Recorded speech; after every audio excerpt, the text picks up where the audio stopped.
a few minutes, the 6th round of the Women's Grand Prix will start, and all the action will be covered here, live from our commentators.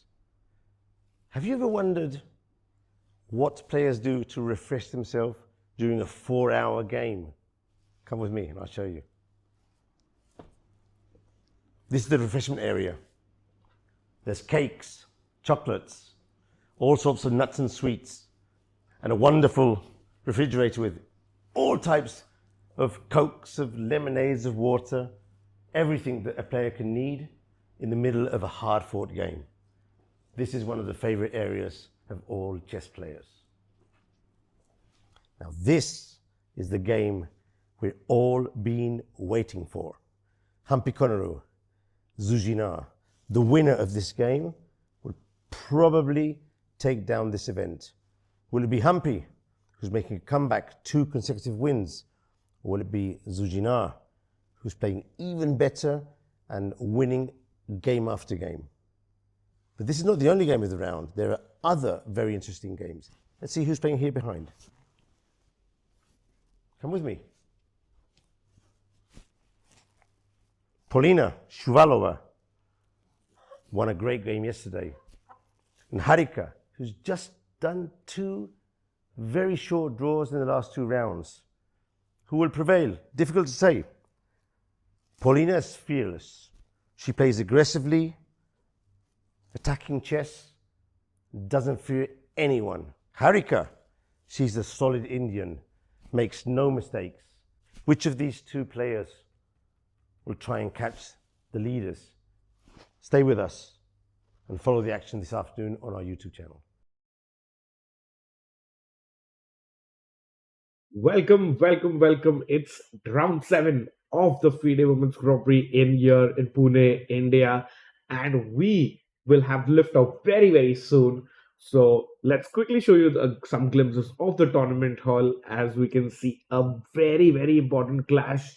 There's 3 rounds to go, and we have the 2 leaders, like the first place Zujina taking on second place Humpy in a very, very important battle. And as we see the chief arbiter giving the last instructions, all the players I think are seated on the board, and we will have liftoff very, very soon. It's actually going to be board, if we can have the Humpy board, please. It's board 3 between Koneru, Humpy and Zujina, where we have the most important clashes. And here we see our chief guest of the day making the first move. Humpy showing pawn to c4. That's actually the father of Grandmaster Harshit Raja. So nice to have some chess parents in the tournament. Pawn to c4 has been suggested. Humpy played this move against Divya, remember, and she takes it back. Will she play it again? That's for us to see. But Humpy, half a point behind Zujina. Can she beat the Chinese star and overtake her in this tournament? And do note, Humpy has to finish in Seoul first. And there we go, handshakes, lift off. What does Humpy play? c4, d4. A nice little bit of psychology, maybe just before the game's by Humpy. And pawn to d4, knight f6 quickly played by Zhu. Does Humpy go for the London, which is going to be an exciting contest, or else does she go pawn to c4, the more well played approach? And yes, pawn to c4 on the board. Now it's up to Zhu. She wants to play an attacking line like the King's Indian, or does she want to go pawn here and pawn to e6 on the board? One of the Indian openings, as we know, is Nimzo Indian will happen after the knight comes out and the bishop comes out here. Knight f3 played, so good chances of having a Catalan on the board, and that will definitely bring a smile to Grandmaster Srinath if he's watching. And pawn to b6, we have the variation of the Bogo Indian here.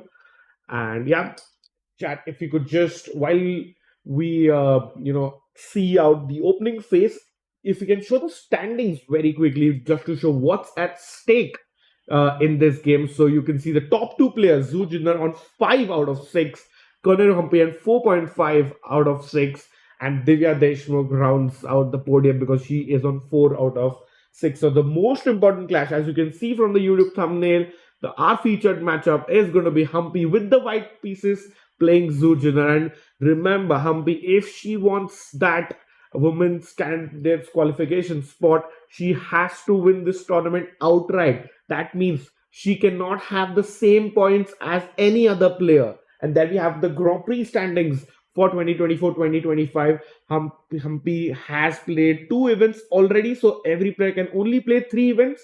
Goryachkina is in the lead and almost qualified, but Humpy will have to win this event outright, and let's see if she can do this year. And if you can show the pairings as well for round 7. So Nurgul Salimova, she has been playing amazing chess. Her last 2 games, could be analyzed for hours. And that's today she takes on Salome Melia.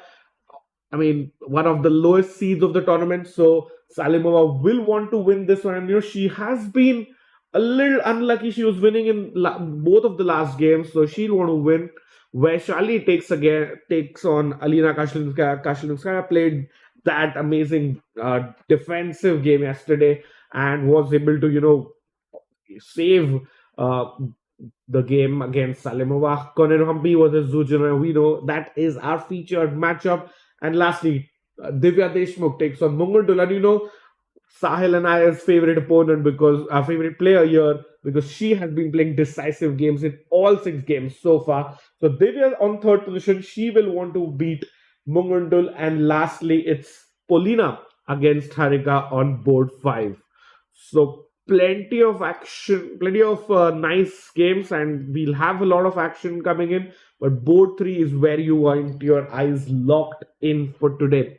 So let's have a look. Bishop to a6 played, and Humpy having a little bit of a think.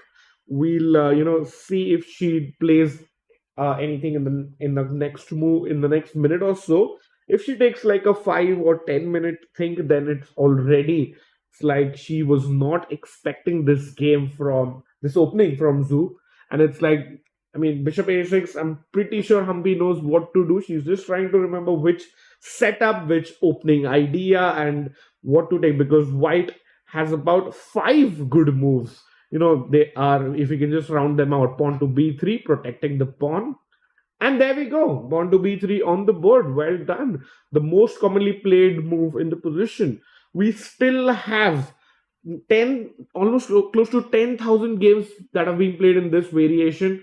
So we're not in unknown territory or so. Bishop comes out with a check, hitting the white king. So I think maybe bishop d2 is the most common reply, because you don't want to put your knight here and kind of block your own bishop. So bishop d2 is the most common reply. Let's see what Humpy plays. After the next move, I think we'll try and switch around and show you the opening stages of the other games as well. Let's just wait to see how Humpy tackles this check. As you can see, Harika also coming in and looking at everybody wants to see what's going on in this game. And hello, chat. What is chat saying? Nilesh in the chat is saying best wishes to all the participants for round 7. Take care. Pepsi Cola in the chat says good evening and good vibes to everyone. Good luck to all the players. Edmund in the chat is saying let's go Mungundul, and yes, definitely a very exciting player. And Yusuf also says hello. Bishop b4 check. Meanwhile, bishop d2 played by Humpy, and bishop drops back to e7. So black's point of giving this check was, you do not want the bishop coming to the long diagonal here, and you also kind of make white fight, for those 2 squares are going to be fought amongst the white pieces, because they both want to go to this crucial, critical c3 square. So yeah, I think we will still have a lot of opening prep and ideas coming in from this game, but it's a good time to have our first roundup of all the boards. So we'll start from the top and go one by one, skipping the Humpy game for a bit. So Salimova versus Salome. I think this was an opening played by Divya against Polina, I think. So Queen's Gambit exchange variation, which can happen. once white will take on d5 sooner rather than later. So a very nice queen pawn opening there by Nurgul. She would really want to win a game after playing very good chess in the last couple of days. Bishop to b4 kind of transposed into opening, and here is the amazing bird's eye view that we have. So the bar looking in the middle, so it's around very, I mean, 0.1, 0.2 advantage for white, so not a lot. Game still in the balance. We are about 10 minutes in, and we don't see any big, opening change or opening surprise. So it was like Salimova versus Salome was pretty still in the opening stage. Can we go to Vaishali's game, please?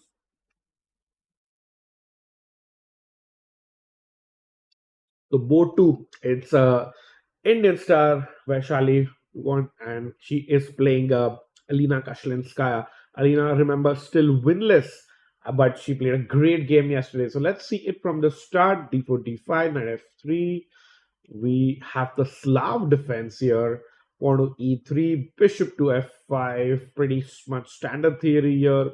Lot of games, more than 10,000 games being played in this position. Knight comes out. Pawn to E6, bishop D3 takes, and this is the live position. And you can see both players pretty much in the preparation. Both have 1 hour 30 minutes on the clock. Vaishali would really want to win. I think she is on 2.5 out of 6, which is almost mid table. Yeah, she's around 6 out of 10 people. So would love to get a win under her belt and get that confidence going. Even for if you're a Alina fan, it doesn't matter how you start the tournament, but you want to end well. As they say, all's well that ends well, and you want to end on a high. Take some good wins, take some good memories from the tournament here, but she has a task cut out because Vaishali is not going to give any easy wins here. And after queen d3, white really wants to get in the pawn to e4 so that this bishop can also have a nice square here. So Kashlinskaya having her first real thing of the game. I think she knew the opening theory before this. Just checking if we have a few interesting players who have already played this position. Uh, so Mikhail Tal has played this, Vladimir Kramnik, Srinath, Alexander Alekhine, one of the world champions, and Nodir Beg, Abdusadrov. Plenty of stars have played this already. So about 900 games in the current position. So Kashlinskaya should be knowing. I think she knows. She may know the move, but she's just trying to see what setup is best for her. And on that note, we'll come to board four directly because board three was of Humpy. So board four is another important clash between Divya and Munguntul. So let's come to start of the game. Pawn to d4, d5, c4. Slav defense again. Yesterday we saw was the day of Sicilian, and today is the day of the Slav defense. Pawn to e3, bishop to f5. Knight comes out again. I think similar position that Vaishali has against Kashlinskaya as well. Knight h4. I think in the other game we saw after e6, bishop come out to d3, but now I mean it's kind of like a reverse London system that black is playing, but in this white has the opening move advantage, and like we see in the London, knight h4 and going after this crucial light squared bishop has been played, and bishop e4, f3, and a few trades by Divya, and after knight d7, long castle. Will we see short castling by Mugundu? Remember, the Mongolian star has had a decisive game in every round. 6 games, she's played 2 wins and 6 losses for Mugundu. So she definitely would like to change that, but it's Divya actually who is in third place, and she definitely would like to go up the standings as well. And yeah, on that note, I'm just actually curious to see if how many games we have in this. So 34 games in the current position. And look at Divya's time.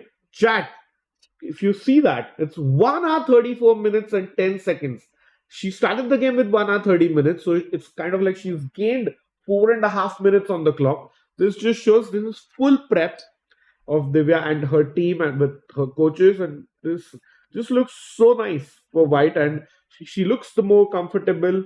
Humpy played a very nice opening idea yesterday to beat Muguntul, and maybe, just maybe, Divya and her team also have something very strong prepared, and it may result in a decisive game. In fact, if Muguntul plays short castle, we will have another game with opposite side castles, and it's a nice trend to see in this tournament that when players are castling on opposite wings, that is on different sides, on the left side, on the right side, the queen side or the king side, however you may call it, we are seeing action, and one of the players is managing to win rather than seeing just a bunch of draws. So short castle, the two best moves in the position for black are, one is just capture the pawn. So when white recaptures, you just push the pawn and attack and try to get going against the white king already. As we know, if you are castled in opposite wings, you have to open up lines against the opponent's king. So that's very crucial. So pawn takes pawn is one. The other option is pawn to a6. And I think the idea being pretty similar, that I will capture here because I want, after pawn comes to a6, you want the bishop to come out, waste a move, as we can see here. And now black takes, white takes back, and pawn to b, whoops, no, not there, pawn to b5, and the next one comes to c5. So Mogundo already in the tank with the black pieces. If you have if you've used up about 8 minutes of thinking time on move 11 in a well-known theoretical position, that doesn't sound like good news. And maybe she's trying to outsmart Divya's opening prep, and she wants to play something different that makes Divya play on her own, because she has prepared, looks like she's prepared a very strong opening novelty in this game. So that was board 4. We'll let the Muguntul think while we check up on our last game, that is between Polina and Indian star Harika. So let's take it up from the top. Pawn to e4, e5, knight f3, knight f6. So the Petrov opening, we saw the Petrov, I think, in yesterday's game of the day. That was between, I think, yeah, Alina was playing white and Salimova was playing black. So that, I think it could have been a game of the tournament as well. But as we see Harika playing a move on the board, Shuvalova coming back. Shuvalova had a nice win yesterday, and Harika drew Divya in yesterday's game. So we'll get through their position very quickly. Knight takes pawn. Let's just check out the opening from the start. Pretty standard stuff. Very common opening. It's also known as the Russian defense, where with the Petrov, black is playing solid chess and wants to keep a knight in the center, keep a pawn in the center, and try for equality first. So short castle, pawn to c4, c6, queen comes out to c2, trying to hit the h7 pawn here and asking a question to the knight. Pawn to h6, knight c3, knight takes c3 was the move that we saw Harika play on camera. Pawn takes knight, and Harika is thinking. 6 games in the position. From the clock times, we can see Polina has 1 hour 30 minutes, so looks like she's more prepared. She has some ideas that she may want to execute in this game, and Harika down to 1 hour 24 minutes. I wouldn't say like out of prep, but this definitely looks like white is better prepared. And in terms of games, I'm just checking out about 6 games played, and Black has won one game, and 5 of them have been draws. So, not quite sure what Polina has prepared here, and all of the games have been played in the last 5 years. So, maybe it's a new idea, or Shuvalova is happy with a draw, taking some risks, not going over and beyond. But all 3 results are possible in this, I think. So, on that note, if you could go to the bird's eye view and just make our predictions for the day. So here we can see all the boards, all the 5 boards. I would say, chat, before I start, do let me know your thoughts and your comments as well. If you're predicting 5 results, 4, 3, just put it in the chat and I'll see if your thoughts match mine. So starting up on the leftmost board, we have Nurgul against Salome. Nimzo Indian, again, a part of the Queen's Gambit exchange variation there as well. So I think Nurgul is going to win there. So that's one result. Vaishali versus Kashlinskaya looks a little bit equal, but maybe, Vaishali is in decent form, Alina not in form at all. But she played a great game yesterday, so I'm predicting a draw in that one.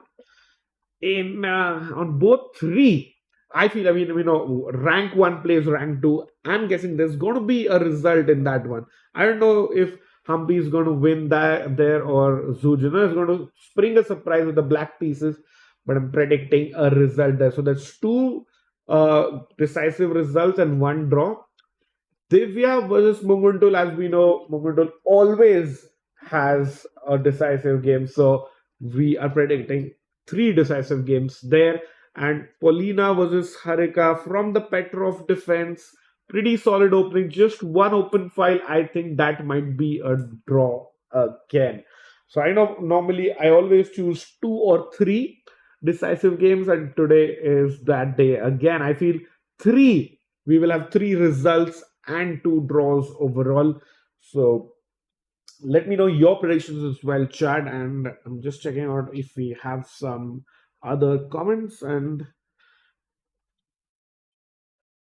Peter says, "Let's go, Salim Mova, beat them all." And somebody, that's not a real handshake. I'm not sure what he's talking about. But hello to Human, Benjamin, Peter, everyone. And yeah, it's round 7 of the FIDE Women's Grand Prix here in India. So, on that note, let's get back to our feature clash between Humpy and Zooj. Let me refresh the board. This is not the opening chart. Yeah, there you go. So we left it around here where Bishop B4, Bishop D2 block, Bishop goes back to East, and I said both of White's pieces, this piece, the knight, and this bishop that I've highlighted, want to go to this crucial C3 square. So White wants to play this as well as and this as well. So that is where White is having a kind of a dilemma, because both pieces want to go there, but only one piece is nice, or actually can go. So knight c3, is that played? Let me just check. Yeah, knight c3 on the board. Pawn to d5 by Zujana after 1 minute and 12 seconds. So looks like she is very much in prep. And Humpy is down 15 minutes. Chat, can you believe that? We are just, 20 moves in, and out of that, 15 minutes have been used up by Humpy. This is not looking great if you are from, Humpy's team or of, Humpy fan. This should mean that Humpy is completely out of, her prep, or this is a new position. She may have been surprised by Zujana, and kudos to Zoo and her team for coming up with this idea, or playing something offbeat that Humpy has not prepared so far. But Humpy is the reigning women's world rapid champion. So even if she comes in time pressure, I would not be worried because she is a two-time women's world rapid champion, in fact. So would not be really worried about a time situation. But in terms of opening, yeah, it might look like Zhu Jinner has won the opening battle. And the pawn coming into d5, it's asking some questions already. I want to capture this pawn. What do you do? And the whole point being, if Humpy captures this pawn, let's say you capture a pawn in the center, black just recaptures. But now look at this beautiful bishop cutting across the board. You have, no opponent to challenge. White cannot push this pawn because bishop takes, king takes. Now these light squares will remain weak for life. And that is what she wants to avoid. So pawn takes pawn, played as we expected, chat. And I wouldn't be surprised to see Zhu recapture immediately. And there you go. E takes d5. Humpy now down by 17 minutes. And bishop g2 immediately play. That's good news. That's good. It looks like Humpy has some ideas. She thought about it. I think she took about 11 minutes before playing knight c0. So that was the move. And bishop g2 was played by Humpy. Instantly, Zhu replies with short castle. This is a very crucial game, and not just from the tournament situation, but also from the overall Grand Prix situation. Because remember, Humpy has to win. And short castle, we already see a mistake. Was that an orange move? Yes, it looks like, but I don't know what's wrong because it's not like there was anything else. But yeah, nevertheless, short castle, both players have castled their king on the right side of the board. White is going to play rook c1, get some pressure along the c line. I'll be drinking some water. Let me check if the plenty of games. I mean, 900 games still played. Maybe Humpy is you banking on her experience to find a nice, positional idea or some knowledge from the other openings that she plays. So there can be a transposition, and Zhu Jinner suddenly having her first think. Humpy realizes that has gotten her from the chair for a quick break, and looks like Humpy is also comfortable now, while Zhu thinks of a way to completely equalize the game.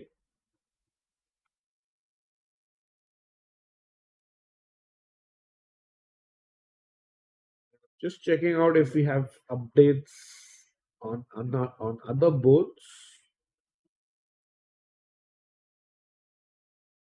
I think 1 versus 2 is on the board, so it just makes sense to go to the third place player currently. So if you can go to Divya's position here, and we left it around a couple of moves ago.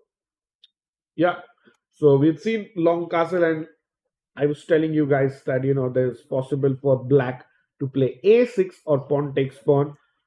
Mongol wastes no time in capturing the pawn, but this allows the bishop to get captured. The best move in the position was pawn takes pawn, so kudos to her on finding that.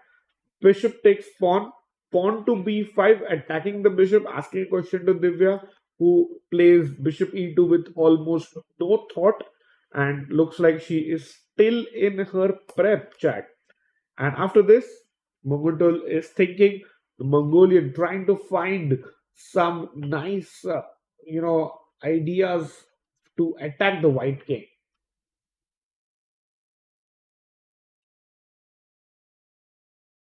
The e2 played, and it may seem strange because we are only on the 13th move, but black has already been thinking for about 14 minutes, or has used up 14 minutes throughout.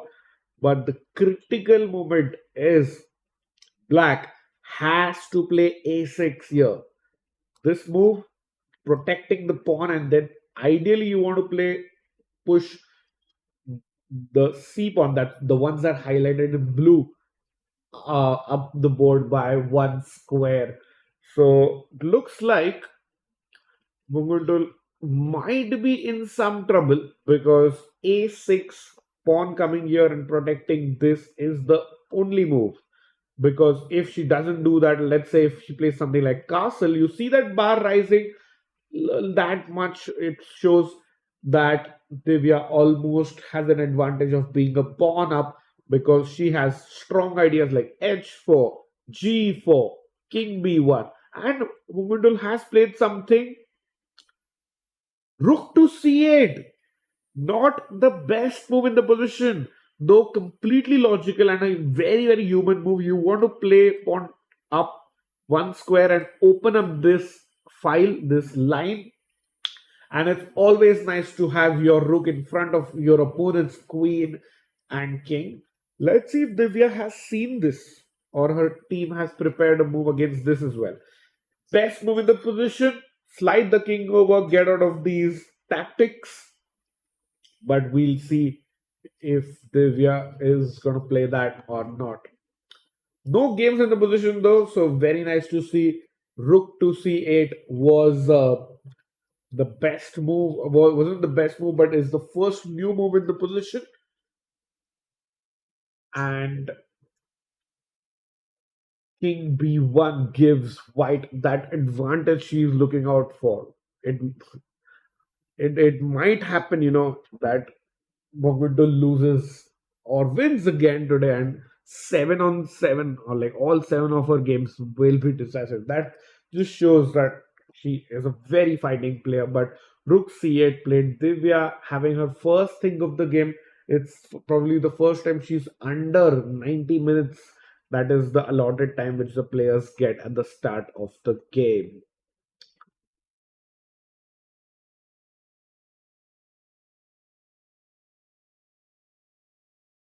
Right? It's if you go to the bird's eye view once again, we just see this is the only game where white has an advantage.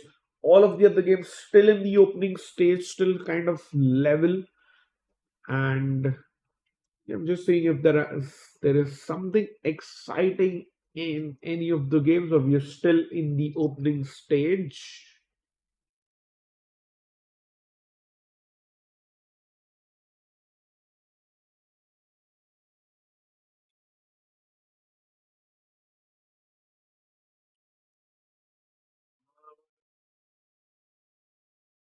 Yeah, I think we can actually switch to any board, but I'm just trying to also read some comments in the chat that which players are you supporting, which game would you like to see more analyzed. um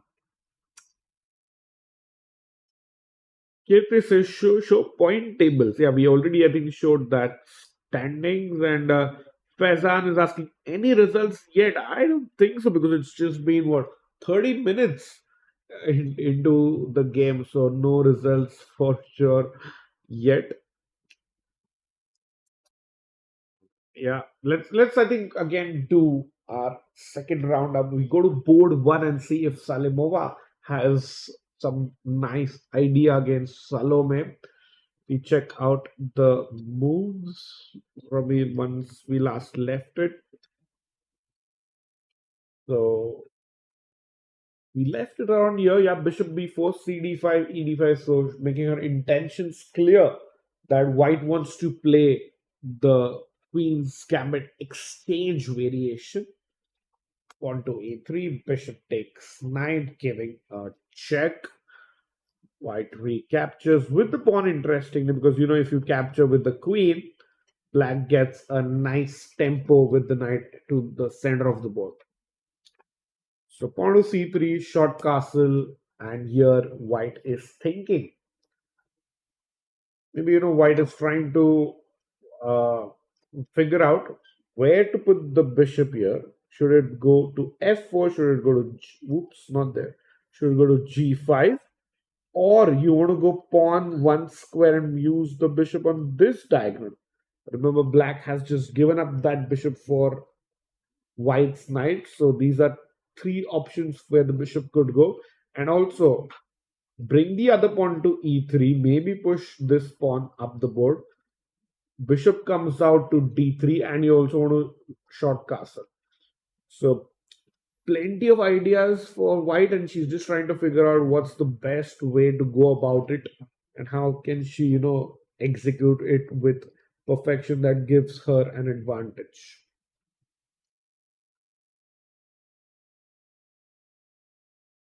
So white is thinking 1 hour 12 minutes, and Salome looks more confident. She's not having the best of tournaments herself.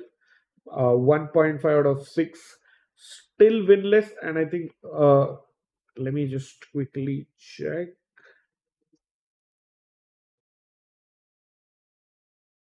Yeah, I think those two are the only players who haven't who are winless in the tournament. So Salome and Kashlinskaya are the two players who haven't won a single game so far here in Pune, and they would definitely love to change that because they have just 3 games to get a win here in India.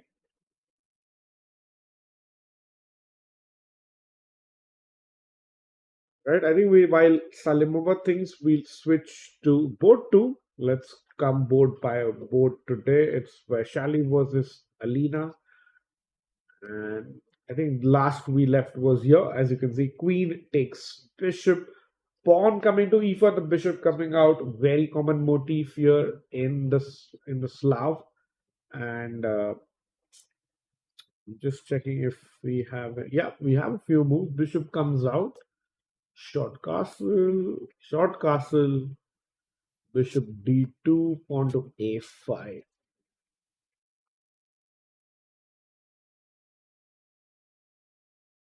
Black looks more comfortable, just by the body language here. And actually thinking, what setup does she take? Does she want to go rook e1 and pawn to e4? Or, one more option is just push the pawn up the board so that bishop takes knight and you recapture with your bishop, and you get the bishop and the bishop pair, or you play a nice endgame with bishop versus knight. Yeah. Board 3 is our featured matchup. If you also have a quick look there, not a lot of moves, but yeah, Humpy low on times is the only critical matter there, because it looks like Zujiner has won the opening battle. Rook c1 played rook e8. I'm thinking, Humpy might go queen to c2, bring the other rook maybe to e1 or to d1, and try to get the most of the advantage here. Divya, on the other hand, on board 4, as we saw, it is completely her prep, and she has played the best move in the position that has given her an advantage. And look at her accuracy, 99.9 accuracy. That's such an amazing score. And lastly, if you round up board 5, that is Polina against Harika, where knight takes knight, pawn takes, rook comes to e8. Shuvalova having her first think, and as we head into a pretty quick break, we'll be back in a couple of minutes, and I'll also have Sahil with me.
Hello, welcome chat. We are back after our first break. Sahil, 5 exciting games. Where should we jump into? And welcome. Thank you, Rakesh. I think our producer has already jumped to one game. So we have the most exciting game ready. And whenever the H pawn is pushed, Rakesh, when kings are on the opposite side, it promises to be a treat. And the bar tells us that one side is clearly better. So did we look at the initial moves here, Rakesh, a little bit? Would love to kind of quickly go through them. If not, it's not a problem. So we can see, white has this black is Slav structure here, knight h4, trying to win that bishop. But, black is saying, okay, not easily. I will weaken you with f3, and now you can potentially take that. Queen c2. Yeah, Rakesh. So just one minute. If you go back, I was telling chat, it's like the reverse London. Yeah. And that's why. Yeah, the extra tempo helps white to potentially grab that bishop. Takes, and now the H file is open, but that's why white doesn't castle on the king side. If, for example, bishop e2, queen c7, castles, queen h2, very quickly things can go south. So, we see here queen c2 and queen side castles from Divya Deshmukh. Now t takes c4, bishop takes b5. So black also starts attacking, does not waste time, but bishop e2, rook c8, king b1, and now black commits, Rakesh, finally. So I thought maybe, even a couple of moves like knight b6, just waiting and testing out the air, but maybe she was right about e4 and d5 ideas breaking in the center. She castles, but now instantly h4 by Divya after a 12-minute think, and as she takes her seat, her opponent is still calculating after a long time. So, Rakesh, so far, this game seems to be the one which has taken, a very sharp turn. Yeah, and our producer is very smart. He knows this is the action game, and the answer, Sahil? It is Mungundul's game. Yeah, always. 6 games, all decisive, and Divya was, blitzing. She had 1 hour 34 minutes on her clock. Yeah. And this is the only move, like just before h4. She takes her first long think, about 14-15 minutes. And so I really like it, like White's idea. Simple. G4, HY, blow open this lines against the opponent's king. And it looks like the bar is also agreeing, and White is almost a pawn up. I agree, Rakesh. I mean, just look at this, right? So queen and rook are converging on that h7 square. That is the perfect, geometry for white here. You remove the h pawn for the g pawn, and suddenly the game is close to being over. So black has to be absolutely on point, and we have seen Munguntul not go for defensive choices, Rakesh. Yeah. He clearly believes in counter-attacking, as you can also see here. So if Divya can put on a lot of pressure, there's chances that things can go wrong, but there's also chances that things can go very right. And not to forget the standings, where Divya is in third place with 4 points. She's 1 point behind the leader. She's really hoping Humpy defeats Zujina, but she's also hoping that she wins her game. So if she wants to win the entire event, a draw might just put her out of contention for first place. Exactly, and Sahil, you were telling us about the standings. It's very important because Divya is in fact playing Zujana in tomorrow's game, so it makes perfect sense for her to beat Munguntul in this game, beat Zujana in the next game, and try for that first place in this tournament. And 18,000 euros up for grabs for first place, Sahil. Absolutely, as we've seen that famous Bollywood movie, nobody remembers the man who came second, Niels Armstrong, the first person. Of course, it's more of, a joke there, but at the end, you are the winner. That's very, very high stakes. You are the winner. You remember for years and years to come, and everybody wants first place there. Yeah. So they were, of course, a contender right now. Rakesh, would you agree that there are 3 contenders for first place, or do you think Shuvalova also has an outside chance with 3.5 points? I don't think so. I think this is a 3-horse race. So it's the winner's pretty much going to be Zoo, Koneru, Humpy, or Divya. And all 3 of Zoo is going to play Both of them. Yeah, Humpy. She's playing Humpy today and Divya tomorrow. Yeah. So I think the task is the toughest for her, but she has a half-point lead, Sahil. And also for Zoo, right? It's clear. You win today and tomorrow, you're first. It's because you will push back the second and third ranked player. You automatically win. You could literally lose the final round and still be confirmed of first place. So easiest and most difficult task for Zujina there. But as of now, I think Divya also fighting it out. And she, I think, is this game is the only one, in fact, where one side has a clear edge. But not to forget a star game of today, Humpy against Zujina. We have this very, very solid setup, Rakesh, but there are imbalances. If you can have the cameras quickly on screen, you can see how black has this structure of A7, B6, C5, D5, and white does not have a C pawn. That's very important. If this pawn was here, Rakesh, I would say this is very close to a draw. But with this imbalance, I would still say that either side could win this. And you know what? I ran into Humpy, while coming back from breakfast or lunch, I think, and she was very, very serious today, very focused. So she understands the stakes of this game. She still has chances, outside chances to qualify for the candidates.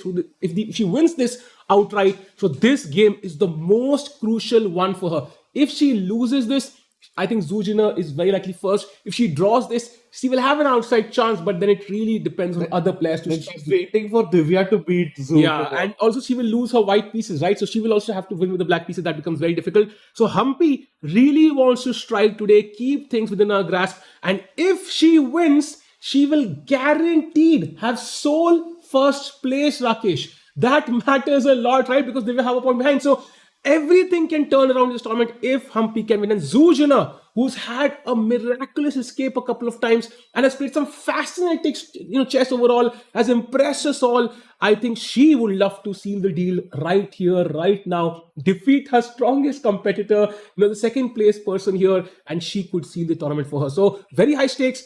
I do not predict a draw here in this game, even though right now it's equal. Fully agree there, Sahil. You summed it up perfectly. And Humpy has to win this game to have any chance. In fact, Zujina, on the other hand, she also is playing for that, candidate spot.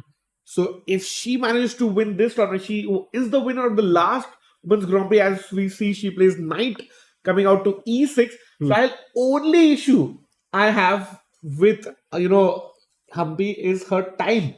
The opening did not go her way, and Zujina has just fought for 3 minutes, whereas Humpy has been thinking for more than 40 minutes now. I think that's the pressure talking, Rakesh. She understands the stakes here. And Zujina, coming from a couple of, very, very tense games, I would say.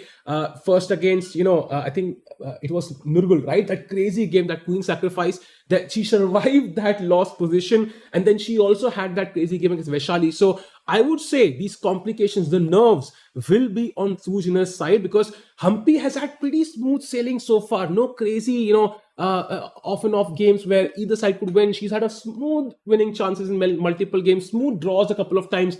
So I think those nerves might be on Zujina's side, and you can see it on the clock, as you correctly pointed out.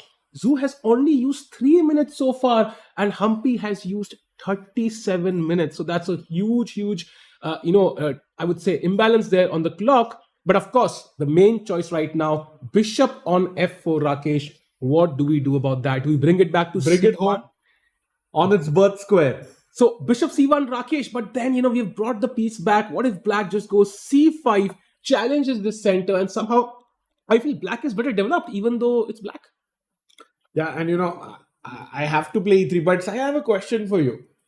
If you are Humpy, do you go all out today, or maybe you say, okay, let me take the draw and try again tomorrow? No, I think I'm going to play normal chess. I don't want to change anything right now, because, of course, Zujina is playing fascinating chess. He still has to play 2 more games. Yeah. And Humpy, having not lost a single game, should feel that, okay, I am stable enough, in my play right now. My play is amazing. So if I play normal chess, I will put Zhu under pressure, who has faced a lot of pressure in the last 2 games. There are chances to win this. And even if it ends in a draw, I'm still half a point and in the race. If I lose, I will have absolutely no chance of winning this event, and Zhu will be, 1.5 points ahead already? So that's pretty much over. So I think just normal chess. Of course, if there's a chance, it's a slightly risky chance, you take it. That might be the difference. But overall, she has to just kind of play normal chess. Got it. And speaking of the opening stage, we are 14 moves in. Do you think that Zujina has, won the opening battle in this game? I think one is a strong word, but she will be content with what she has right now. Every single piece is developed. I would still say that c5 is the move that we are waiting for at the correct moment.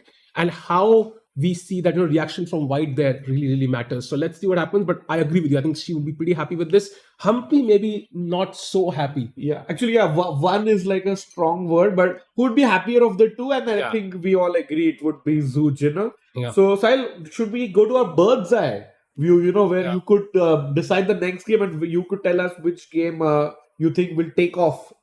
Yeah, and I think yesterday we had predicted, 3, you had predicted before, and you were correct there. So today I can see only one game so far where one side seems to be better. I do predict the result in the Humpy Zoo game. Vaishali also looks very interesting. I think a lot of interesting games there. I'm going to predict 3 results today, Rakesh. What's your prediction? Just before you came and we took our first little mini break, I had predicted 3 results. Oh, wow. Well. So in that case, I'm going to take a risk and I'm going to predict 2 now. So let me play on the safer side.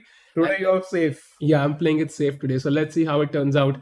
And maybe it's time to head off to the Divya game again. The only game where we have some attacking chances as of now. And H4 on the board, it's already close to +1. She's in a deep think. Munguntul already 17 minutes behind as well. So I think the last few games have really not gone in her favor, Rakesh, and her style is kind of, backfiring a little bit. Yeah. Would you expect her to kind of be a bit calmer and, defensive today, or do you think she'll go all in regardless what happens?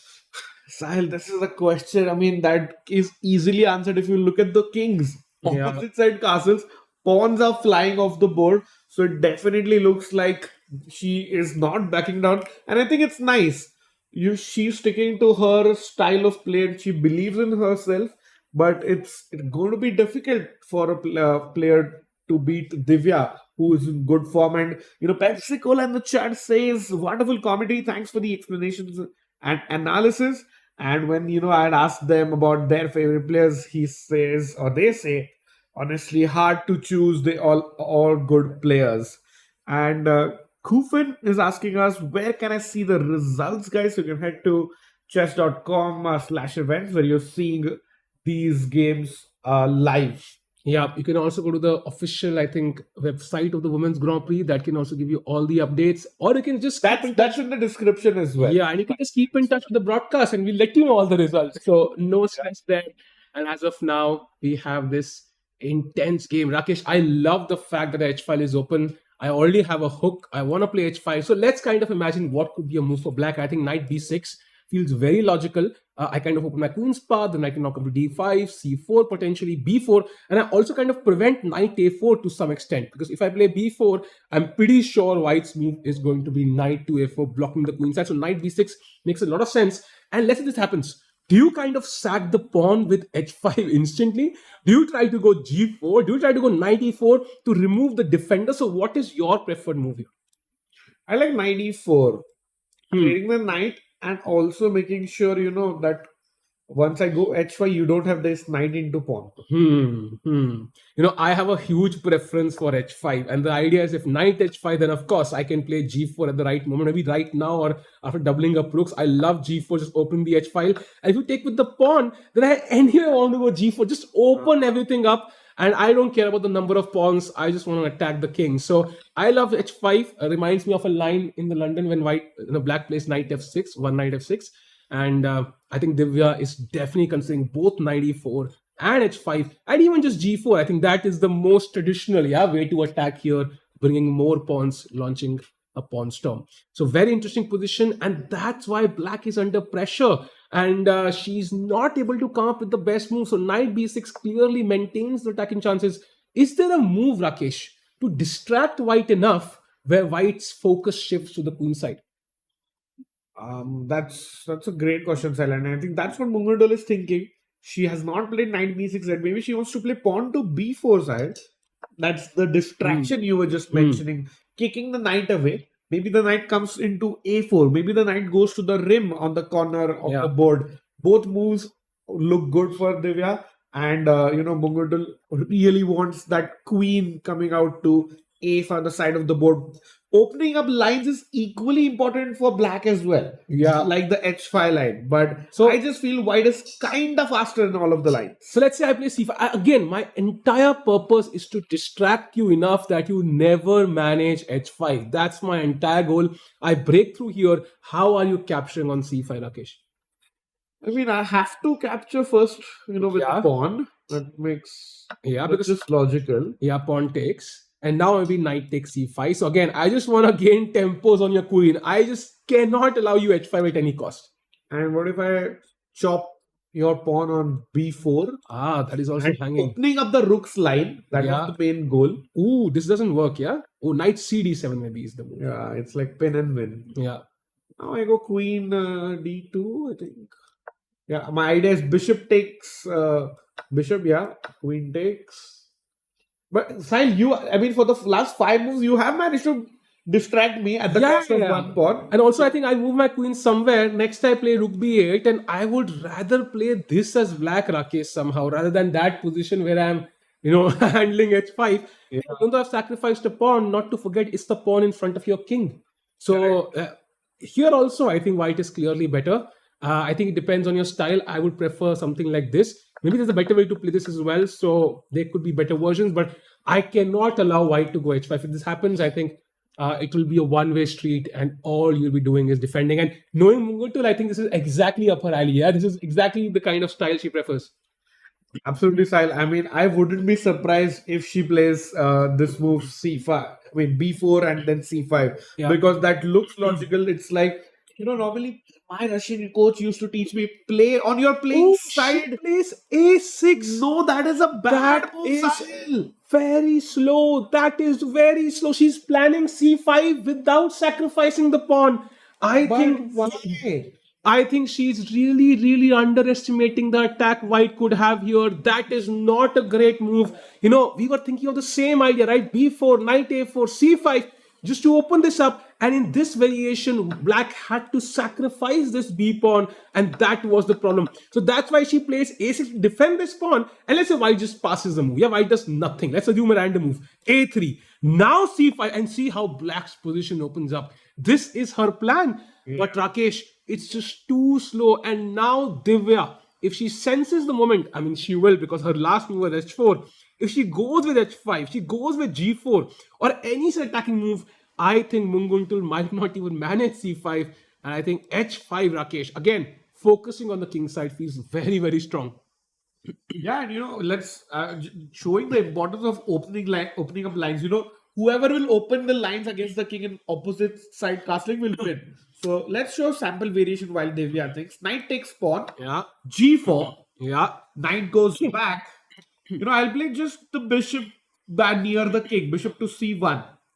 Just to highlight, like pawn to b4, attacking the knight. You simply ignore everything and capture the pawn in the corner with bishop takes a6. And Sahil, you capture my knight. But no, you just slide across with the queen and you're threatening checkmate there.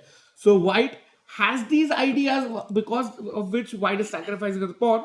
Black has to be very careful here.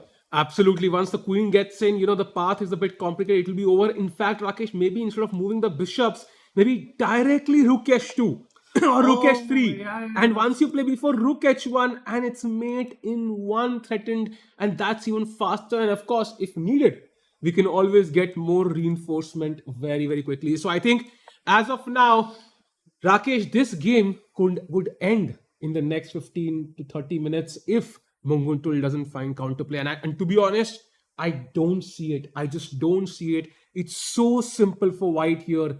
h5, just opening up the file on the rook near your king feels like an automatic move. Yeah, and also kudos to Divya and her coaches, her team. She won a very similar game against Vaishali, where Vaishali blundered her opening her opening prep into, mixed up the opening there. And now also she looks in a great position. So kudos to her on that. And Sahil, do you think she'll play h5 or she'll play the g4 h5 idea? I think h5. I think g4 is also strong, but I just like opening the file anyways. Also, not to forget, you don't want to, once h5 happens, you ideally, you might not even capture with the pawn. Yeah? Ideally, you want the h file open. That's why you want to launch an attack. So I love h5 directly, not giving any time for black to potentially play c5. Just pushing that pawn. I think g4 also very strong. I'm just wondering if c5 distracts me enough because I cannot now play h5, Rakesh. I get a feeling because c takes, pawn takes, and b4 just loses that knight on c3. So I will have to first decide what to do here, and I don't want to decide that. I don't want that complication. I just want to play h5 and just attack. So no space, no room for you to even play c5. And Sahil, that makes sense because you want to start out with h5, where black now does not get an option. How you were not giving me an option to play h5 in the earlier line. You just want to go bam, bam, bam, not allow, it's like a boxing match. You don't know, once you start punching, you don't want your opponent to come back and punch you. Yeah. And I really like h5, but Sahil, if you just go back one move, because Divya is still thinking, pawn to a6 was played. Do you think Muguntur would have played this hadn't she lost the last two games?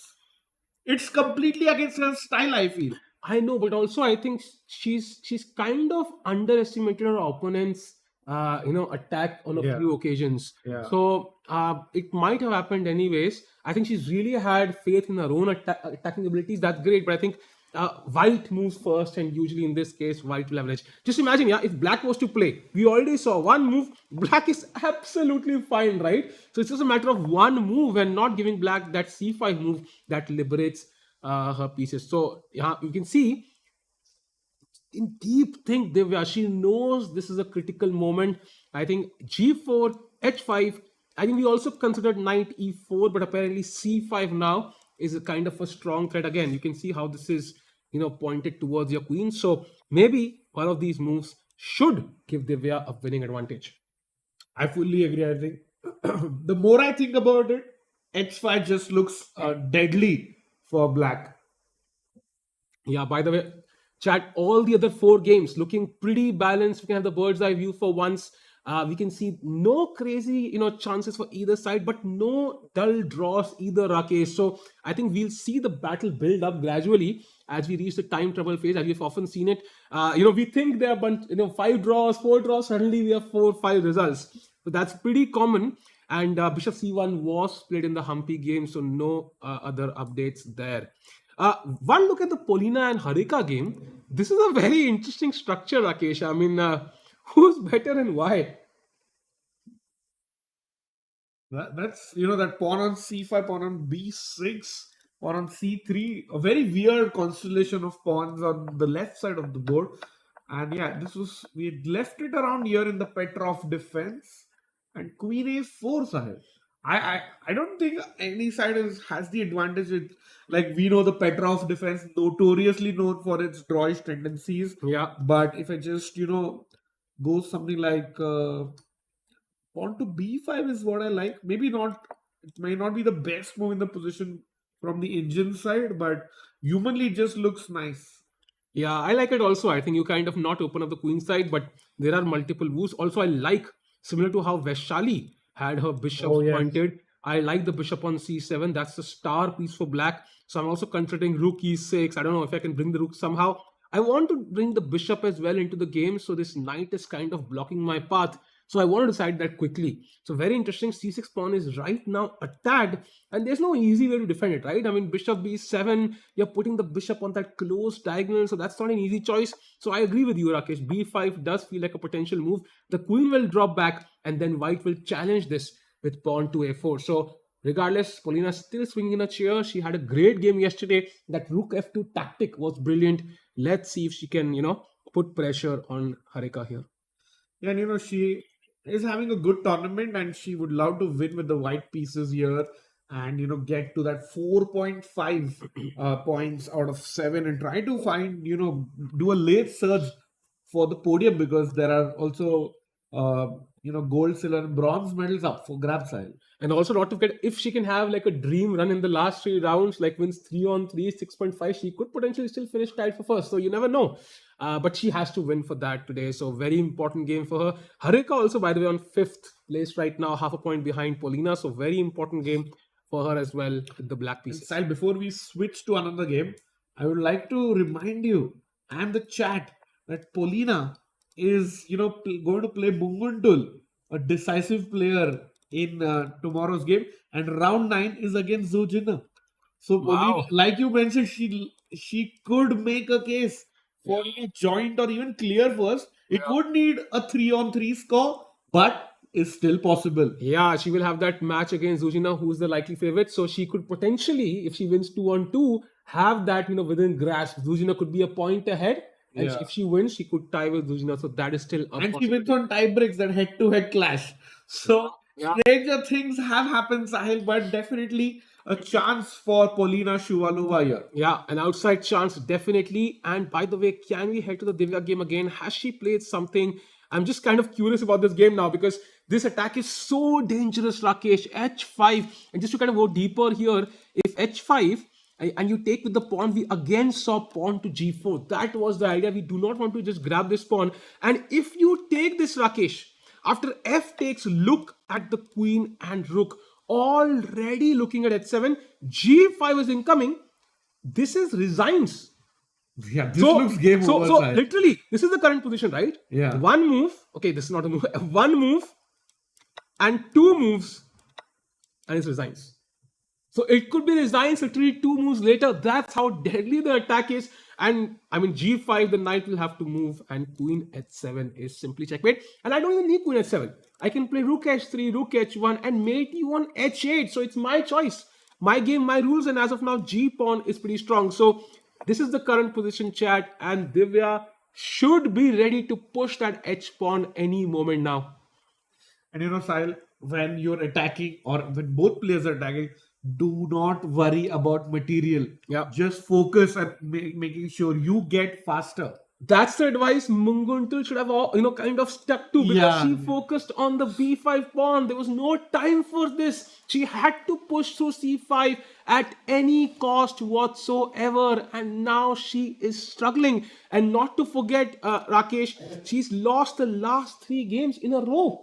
So this is her confidence might be very low, and this might potentially be her 4th loss in a row, and her next opponent will definitely not make it easy for her as well. Yeah, and she started off so strong, 2 out of 3 in the first 3 games, but she might be having a 4th loss in a row, and then she plays Polina again. That's not an easy pairing. So Momentum looks like she might have to, change a few things. And Sahil, I just think maybe if she had not lost those 3 games, she would have played C5 in her spirit, which was the need of the hour. Yeah, absolutely. And now the need for the hour is to push that H pawn. What is Divya calculating? I think, if you're playing bullet chess, G4 H5 is automatic. Yeah, you don't even look at the piece. There could be, a piece, the knight dancing here on D7. You will not look towards it. You will just push one of these pawns. So is there any other option here? For example, pawn to E4, that central break that she might be considering. And if C5, then D5. Is that an option? Yeah, that's definitely an option. But if you just played H4 on your last move, yeah.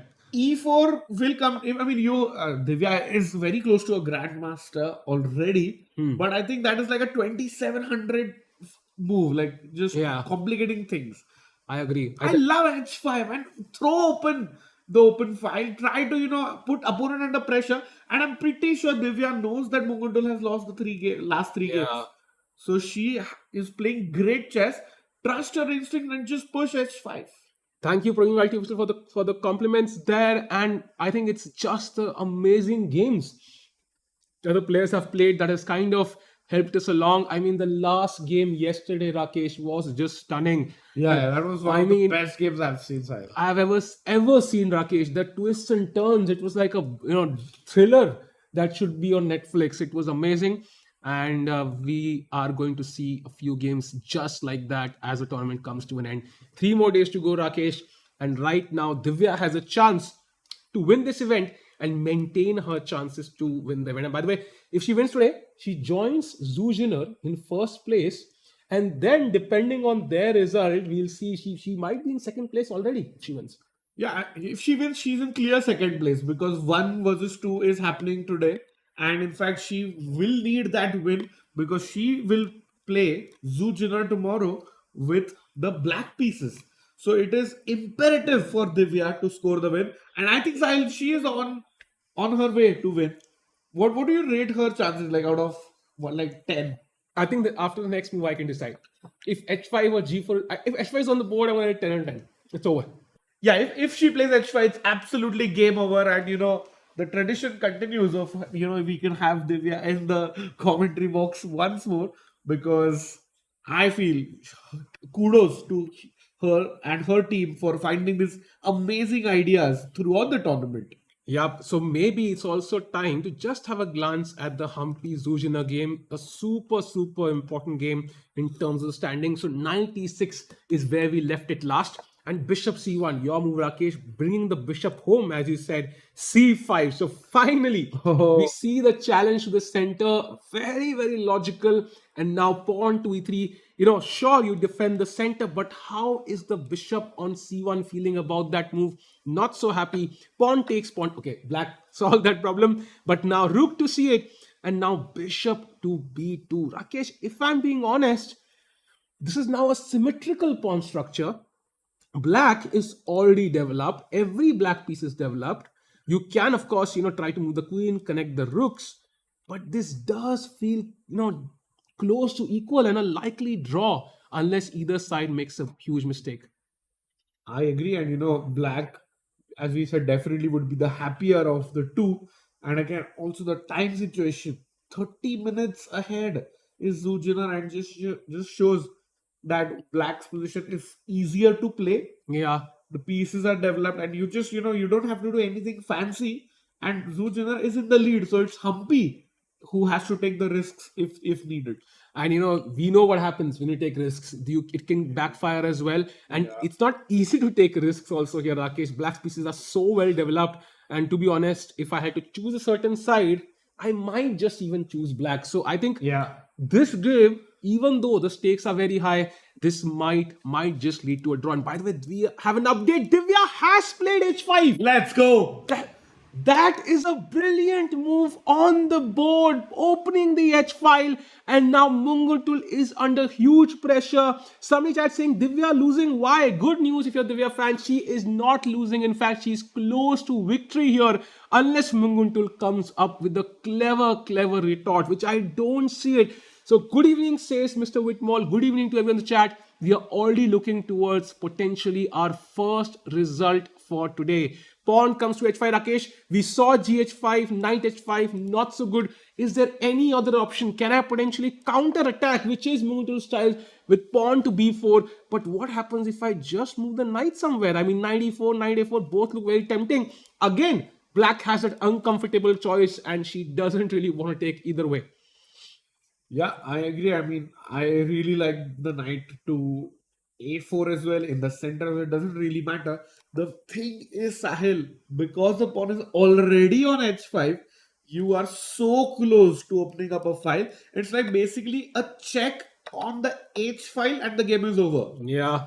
So we're getting that close, and you mentioned just 3 moves can effectively end the game, and I think Divya is on that path.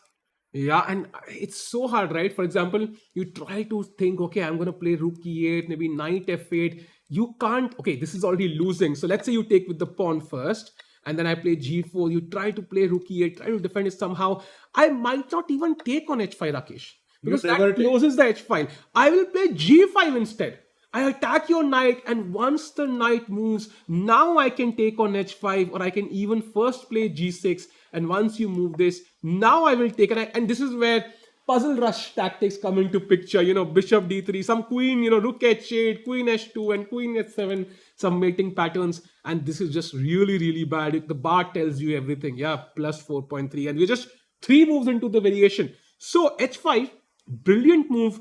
What do you expect, Rakesh, that Mungutul will play here? I think she will have a think.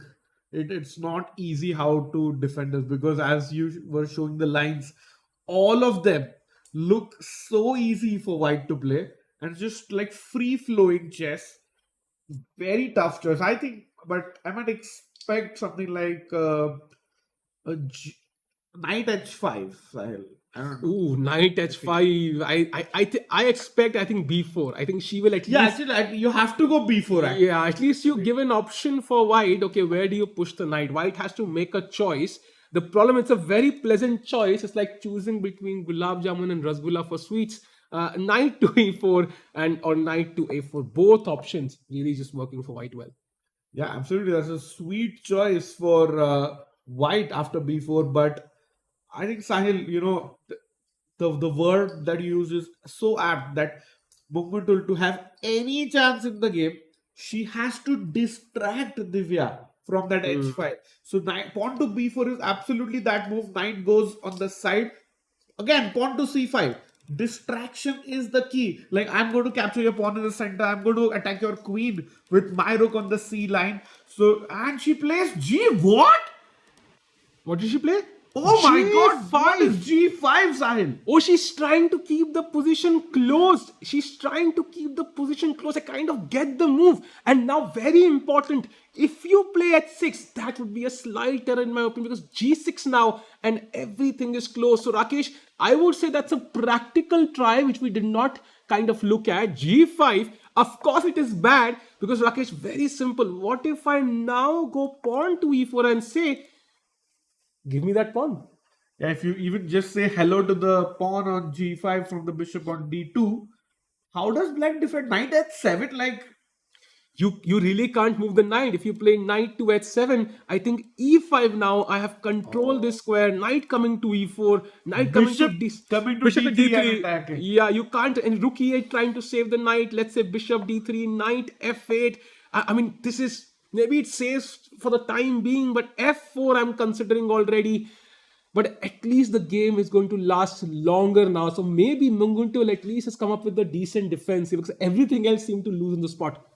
Yeah, but I think pawn to e4 idea is pushing the pawn to e5 looks super strong for white, and there you see locked in g5, a great practical resource by the Mongolian. But can the Indian Oh, player? Divya shook her head. Can we go full screen? She's shaking her head for some reason. You can see, right? Did she miss this move, Sahil? I think she missed it. She's shaking her head. I think she completely missed g5. That's my first guess there because she was shaking her head. She was not happy with that choice. I don't know. I wish there was a recap feature here, but I definitely saw her shaking her head there. So g5, maybe it was a move she either missed or underestimated there. Yeah, I mean, also looking at the player body language and the cameras, it looks like Mumundul is attacking with white and Divya is little stressed defending. But actually, yeah. that's not the case, and that is precise. I mean, G5 is not a natural move that comes. It's not the first thing that pops in your mind. But with this, do you think Divya will be able to find E4? I think she has to because I think, for example, there are not many alternatives. She knows h6 is not that great. The file is still closed. g4 now makes no sense. So I think e4 or maybe f4. These are the only two moves that kind of make sense. But f4, I think, it's like black can also ignore this maybe. And again, even if you take, it's not opening any files. This feels like winning, but it's also slow. I think e5 again forces the question, what do you do about this pawn? And that's a choice black will have to display with a particular move. For example, if you play g4 trying to do this, then I already can take this pawn now. I'm a pawn up. Now, what is your defense there? And I'm still coming with g5. So I think black will have to make a critical choice. And if it is knight h7, you've already distracted a piece back. And that means even without the attack, your position will be clearly better. Yeah, I think pawn to e4 might be played by Divya, and she might just take a little bit of time. So meanwhile, can we have a look around, Sahil, on maybe board 5 this time, Polina versus Harika, where we saw that interesting pawn structure. Yeah, queen a4, but bishop b7 was played by Harika. She didn't like that b5 idea. Pawn to h3, keeping an eye on this bishop, reducing its power a little bit. And now knight to f6, and the position is still, I would say, evenly balanced. Both players having their own plans. Now black can potentially bring the knight to e4 at the right moment, bring rook e6, try to play on the king side. White, of course, might try to play on the queen side as well with some tension here. The queen might drop at some moment, Rakesh, maybe to c2 or to a3. And I kind of prefer black, Harika's position a little bit. I like the bishops. I'm not sure what white's plan is here. Yeah, I'm not sure about that either. And there's only one open file, that's the E line in the center. So only trades can happen on those on that line. And I feel Harika will be the happier of the two after how the opening has gone. Yeah, Mr. Whitman saying a very important point. Opposite side castling games are always interesting. The one who starts the low roller of the pawns usually ends up winning. That is so true. And that's why, opposite castling, you have to be absolutely sure that, your calculation is on point. So once you see those pawns moving towards you, it can get very, very difficult psychologically to play. That's, I think, very well put by Whitmore. And Sahil, if we also have a quick look at Vaishali's game, Mhm. because I think Vaishali did her opening prep very well yesterday and just studied her opponent, because how smartly she has, played a extremely positional line against the attacking Kashlinskaya. If you remember yesterday's game. Yeah. Yeah, I think the position itself looks very, very solid. Slightly better for white, maybe with more space. Black, of course, has ideas of e5 incoming. So, Rakesh, this position does look quite, I would say drawish to me. Maybe high Yeah. chances of a draw. Yeah. I think both players would be decently happy with a draw here. Yeah, I mean, Alina having the topsy-turvy of a game yesterday, but still winless, if you remember, in this tournament. Whereas Vaishali had a tough loss yesterday uh, against Zuchina. So White, is trying to play on the left side of the board. You see, there's only one open file. Just might want to push this pawn on b4, trying to get the minority attack going at some point. Hmm. And I think Sahil, this is a position of two results. 80% it's a draw, 20% Vaishali wins.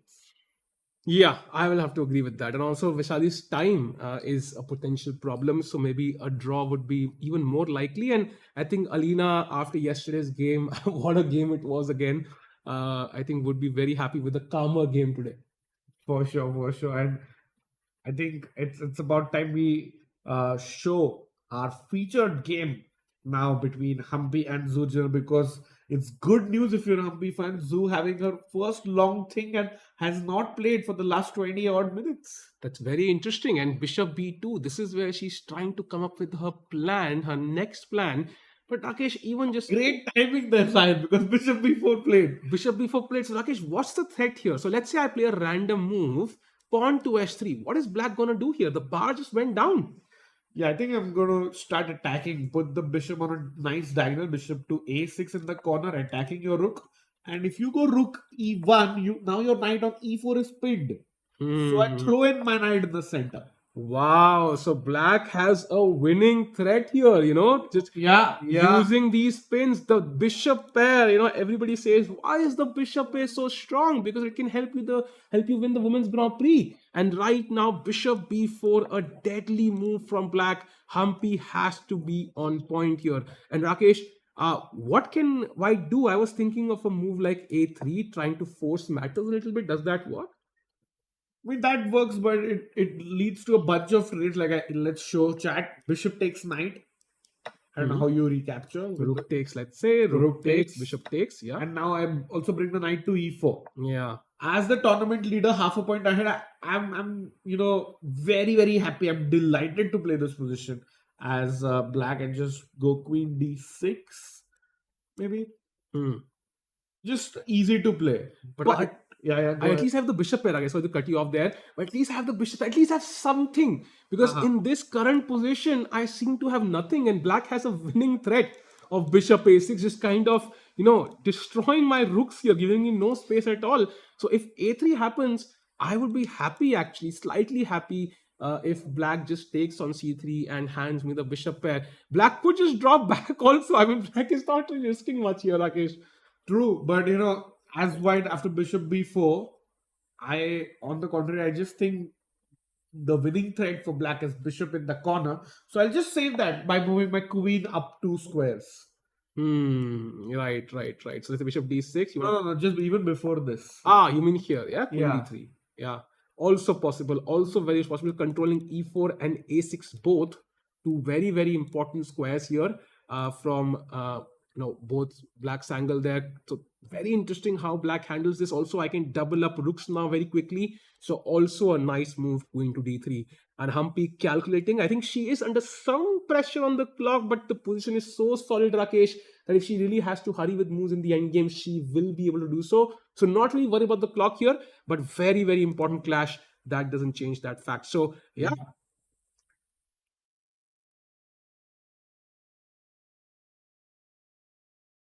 And meanwhile, as both players think, I'm wondering if we have seen a move from Divya there. Because Sahil, that is the most exciting game of the day. H5, G5, Divya still thinking she has to play E4, which would be great, but that's the best move in the position. She has not yet played anything, still thinking. Yeah. And 53 minutes for white, 51 minutes for black. Rakesh, I'm gonna say maybe my guess of two results is going to be correct today. I am sensing a few games where it's so evenly balanced, and maybe today might be the day of draws. What do you think? I think you made the right choice there. Normally you go higher results than me. Normally you say 4 results, but I think 2 results is more likely today. By the way, can we head off to the E4 plate. E4 plate? That's a great move from this one. She changes her plan slightly to focus on the new weakness on g5, and that pawn is really under fire right now. And not to forget, we are not only now attacking on the king side, we are also setting up the threat of d5 if black were to go to c5. That's very, very important. So you're kind of hitting two targets with one stone, and this is going to be very difficult yet again. If c5 happens, challenging the center, we go d5. You might take this, we might take this. Now threat is bishop takes g5, followed up by d6, simply trapping the bishop on e7, and black still doesn't have that open file that black wanted. Yeah, it's completely closed. So I think it's again a one-way street. That's the main problem for Munguntul here. So very good by Divya. I think she has great chances to convert this game, and Munguntul again under huge pressure. Absolutely, silent. This is the mark of a champion. This is a mark of a very, very strong player. You do not just stick on one idea, but you also, switch smartly to other plans. Like you don't just blindly go h6, but you knew kicking the knight away and gaining control of the center was crucial. So Divya takes her time, thought for about 11 minutes there and pushed the pawn to e4, Sahil. Yeah, and now Munguntul, I think, will have a very, very long thing, Rakesh, because her main plan of g5 was fantastic, but now Divya has come up with the best attack counter to that. So what does she do now?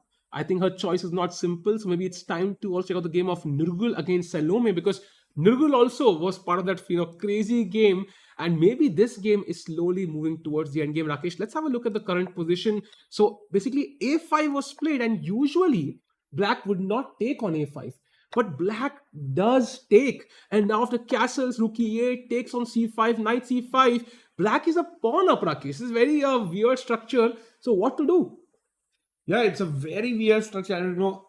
It's like that pawn on is like you are asking questions, Sahil. Is the pawn on c3 weak or the a5 pawn weaker? Yeah. Because game, like the action is going to be decided on the left side of the board. The right side of the board, like the king side, seems so calm, very demure. But on the left side of the board, there is complete chaos. Yeah. And I just feel, white has that little bit of an edge. I don't like those double pawns on the left side. The two bishops are going to be the difference and may give Nurgul her much deserved win now. I agree. It feels like Dr. Jekyll and Mr. Hyde. It's very, very, one personality here, very, very calm, and complete chaos, as you said, on the queen side. So pawns are just everywhere. 3 slightly weak pawns for black and 1 slightly weak pawn for white. But of course, black has an extra pawn. So roughly balanced right now, but it could go either way. And as of 35 minutes for Nurgul, and what happened? Only 35 minutes. Yeah, 35 minutes and 64 minutes for Salome there. So very, very interesting position. And white also has the bishop pair. And once the bishops come out, Rakesh, they can really, really create problems. And don't forget the very, very nice d4 square for my knight. Yeah, and plenty of comments coming in. Pepsi Cola says definitely great show of games. And somebody Vanch or Vanch, I think it says great games there. And Rohit Sharma, shout out to him, is in the chat. Left my IPL training to see these games being commentated by Rakesh and Sahil. So shout out to the hitman there. Absolutely, and would love to see Rohit comments in Hindi as well. I've heard he's quite, um, loud and very clear in his comments. So would love to see that. And as of now, knight d4 played by Nirgul there, controlling that d4 square. So Rakesh, will come back to this. Very, very interesting position. By the way, we have a move from Mondal. She played c5. She played c5, challenging Divya in the center, and now d5 has to be the counter. You cannot allow the c file to open up. d5 just takes the initiative again in the on the king side as well as in the center to black. Is DeFi the only move that wins, Sahil? I mean, I think it's the only move that actually wins. Yes, I think DC5 would also open the D file, but gives black a lot of counterplay for D4. So D5 probably the only move to get a very, very clean advantage. I think we were kind of expecting Mungo to think, but she made good use of Divya's thinking time, where she played quickly, so that she's trying to put Divya under some time pressure. Divya had a huge lead of about 35 minutes on the clock, but it's gone down now to just 1 minute. Yeah. But I think she should be happy with what she has. I think she has a great position as white. And Rakesh, also not to forget that G5 pawn is still hanging. So once I do play D5, do you defend this? Do you attack this? Like, what do you do as black? I think you have to take on D5, right? Is there any other move apart from e takes D5 for black? What if black? Oh, no. You can't go E5 because then I go D6. Yeah, I mean, I would just take on G5 and next go D6. I mean, just pawn up, threatening to win a piece. Seems no problem there. Yeah, so no time for E5. Let's say now, if I have to be chaotic, let's be fully chaotic and let's just throw in B4. Wow. So really, really. I know it's bad. Yeah. Let's gamble. Yeah, very interesting there. So what do I do? What could be my best attempt? Because I am also threatening D6 to win your bishop. Yeah. So I'm just wondering what is the best way to finish black off. Like D6 also looks very tempting because you kind of weaken some light squares. So a lot of options. Because if I go knight A4, right, I think ED5 and maybe that's not the best version for white. It feels like I'm somehow back in the game, but I don't know, something just like pawn takes pawn. Oh, D6. I got the idea. I just checked the engine because my idea was to kind of take on E6, but the engine has a specific idea. It's H6. On the move, which was really not great earlier. G6. Yeah, because of G6 now is a brilliant move because now when you take black, if she takes with this pawn, after E5, Queen G6 would just win on the spot. So I think H6 there is just a brilliant find. So white could first play the H pawn, shift to the center, and then again move to the H pawn and just win the game. That would be really high level play, and pretty sure Divya is finding that very soon. And Sahil, if Divya manages to find this D5 idea, she's almost, like the advantage the engine is showing is that white is going to be 2 pawns up. Wow, that is amazing. And D5, as we discussed, the only move. And for Divya Rakesh, she's had, I think, 3 wins in this tournament, couple of draws, and that sole loss to Humpy. Yeah. So this win could mean she would have 4 wins. And that is pretty impressive. Yeah, and she goes into second place for sure. Doesn't matter if Humpy is leading or, Zujiner is leading. But Divya really wants to win to keep her chances of a podium finish alive as well. Yeah, and Munguntal, on the contrary, wants Divya to play a mistake. So let's see what Divya comes up with here. I think D5 is pretty awesome. I think DC5 is the other option, right? You open this. But after, let's say, rook takes c5, black is actually threatening b4. So I'm Rakesh, I'm a bit distracted towards the queen side, right? I will have to kind of focus on the queen side now. That's why I'm not liking dc5 here. Is there any other move apart from dc5 or d5 that comes to your mind? No, while Divya is thinking about her move, Chat can also make a move, that is by liking the stream and subscribing if they haven't. More than 350 people in the chat, and it's amazing to see so much interest, in this exciting game, round 7 of the FIDE Women's Grand Prix. Yeah, definitely. And Rakesh, how much time do you think they will take here? About 7 to 8 minutes at More. least. More, because if you find D5 style, you win the game. It's as simple as that. But she still has to find h6. So, it's like you have to be absolutely sure that it works. Yeah, but I think she's super strong. She will definitely find h6. Finding d5, or it's not about finding. She has seen d5. Choosing d5 or choosing dc5, choosing h6. In that, choosing d5 is a little tricky. But apart from that, I think white is just completely better. And you know what I thought? We saw d5 and then d6, h6. What if we start with h6? Because now if g6, then d5, and it just transposes. So what's the difference? Why is h6 not so great? After h6, the best move is cd4, Yeah. allowing hg7. So Wow, this is craziness. and king g7, and now bishop g5. So even this is crazy, Rakesh. If you take the knight, now e5, and you know what? This is happening. You can't take with the knight because the queen will hang, and then the queen drops to h7. For example, c takes b2, attacking your queen, but now simply e takes f6 check. Bishop takes his queen h7 mate, so you will have to take with the knight. Now bishop f6 check. Bishop f6 is queen h7 checkmate. So king f6, and now queen takes b2 check, and you win the queen on the next move. So it's trouble everywhere for black. Wow, but what a very, very nice variation you showed. And Sahil, at their level, I think the players can calculate all of this Yeah. till the very end. Yeah, the top players of the world, they will not miss a single detail, especially with time on the clock, and that's exactly what Divya is considering. So the fact that h6 is also a pretty decent try for white is good news for Divya. d5 also, of course, the best move. I'm not so sure about dc5. Just kind of distracts white a little bit towards the queen side. So And Akira in the chat is saying, are there any results done? No, but this game that you see between Divya and Momental might be our first result of the day. And Kufin is asking, who won, guys? Humpy or Zoo? And Sahil, on that note, let's check out that game. absolutely, we left it at bishop b2 and bishop b4, that tricky move to kind of play bishop a6 and harass these rooks. So Humpy does play your move, Rakesh, Yeah. d3, controlling the important e4 and a6 square. So no knight e4 and bishop a6 for black right now. And now queen e7 played, preventing a3 in some cases, connecting the rooks. Now rook c1. And you know what? I think white's last two moves have given me some confidence, and maybe Humpy can put on some pressure because this pawn is still under some pressure.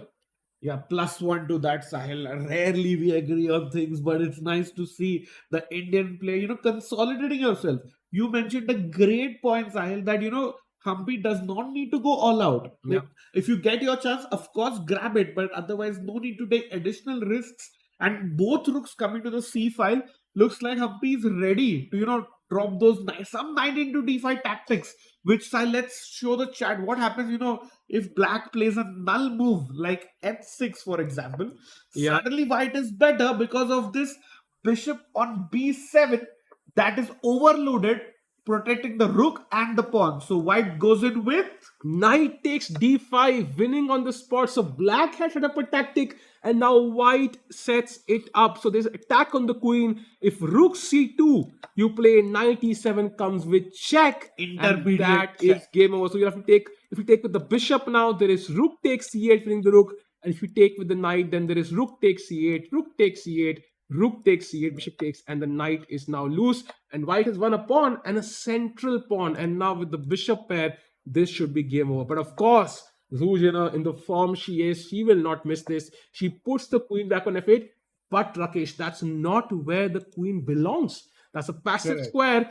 And that means Humpy definitely, just comparing the pieces, doubled up rooks against not doubled up rooks, the active knight versus a slightly more passive knight, and the attacking bishop versus defensive bishop, and the active queen was slightly worse queen. I think Humpy should be slightly better here. For sure, and Sahil, Queen F8, very a timid move, I would say, but it does the job. Now the rook on C8 is defended by the queen, so the knight D5 tactic doesn't work.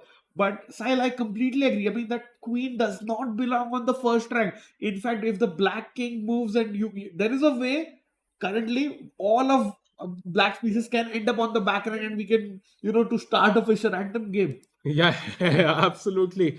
Interesting. Fisher random there. But as of now, Queen F8 on the board. 36 minutes for Humpy, so she has 20 moves to make. I will not worry too much about the clock, as I said yesterday earlier, because I think at the end, the position is solid enough that if Humpy wants to play quickly, she easily can. So I think here, Rakesh, maybe bishop to h3 could also be a move, putting pressure, pinning that knight.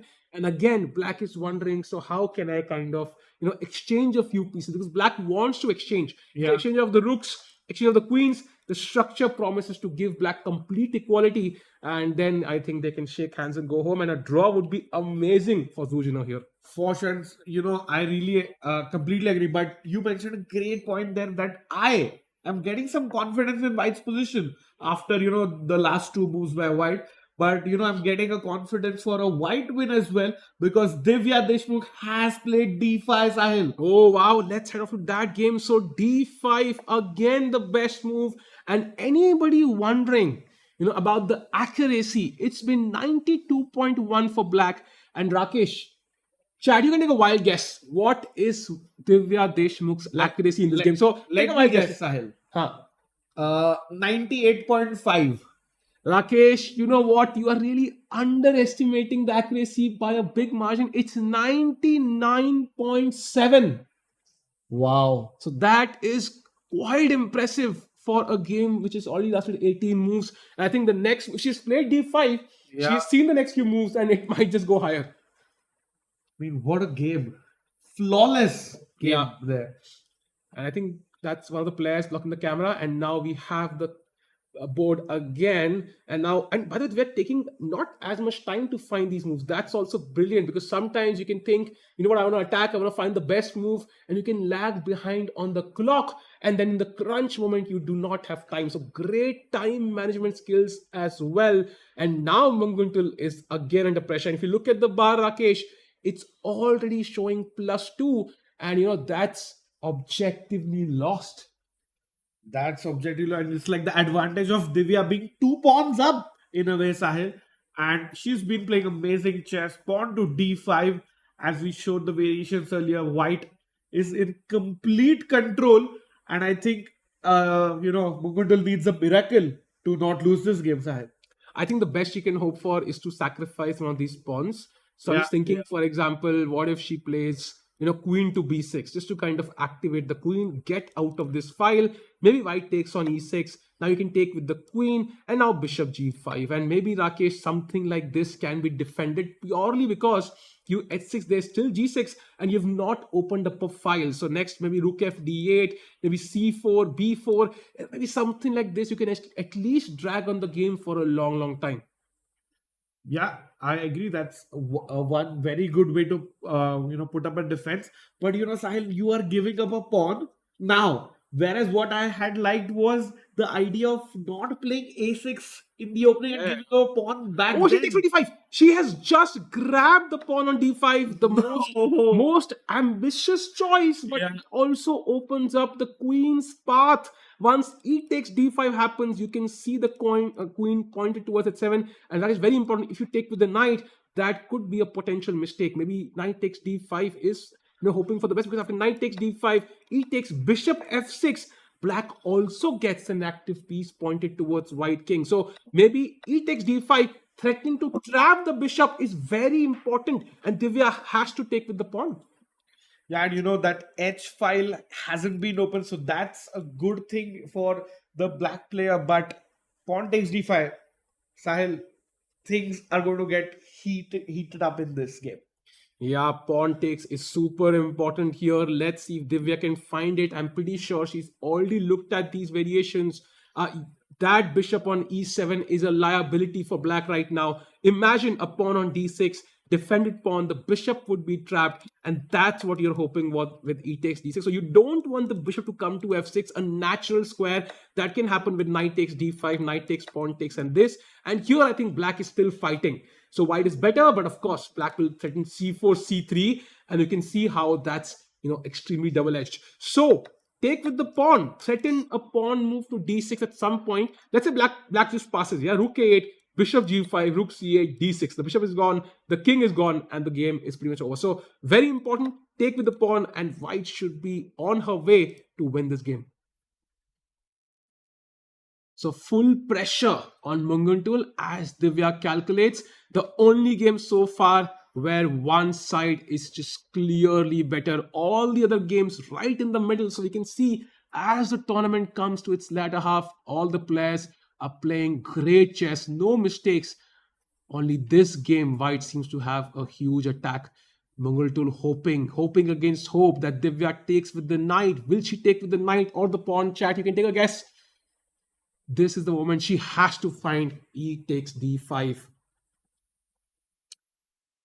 Who won, guys? Humpy versus Du. That game is still on, and slowly but surely Humpy is, gaining an edge there because she is putting on pressure. By the way, knight to b5 played by Humpy. Very interesting because you're offering a trade, but you're also attacking the a7 pawn. And not to forget, for example, there could be a threat of a3, and the bishop has to go all the way back to e7, blocking the queen on f8. So not so sure if black would be happy with that. So for example, if you play a pawn move like a6, saving the pawn, there might even be knight c7 ideas. So knight takes c7, rook takes, rook takes, rook takes. And of course, with the rook on the 7th rank, white should be teeny tiny better here. And maybe rook e7 is the only way for black to hold on to equality. And then white has a choice. Do you play queen c2 defending this? Do you bring the rook back? And the game is again close to equality. But with the active knight, with a slightly active rook,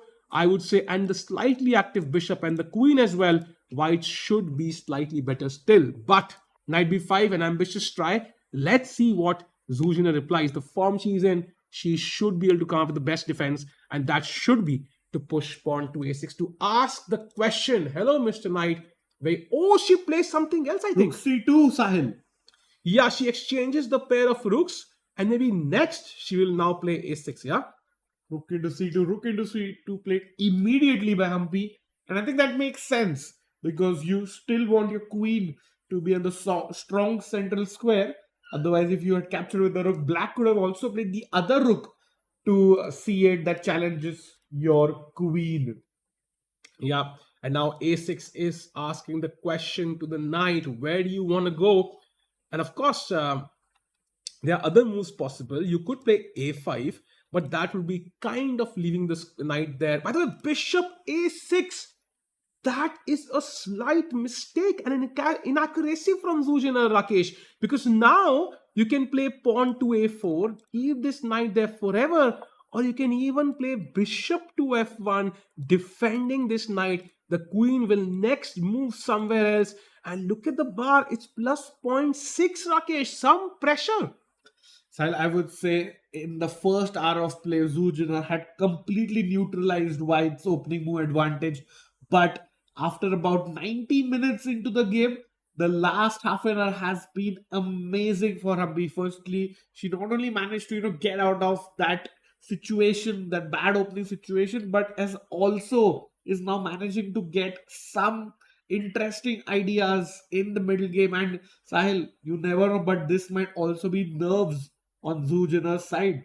Absolutely. She has everything to lose here, Rakesh, because she knows she could be one game away. Imagine if Divya draws, or even if Divya wins and Zuzhina wins, right? So Zuzhina would be a point ahead of Divya with 2 games to go. Yeah. That is literally, unless Divya beats Zuzhina with the black pieces, it almost guarantees her first place. And with the white pieces, she can choose a safer opening and go for a draw. And that would ensure her victory. So she knows she's almost there, almost at the finishing line. This is the one game stopping her from achieving her dream. And that's why she's under pressure. And here, Rakesh, after bishop f1, I feel somehow, there's some pressure on Zuzina. So she's calculating, and Humpy is piling on the pressure. And we'll come back to this game because Divya has indeed played a couple of moves. Let's head to that game. After E takes D5, E takes D5. Brilliant move from Divya. And now pawn to B4, Rakesh. Mistake. That is another mistake, and Divya is now completely winning. If she finds pawn to H6, Rakesh.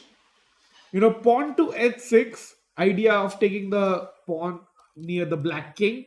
And let's say if you go g6, Sahil, as they say, ignore material. Try to open up files and keep attacking. So you do not save the knight, but instead you play bishop captures g5.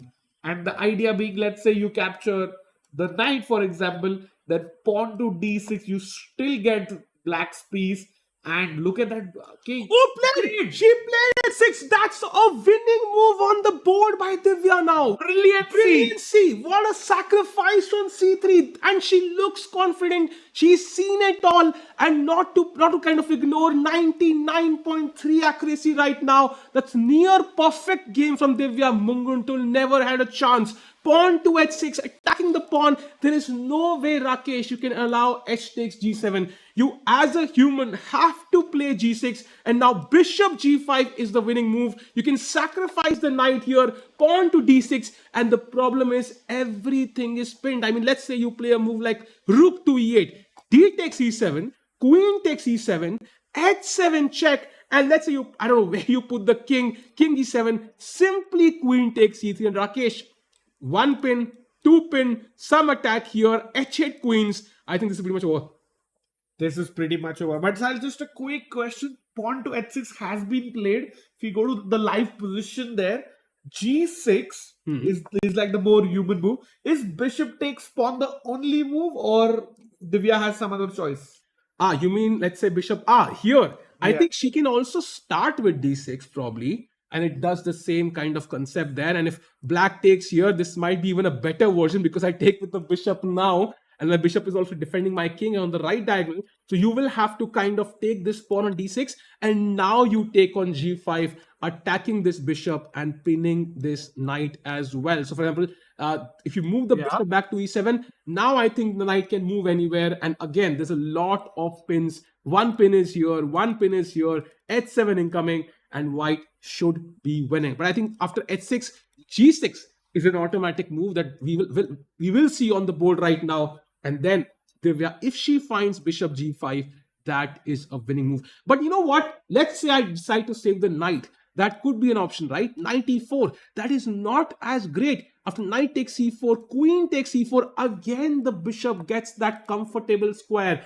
That's what we have to avoid at all costs. Because after h7, king h8, honestly, I'm not even sure if white is better anymore because the king on h8 is very safe. So here, after h6, the game is not yet over practically. And we need to avoid the bishop coming to an active square. So Divya getting off the lead. She's kind of relaxing, walking around probably because she knows that the position is completely under control. Absolutely, Sahil. And if you saw Mungundul's reaction there on the zoomed in camera, she does not look happy. I think she did not expect a move like h6 because normally, Sahil, they say once, you're taught in your childhood about your chess childhood. Once you're attacked, you have to defend your knight. But this is high level chess by Divya Deshmukh, and Sahil, you would agree because it's 99.3% accuracy. And you know what? If you're wondering, why can't I take this knight, bro? Why can't I chop it off? You know what? I can ignore everything. Of course, I can take on g7, but when I just play bishop takes c3, I've just sacrificed a piece for nothing. But now you look at the position. I'm threatening to trap your bishop now. I'm threatening to open up your king side, and there is no defense for black. So let's say you say, I'm going to play queen b6, allow my bishop the d8 square or the d6 square. If you play d6, I will take the bishop. But now h takes d7, Rakesh. And now if you take with the king, guess what? This knight is pinned. And can you find the best move, Chad? What is the winning move for white here? And Chad just think it's a mate and one move, Chad. Yeah. Can you find that? So using this bishop spin, we can play queen to h7, and that is checkmate. And now you see the power of the bishop on c3. So h6, a beautiful move from Divya Deshmukh, and now Mungutul under huge pressure. She's also behind on the clock, Rakesh, and this just looks like we're going to see the first result of today. Yeah, and a very important result. Divya will go to 5 out of 7. And chat is having a very important discussion because you know what, Sahil, apart from the Grand Prix points, apart from the standings in the tournament, Divya also has a great chance to get a Grandmaster norm in this tournament, and that is why this win is absolutely crucial for her norm. And I think she's already touched the rating of 2500, so I think she's getting very, very close there. And H6 kind of takes her one step closer to that goal. Absolutely, and We never see Mungutul hold her head. Yeah, she understands how sad this position is. With black, there is no counterplay whatsoever. I mean, you had counterplay, and why just ignored your threat? So that's really hard to tackle psychologically, because if taking the knight is not great, then what do I do as black? Yeah, it just shows that your attack was too slow, Sahil, in a way. And I just feel, the game turned on its head on the 15th move. Yeah. Where, this move that black has played, Mugundu played just b4, pawn to b4 attacking the knight, had to be played 5 moves ago. Yeah. So black's counterplay is only 5 moves late, Sahil. And basically, this pawn move, pawn to a6, right now has zero relevance in the position. Like, it's weaker on a6, I would say, right now hanging. So I think black would love to push this pawn back and play some other move here to hold the position. But yeah, this, if Mumundul had a chance to time travel and play that move before, she would have, because she is absolutely regretting playing pawn to a6. And look at that. I mean, you can see from the body language. Divya just knows she's in the zone. She knows she's winning, and Mumundul knows that it's game over. 4th loss in a row, Sahil. How do you ever come back from that? You might have some experience. I think I have a lot of experience, but not in coming back, Rakesh. That is the problem. So, not sure if I'm the best person to advise on that. But as of now, 4 losses in a row, and it will not get easier because she still has to play Polina next and then Harika. So this is only going to get tougher. Complete control for Divya here. What move do you expect from Mungutul? G6. I mean, G6 has to be played, Sahil. Yeah. G6 has to be played, well said. And meanwhile, all the other games right in the middle, no chances for any game. So let's stick here and see what happens. Such a crucial game, Rakesh. This is definitely the most important clash of the day after Humpy and Zoo. But Humpy Zoo has seen that development style which we were discussing. But this is the action game. Yeah. And it might be over any second, by the way. A4 did happen in that game. So coming back to the Divya game, any moment we can see a decisive blunder from black, and that might be resignation. So Mungutul already 8 minutes behind. And by the way, black's accuracy is 89.8. So there's a 10-point difference almost. And that tells you why the bar is, in white's favor. Yeah, and 34 minutes and you have to make 20 odd moves. But I don't think black's going to reach the time control or the 40th move. Yeah. So that would be a 4th heartbreaking loss for Mungutul there, unfortunately, in a row, as she tries to contemplate what could be one defensive resource where she has some chances to outfox Divya. I mean, it's very tough, Sahil. You might expect a player who started with 2 out of 3 in the opening to, have a great tournament. But sadly, things have not gone her way at all. As white, Rakesh, so what are you thinking? Are you like, getting anxious as black doesn't play? You really want to win quickly, right? I think it can sometimes play with your mind a little bit. Yes, maybe. But, Divya is a very experienced player now, and she knows all these things. She will be, in fact, very happy to see the position. And, black is not playing something immediately. It's a good sign, in a way. Yeah, for sure. Mugundul down to almost 32 minutes now. She is just figuring it out. What's best? What can she do? She's looking at, I think, the G6. I think pawn to G6 looks highly probable. Looks like she's about to make a move. G6, yeah. She's looking, on that I side. think she has to play G6. I mean, I cannot imagine allowing capturing on G7 in any case. You have to play G6.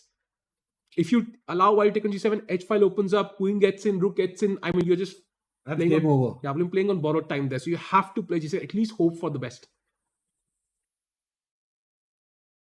And I have a very interesting variation to show chat. Like let's say if you don't play g6, pawn takes knight. You can go to the bigger board, which will really demonstrate the power of the two bishop style. Bishop takes pawn, and now you say, okay, now I want to play pawn to g6. Fair. Pawn to d6. Bishop takes. White does not even need to recapture the bishop because now you go bishop to c4, Yeah. and black says, okay, I'm happy. I'll save my bishop. Bishop to e7 and now queen to g6. Wow. Using the pin. Look at the queen. Look at those two diagonals. That pawn on h6 is worth more than a piece, and that's game over. It just shows that white's play is so easy. Like white has 4-5 winning options. It's like a buffet. Absolutely. In fact, the bishop on c3 feels like, it's underused right now because king h. This guy's on unemployment. Yeah, exactly. And h6 played right now. So 31 minutes for Munguntul. So And Sahil, can we quickly jump into the Humpy game? Looks like some exciting updates if you're an Indian fan. by the way, bishop a6, we're looking at a4 or bishop f1, but bishop to d6 is apparently a slight error from Zujiner. Now, at first glance, Rakesh, you want to chop this bishop off, so maybe you move the queen somewhere, maybe queen c3 or queen f5, trying to grab this, but that's not the best idea. Apparently, it is knight to c6.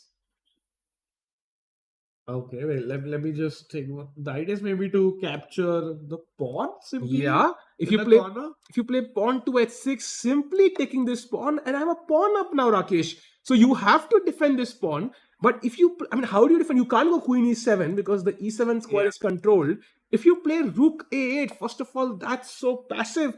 And now I can move the queen somewhere. Maybe queen f5, attacking d5, also attacking your bishop. And this feels like a lot of pressure on black. Yeah, and let's say I make a very bad move like, not here to save the pawn. What if I go bishop to b8? Oh, bishop. Not here, not here. After Okay, knight here, c6. yeah, bishop b8. Bishop b8, but again, I mean, this just feels so passive. Yeah, that's why I said it's a very. And please do not go bishop a3 thinking you can trap the queen because queen takes a3. Queen a3. And there's a pin and there's queen moves. Oh, queen f5 played, so no knight Knight c6, c6. unfortunately. But it's still possible, Rakesh, because next move she can play that unless black just takes her. So Humpy missing that moment, but very difficult to see knight c6.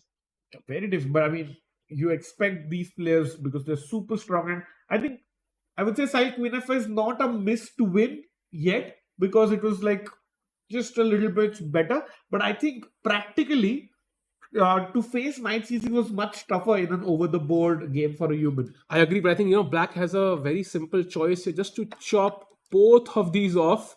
And Give up both the bishops. yeah, but somehow now if you take with the queen, you can see already there are some backhand issues as well. I just feel somehow with no available squares, I think maybe black is okay. The structure is also a bit broken, and it feels like black is doing okay, Sakesh. But what if I capture with a pawn? Where do you go then? Wait, am I winning a pawn here? Maybe you are, Rakesh, after takes, but rook d8, and maybe black has sufficient counterplay because the bishop is potentially a bad bishop. And you know what reminds me of yesterday's bishop on d6 a little bit. Looks very active, but it's possibly a paper tiger. So queen f5 kind of forcing matters, and maybe knight c6 avoiding that trade was a bit more challenging for Zujner to face. Yeah, queen f5, and it's also that case where does black see everything and capture? I mean, give up both the capture both the knights, play a pawn down endgame, or you try for something more active, or you think is it necessary? Like, what if I just go, for example, pawn to h6, Sahel, just a random move? Yeah, now maybe you again have that option of knight c6, Rakesh. It might not be as effective now, but at least it forces black to defend that pawn. And it's not easy to defend that pawn. Yeah, I mean, rook a8 is always going to, I mean, see, you already lose the pawn on d5. So I think this is always uncomfortable. And now there's no pin here. So you can anyway take this pawn, Rakesh. There's a double attack on the pawn. Yeah, true. And now, in fact, bishop goes to b8. Now you have that bishop a3 idea. Maybe Yeah. he has that in mind. Yeah, that's always in the air. So queen f5 also a threatening move unless black accepts that you will have two knights against two bishops. So let's see if that happens. But yeah, also, Sahil, if you just look at the camera, you see a shift in momentum. You see the player's body language changing, and Zujiner looks like tad bit more worried, and Humpy looks more confident. Yeah, although she's ahead on the clock, so she can utilize that time to get back in the game, and trading off these active knights seems to be the easiest way to do so. So as Zujiner thinks, Rakesh, maybe it's time to go back to the Divya game and see if there's an update. No update just yet. 26 minutes for Munguntul now. So Divya looks very, very confident, and there is no defense. But I mean, g6 is the move we are expecting, and that at least asks White the question. So how are you kind of finishing me off here? Otherwise, if I take on g7, I think that is over. Yeah, I think pawn to g6 has to be played, as we have seen. So, Sahil, can we just hop around and have a quick look at the games which we haven't seen so far? By the way, something in chat, make a song if Divya makes e takes d5. Go Divya, go. Similar to the song Go Gukesh Go that we had in the World Championship. And maybe what we can do, Rakesh, is have a bird's eye view. That will make it easier. Yeah. Because I think I want to really capture these final moves in the Divya game possibly. So let's have a bird's eye view. G6 on the board, by the way. So G6 on the board. First of all, let's have the bird's eye view of all the games. Rakesh, board number 1, right in the middle there. Most likely, they will have some imbalances, but looks equal. Board number 2 as well, that Vaishali game, we saw White had more space, but black has played e5, so looks very, very equal. Board number 3, Humpy with slight pressure, and black has the option to give up the bishops and try to hold that. Board number 5 as well, I think that interesting Harika structure, right, with that queen going to a4. So even though it shows equal, I would say that has chances to go either way. But finally, board number 4 with that huge lead for White. I mean, I think it's time to check out that game depth. Yeah, we should pawn to g6 plan. This is the only game where we see the bar showing a considerable advantage. And Sahil, let's show chat once again. How does Divya convert this? And before we show that, 16 minutes and 7 seconds taken by Munguntul to play g6. So that tells you how much she calculated to come up with a defense, and there doesn't seem to be one. And now g6, so you block the queen's path. Now, what you don't want to do is play knight to e4. We saw this earlier, because after knight takes e4, queen takes e4, bishop f6, you are activating that troubled piece on e7. h7 king h8 would be a dream for black, and suddenly things are turning. So no knight e4. You can potentially put the knight on a4, but again, like, it's moving in the wrong direction. I feel if we are all in, we should go all in now. Simply take this pawn on g5 and threaten the pawn move to d6, trapping that bishop. And if black were to take this, we don't care about this. We play d6. And if you take on b2 now, I mean, everything is hanging. I don't know how I finish it off, Rakesh. Do I first take on e7? Do I play h7 check first and play queen c3? I think queen c3 is a very, very common idea. Which one do you want to do? I mean, I like the pawn on f6, to be honest. So yeah, queen c3 is just check, king g7, and now queen c3 maybe, yeah? That is such a beautiful move, queen to c3, pinning that knight. And what does black do right now, by the way? I don't know. But even just take on e7, Rakesh, I mean, even that wins. That is so simple, right? You have bishop h6 as well, winning, I mean, like at minimum. At minimum. And this pawn on b2 is a nice shield to have, for your king. Now, black doesn't have any attacking chances also, so pretty safe. And if I really want to, I can have some tactics in the air as well.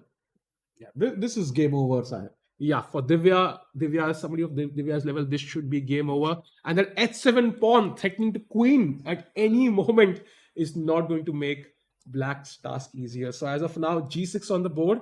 And this is not over yet, of course, but I think this seems to be going in Divya's favor. And she would go to 5 points, Rakesh. Yeah, going up in the standings of the fifth leg of the Women's Grand Prix, and more importantly, one step closer towards that Grandmaster norm which she needs to become. By the way, Zuzina has made a mistake apparently. So we saw, Bishop b5 was correct. Queen f5 played. She played the first good move, bishop b5, pawn takes, but she did not take the second knight. I don't know if you've seen that Bollywood movie Gajni. If you remove one person, you remove both. Otherwise, they come back for revenge. This is exactly that scene here. Queen e7, and the second knight can now come to c6, Rakesh, and attack the queen. And that knight on c6 is worth any rook on any day. I mean, attacking the queen, gaining a tempo, putting pressure on the pawn, and now the bishop can be utilized to gain an edge. Knight to c6. The queen goes to d7, for example, and now pawn to h3 or h4, just giving the king that escape route, and I think white is simply better here. Absolutely, and white is completely in the driver's seat now. Sahil, I don't remember that movie. Maybe it has something to do with it, but it just shows that Humpy is on course to get the sole lead at this tournament. Yeah, if that happens, if you are an Indian fan, I think it could be that we would have Humpy in first place and Divya in second place after this round ends. So that could be a huge boost to Indian chess. But as of now, Zuzina, having escaped from extremely tricky positions, will have the faith that she can do so here as well. And of course, first Humpy has to find knight c6, which is the only move in the position to get a better position. Yeah, and Sahil, you can see the blue color arrow on chess.com that shows that knight c6 is the only winning move or winning idea for Humpy here. Do you reckon she finds it? Yeah, I mean, She missed it the first time though. No, I mean, if we are the commentators, they will find the only moves, as we can say from experience. So knight c6 should happen because now there's a pawn on b5, Rakesh. Now it's so logical to understand why the knight belongs on c6. It's basically untouchable there. You cannot remove it, and it just kind of dominates the position, controls so many squares. Yeah, I mean, and also gains the tempo on the queen. I mean, it's so common to kind of attack the queen, right? You gain a free move. I mean, that itself should make knight c6 the first move you consider in this position. Let's maybe dig a little bit deeper, Sahil. So queen d7. Do I have time to capture bishop takes d5 and go a pawn up? If bishop d5, so people in the chat, there's a beautiful tactic for black here that just wins the game, and maybe that's what Zuzina is hoping for, and that move is knight to f4. Oh my god, that's beautiful, Sahil. Exactly, because you're controlling that g2 square. She plays knight c6. Oh, knights on the board, and that gives Humpy an edge going into this crucial game. And white is better attacking the queen. The queen has to move, and that queen d7 played. So Sahil, why, let us show chat why bishop takes d5 by Humpy could be a disastrous blunder. Yeah, bishop d5, knight to f4, simply controlling the g2 square, and rook e1 is a mate threat, and also your queen is actually hanging. There is no way the queen can come back and control the e1 square. So that would be game over, and Zuzina would be the clear favorite to win this tournament. So Humpy should not make that mistake, but she can give her king an escape route with a move like pawn to h4, Rakesh, allow bishop h3 as well to put pressure, and I think that would ensure Humpy a clear edge with the bishop pair, the strong knight on c6, and black's pieces, a queen tied down to defending a pawn. That is not a good look for the black pieces. And I really like that idea. Pawn to h for an alpha 0 style idea. You want to go pawn to h5, pawn to h6 as well, trying to soften up the knight on f6. This looks great. Pawn to h4 has to be played. Do not be greedy to capture the central pawn. Just play slowly and you will get there if you're white, Sahil. And also now the very important task is the knight on c6 defends the d4 pawn. That frees up the bishop for greener pastures. You can now bring it to c1, potentially to g5 to attack this knight. And You can see how it puts pressure on the d5 pawn. If I can capture on f6, then this pawn also falls. So Humpy has very, very And simple. she's about to play bishop f1. She touched the bishop. My heart sank a little, but bishop f1 looks like a good move. Yeah, a decent move. The bishop can now come to d3, setting some ideas in h7 if the knight moves. So a decent try at that. And of course, white is better. That knight on c6, it has the potential to be a paper tiger if black's pieces enter white's camp. But as of now, it's really, really making black's pieces passive. Yeah, I mean, I think the queen was not born to defend the pawn on a7 for sure. Yeah. And of course, the point is, even if you try to, play a pawn to a5 move, the knight is actually also defended. So I can just take this and you cannot really grab the knight. So the a7 pawn is there to stay as a weakness. And this looks great actually for Humpy. We were talking about maybe does Humpy have to offer a draw, play for a draw from there to here, where she's actually pushing. It's a nice development if you are an Indian fan or a fan of Humpy. By the way, can we quickly head off to the game of Divya? Because at the end, it's like this is the game which is the sharpest, and white is right now thinking what to do. Such an important game this is. There's a piece hanging on c3. And Rakesh, which game do you expect to end first? I think this one, yeah? Simple choice. Yeah, this one for sure. Checking out, other games look pretty much in the middle game stage and will take at least an hour to finish, but I think Divya's game could finish in the next 20 minutes or so, I think. Basically, I think it depends on how long the players take, but I think it could end in the next couple of moves as well. Right now, g6, that's the last try for black, and bishop g5 would be a great move. In fact, you can also play d6 as we discussed. d6 also very logical. You gain a tempo now with bishop g5. But I kind of like the fact that, bishop g5 is so forcing, right? There's only one move. If you don't take the knight, then I've won a pawn. I'm threatening d6. You can pretty much resign. So it's a bit more forcing, I feel. They were about to play a move, I think.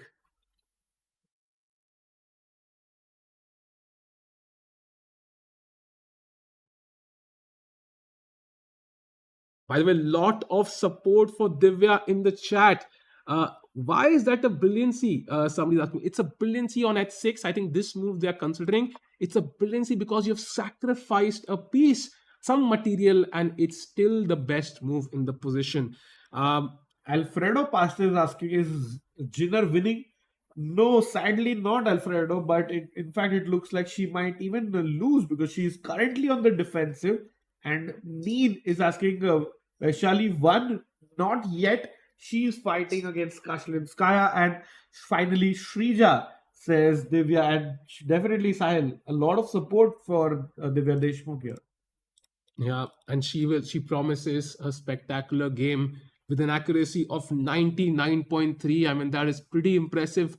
So can she convert it with that accuracy, Rakesh, just to kind of crush black here? That's the question.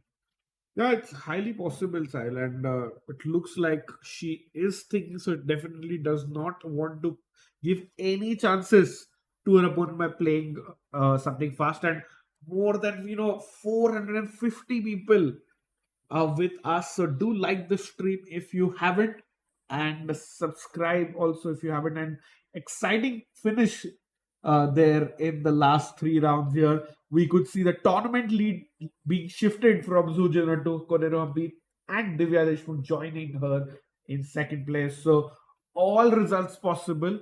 We are getting into the third hour of play, and looks like Sahil results will start coming in. Yeah, and we've seen often, I think one result comes in, and by the time we have, discussed the moves, 2 other results come in. So it's very, very common, I think, all players, as they reach that, time control of the 30 to 40 moves, when they have less time, you can see blunders happen, at the same time, and a bunch of results as well. So, and yesterday's last game also told us how we can always have some beautiful, game at the end. So it's always good to stick around. But as of now, this game, I think, will be the first one to end.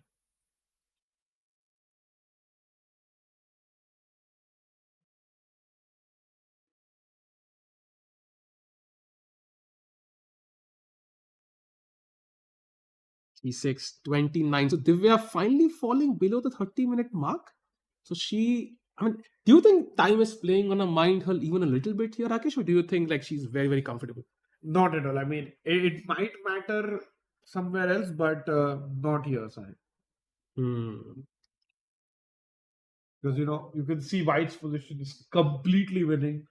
All of White's pieces are on the attack and just looks super, super strong.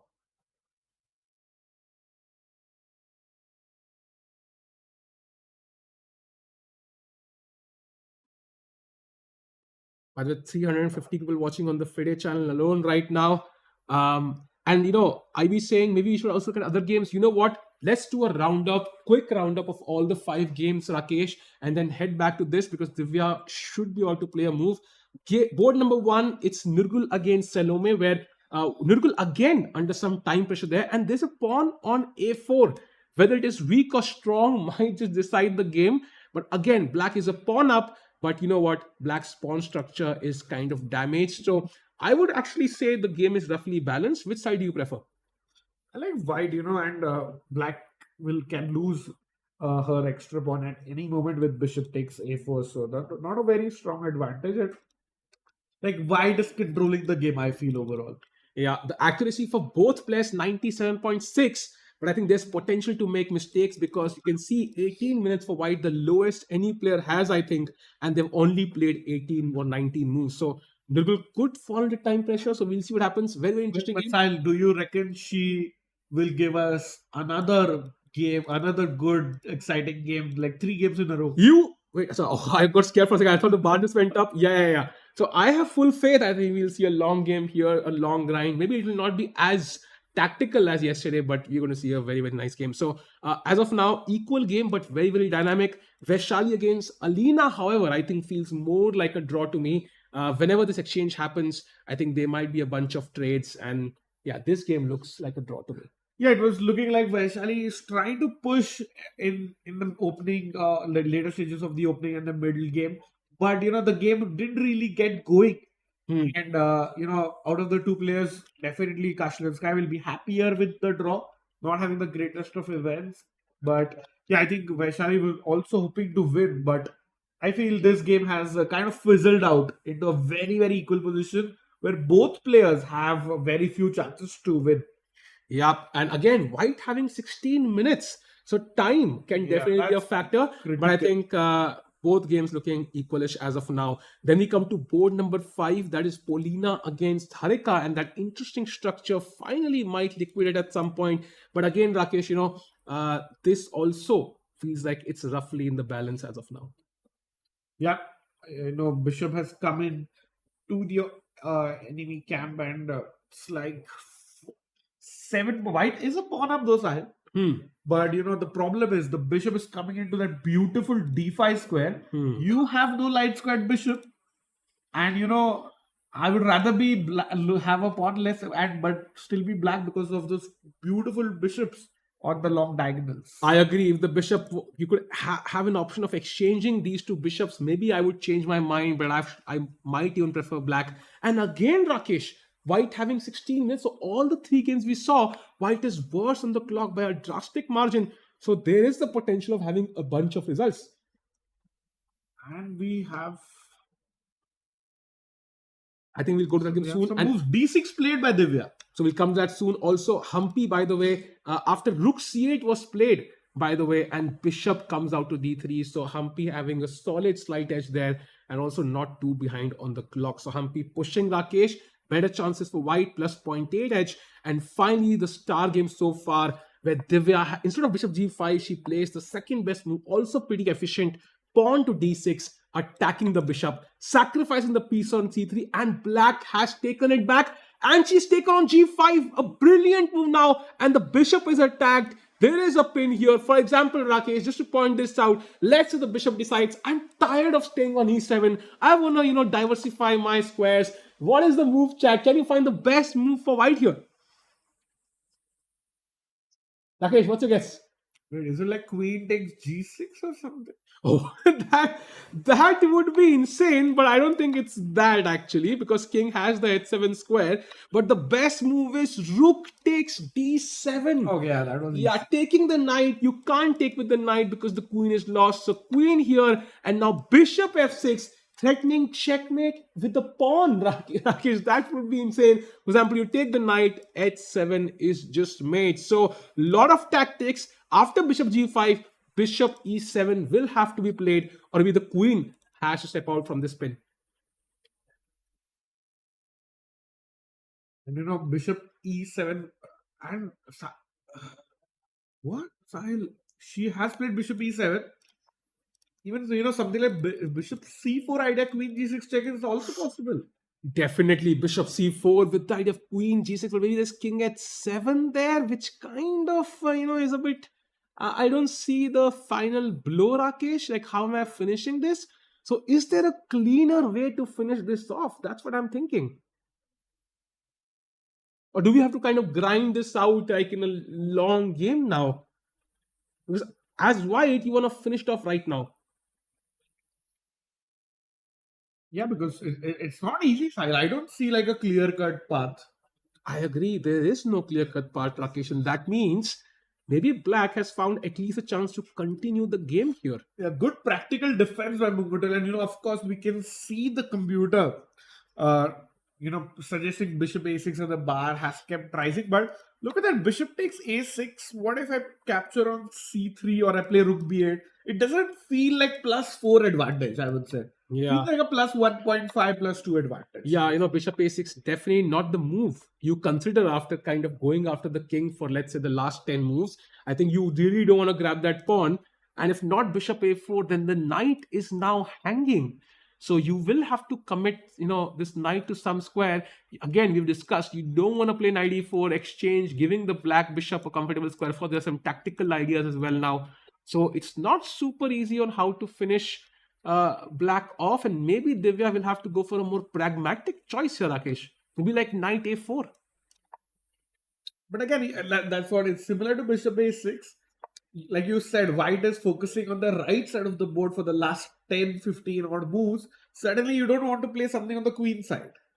Yeah, but if you play a move like knight d5, for example, this is how you lose as white suddenly. After knight takes d5, there's a discovered attack on the bishop. If you take with the bishop, I'm going to take it back with the knight. And if you take the knight, I'm going to take the bishop. And now black is actually winning. So you can't, and if knight e4, I think you will have similar ideas with knight takes e4. So I think you can't really move the knight to the center, Rakesh. So either you sacrifice the knight, commit to that with bishop c4 or bishop a6, or you have to move the knight to a4, unfortunately. Yeah, knight a4 looks like the more practical reply, in a way. So Munguntul at least coming up with a way where she can fight on for longer, because as it looked earlier, it felt like the game could be over any move, and at least the game will last longer. The longer it lasts, the more difficult it gets for Divya to kind of, keep finding best moves. Yeah, and Divya, of course, can't afford any slip-ups. She needs 2.5 out of 3 games to get her next Grandmaster. Agreed. And a win here would really, especially if Humpy wins, I think her chances to even win the event rise dramatically. So very important game here. I think Divya needs 6.5 points to, I think, finish in first place. I think that's the bare minimum any player would need. As of now, Zhu Jinner in the standings with 5 points. She is leading the event, but she is worse against Koneru, Humpy, and Divya 23 minutes now. Black has 25 minutes. So Munguntul at least maintaining the par on the clock. So if something goes wrong, she has the potential to strike back. A look at the clock from Divya. So it is getting to her a little bit that there's no finishing blow here, and she will have to play a longer game than expected.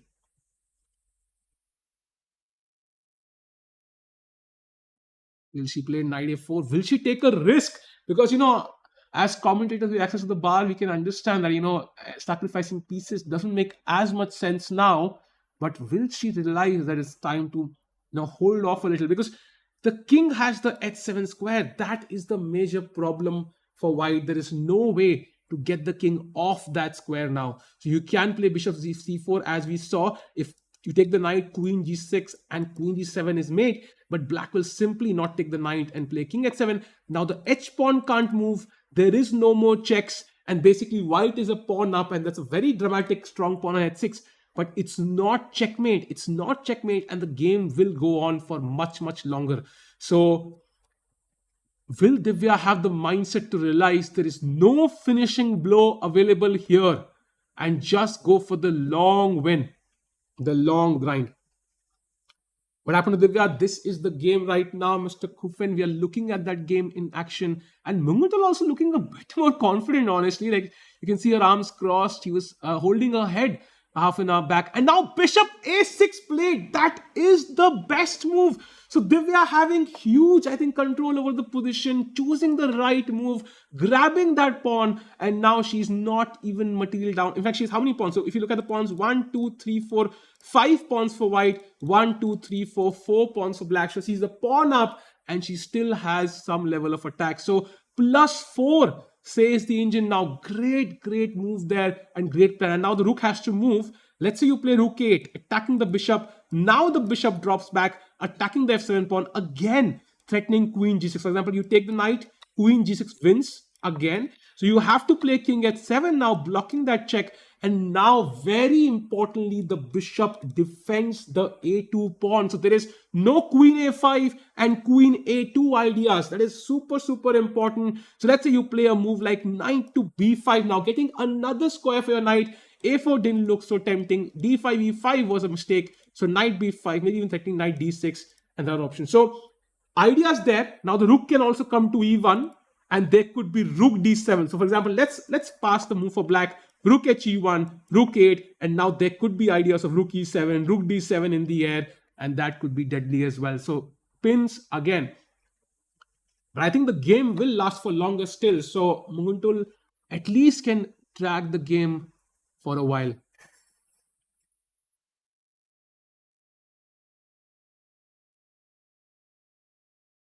Let's see what happens. Meanwhile, the only game where one side is completely winning is this one. As Divya gets up, Munguntul calculates. Let's have a look at the game of Humpy against Zujina, the important game today. And I think this is where we left it, where bishop f1 was played and the bishop came out to d3. Rook c7 from black. So very pragmatic move, defending the pawn. At least now the rook worth 5 points defends the mere pawn on a7 worth 1 point. The queen is now free at least. But even if she's free, where can she go? There are no active squares. And now Humpy plays pawn to h4. So following the principle of two weaknesses, there is one weakness on a7. So the knight attacks it, and now you have to create another front. It's very common for top players to first of all make all your opponent pieces passive, defending one weakness, and then you create another weakness. You keep switching between these two weaknesses until your opponent crumbles. So pawn to h4, h5, h6 in the air, and black under huge pressure, I'm going to say, especially with this battery pointed towards 7. You can't go g6, the knight hangs, and h6, I mean, you can play this, but now bishop c1, and you can see how there's a bishop h6 threat. So for example, queen c8, simply bishop h6 wins, pawn takes because there is queen takes f6. So Humpy, huge practical chances to take sole lead in this event, defeating the tournament leader and potentially winning this event. So let's see what happens. Although she has 18 minutes, we've seen 29 moves already. So only 11 moves to go. I would say she will not face any serious time trouble here and seems to be in the driving seat.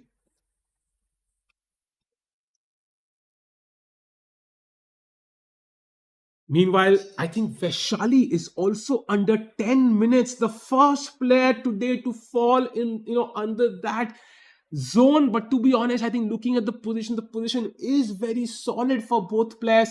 Will Alina be able to use that clock to her favor is a question I would love to be answered. But as of now, you can see the pawn in front of pawns. There is no potential to create a passed pawn here. And that means unless either side blunders, I think this should still be equal. So for example, there's some activity, potential attack on the queen. So let's say I play knight to f8, revealing attack on the queen. I can play queen c4, let's say knight g6, and now probably bishop g5, offering a few trades. Knight takes c4, bishop takes c7, queen takes, of course, queen takes, rook d1 check, king h2, and this does feel like it's close to equality. There's some threats here, but king f8, and the game should be a draw. For example, rook d4, knight d4, and this game should simplify pretty soon. So unless one side blunders, I think I expect a draw here. No major update. Meanwhile, I think, Humpy has, wait, what happened there? Humpy has made a huge mistake. What? Oh, she has made a huge mistake here apparently. So h4 was the ambitious move. Black responded with h5, and here we needed a bishop maneuver, not a knight maneuver from Humpy, and she has plundered her advantage in one move. Bishop c1, an automatic choice, and look at the bar. It would have been plus 1.3. Oh, it would have been close to winning for Humpy. And let's say black passes a move. Let's say queen to c8, for example. Bishop g5 is winning on the spot. Humpy has squandered her edge completely. She had a winning maneuver, close to winning maneuver. Rakesh, h4, h5. Bishop c1 would have given her a close to winning edge. Bishop g5 incoming, with especially the only defender of the h7 square vanishing. But she plunders with 95. This makes no sense.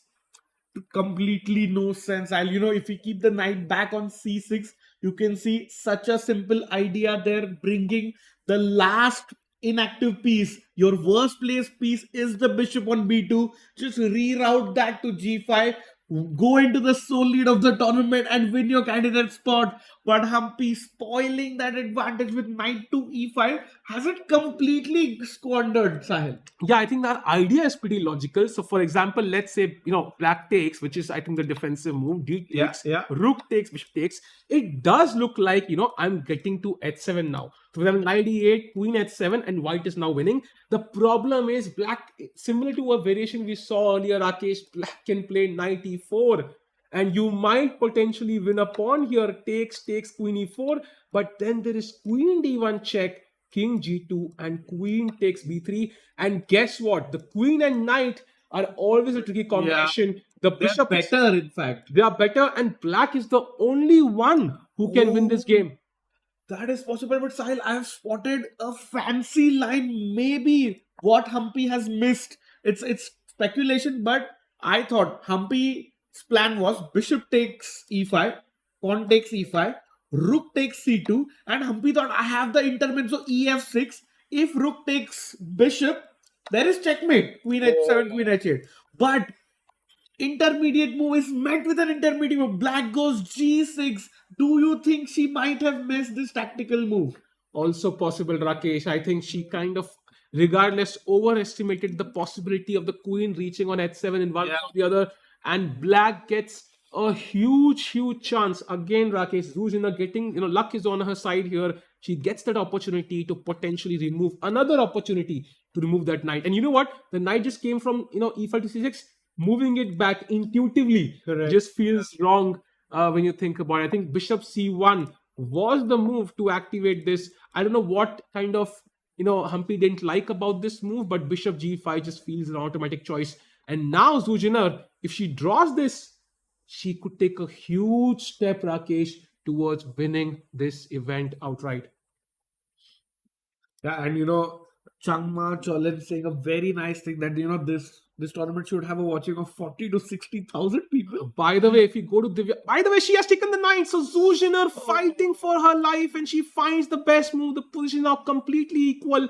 By the way, Humpy takes back with the pawn. We will see rook c2, bishop c2, and knight e4. I'm pretty sure, and the game will be a draw. And Humpy rook c2 played, Sahil. Yeah, I don't think she missed EF. Yeah, she will take the rook now. She will take the rook now, of course. I don't think she'll miss g6 there, Rakesh. Yeah, I mean, even if you hadn't seen it from far, you definitely see it now. And you don't take on f6. Because bishop, of course, e into f6 is completely lost for white. So you just take on take the rook and hope. Rakesh, That the fact somewhere that she's thinking, you know what, her elbow slipped a little bit there. If we have that moment, I don't know if we could have win the recap tech there, Rakesh, but her elbow definitely slipped, and that could be a shocker. Maybe you are correct. She did miss Yeah, that it's EF6 possible. leads to G6 there, winning on the spot for black. Because as a player, you consider rook takes bishop or rook c1 check. You got both those bases covered, but not that one key element where black also has time to chill. This will be hard. She's thinking a lot, Sahil. It is not normal. Yeah, it is not normal. I think it is possible that she You are rook down. completely missed G6. It is a possibility. And Rakesh, while Humpy thinks Divya is close to winning, if we go to that game, she did find Bishop A6.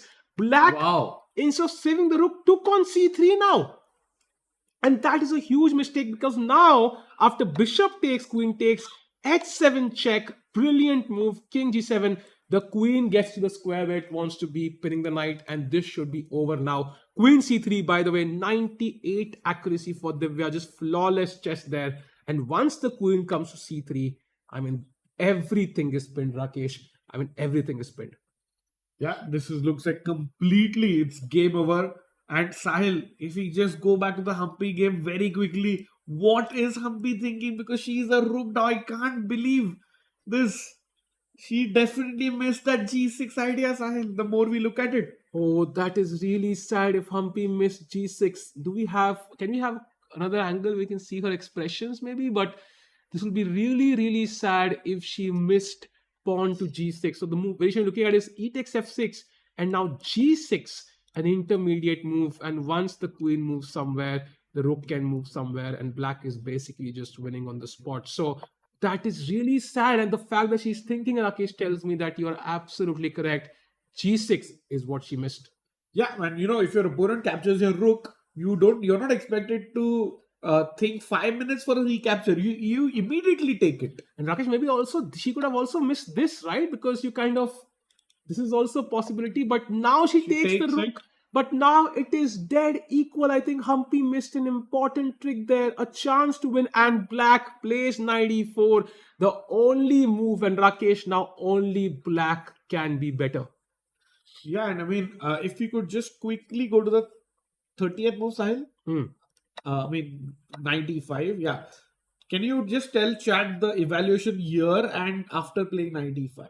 Yeah, 95 is just dead equal, but bishop c1 and bishop g5 would have given white a plus 1.3 to plus 1.4 edge, which is like a slight inaccuracy away from completely winning. So yeah, it's almost like Humpy blundered a pawn in a row. Yeah. I think maybe she was worried about one move like a6 because you can't take this and the knight would be hanging, and maybe this was the problem. But bishop g5 is actually winning on the spot. So for example, if you take this pawn now, bishop f6, and you can see how queen h7 is just game over. So she missed something there, but bishop c1 was the way forward. And now after knight e4, Zhu Zhiller is comfortably okay. Yeah, and it looks like she has made the comeback. Remember, Sahil, this is the most crucial game of the round, and it might happen that if this game ends in a draw, Divya and Humpy will be on 5 out of 7, and Zhu Zhiller will be the sole leader on 5.5 out of 7. And then tomorrow's pairing, this, Sahil. Yeah, it is Zhu Zhiller with the white pieces, very important against Divya with black. So Divya will hold the cards on whether she can stop Zhu Zhiller from advancing. But Rakesh, as of now, I think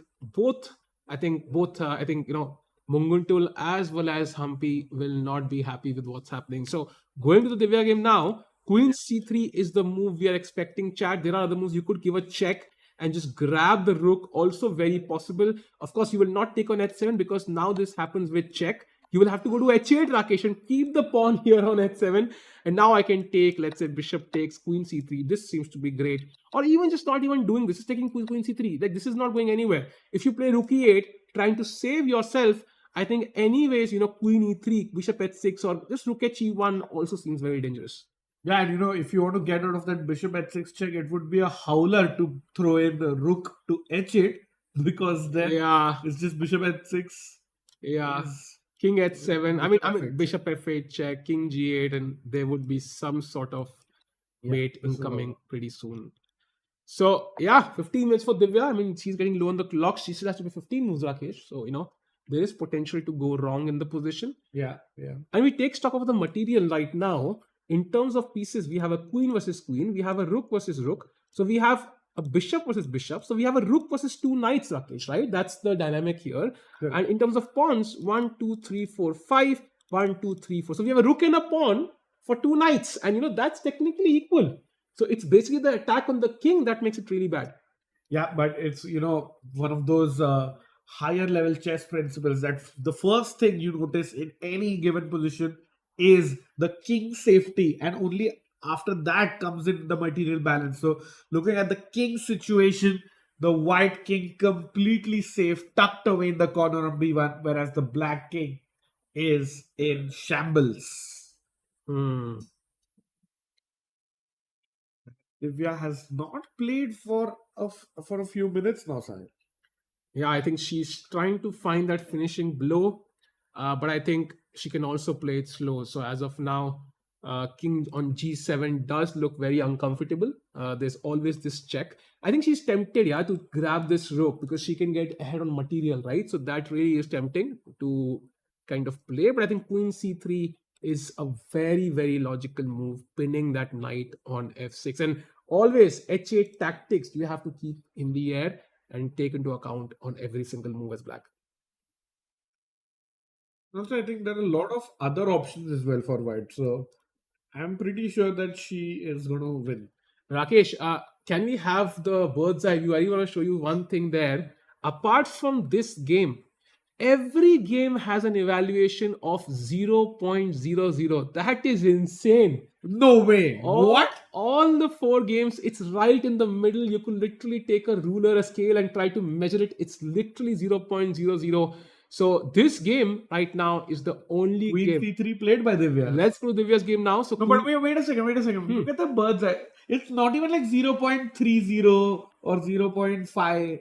completely in the middle. So we might see a bunch of draws today. 4 draws are possible, and let's get into the Divya Yeah. So momental game now. So queen c3 played by Divya and rook e8 instantly played. So black avoids bishop h6 check and winning the exchange. And now Divya has to prove how can I convert this. But Rakesh, I think there's a simple way to win this, and that's rook to e1. Maybe rook d e1, pressuring this, and let's say black passes the move with queen to c7. There is rook takes e7. Distracting the rook, and guess what? I got a new queen, so a lot of pressure there. Even if you play queen d8, yeah, defending this, there will still be a lot of pressure. Maybe just a4, a5, pushing the pass pawn.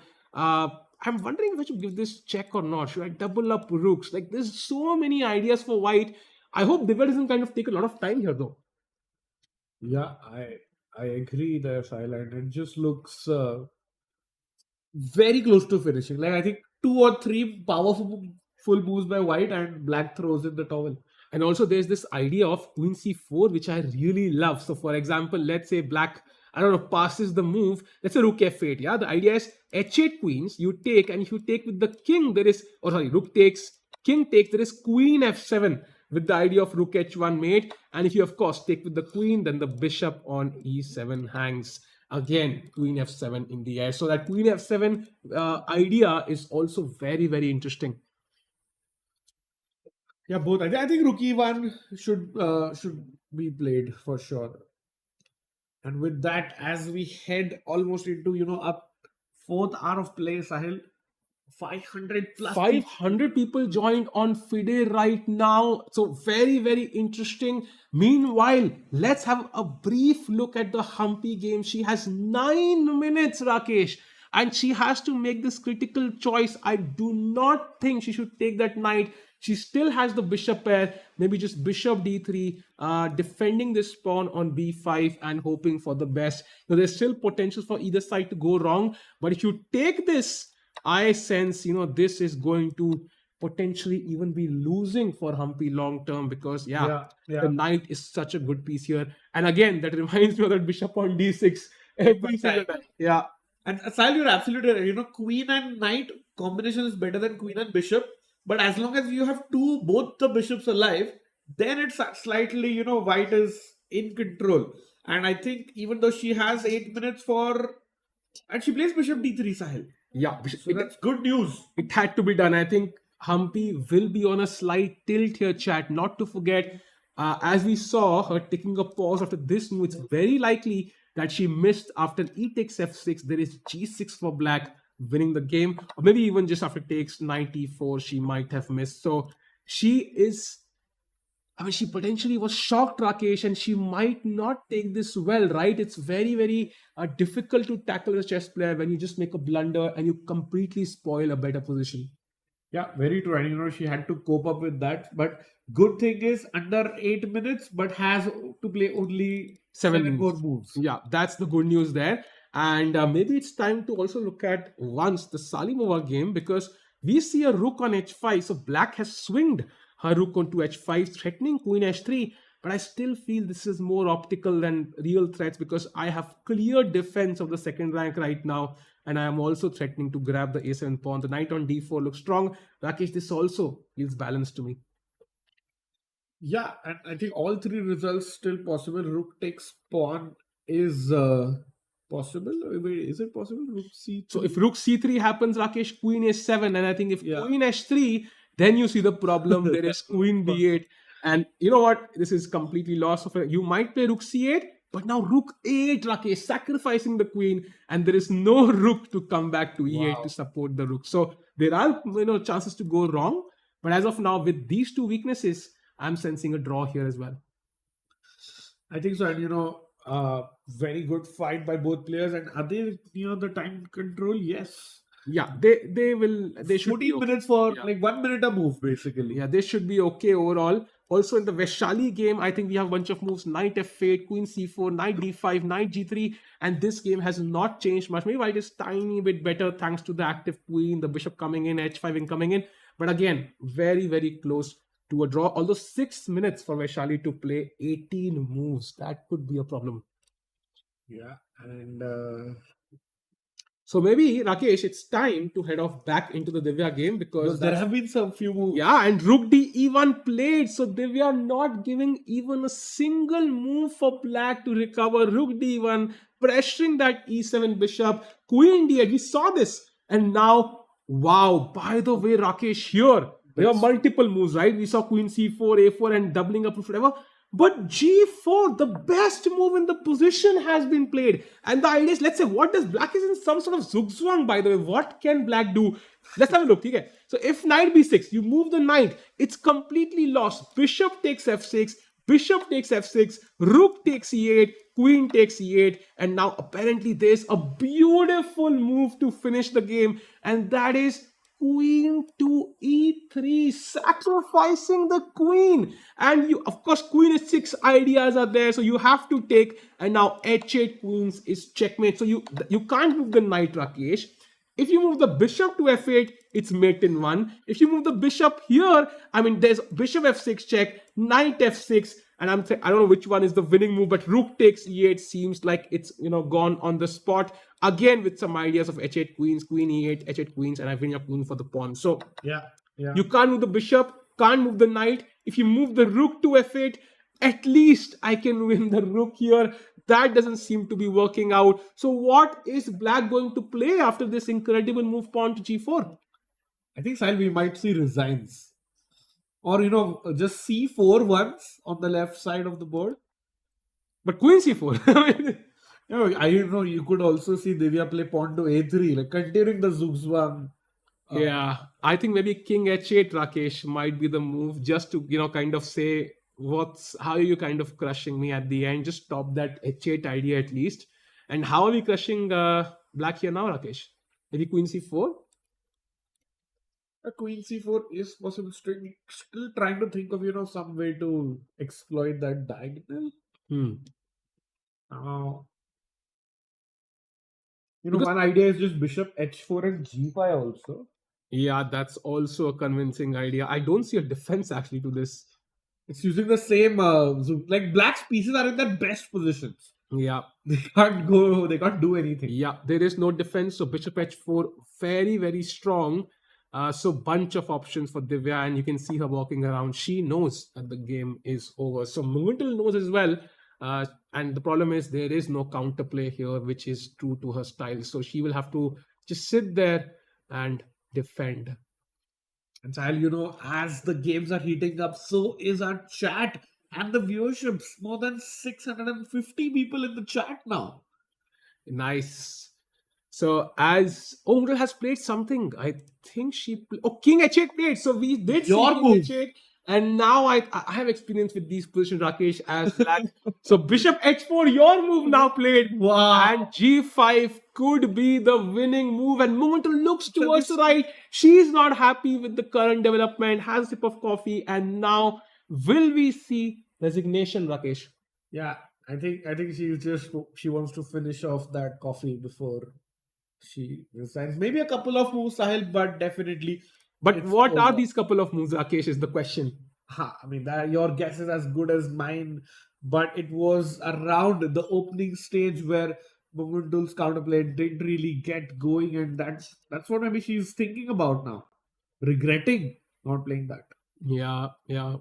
And guess what? That A6 pawn didn't even survive. And that was the pawn Divya captured and got the winning position. So that really hurt Muguntul a lot there.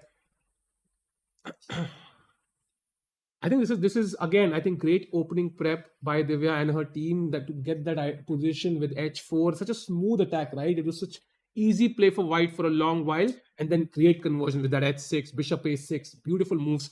And now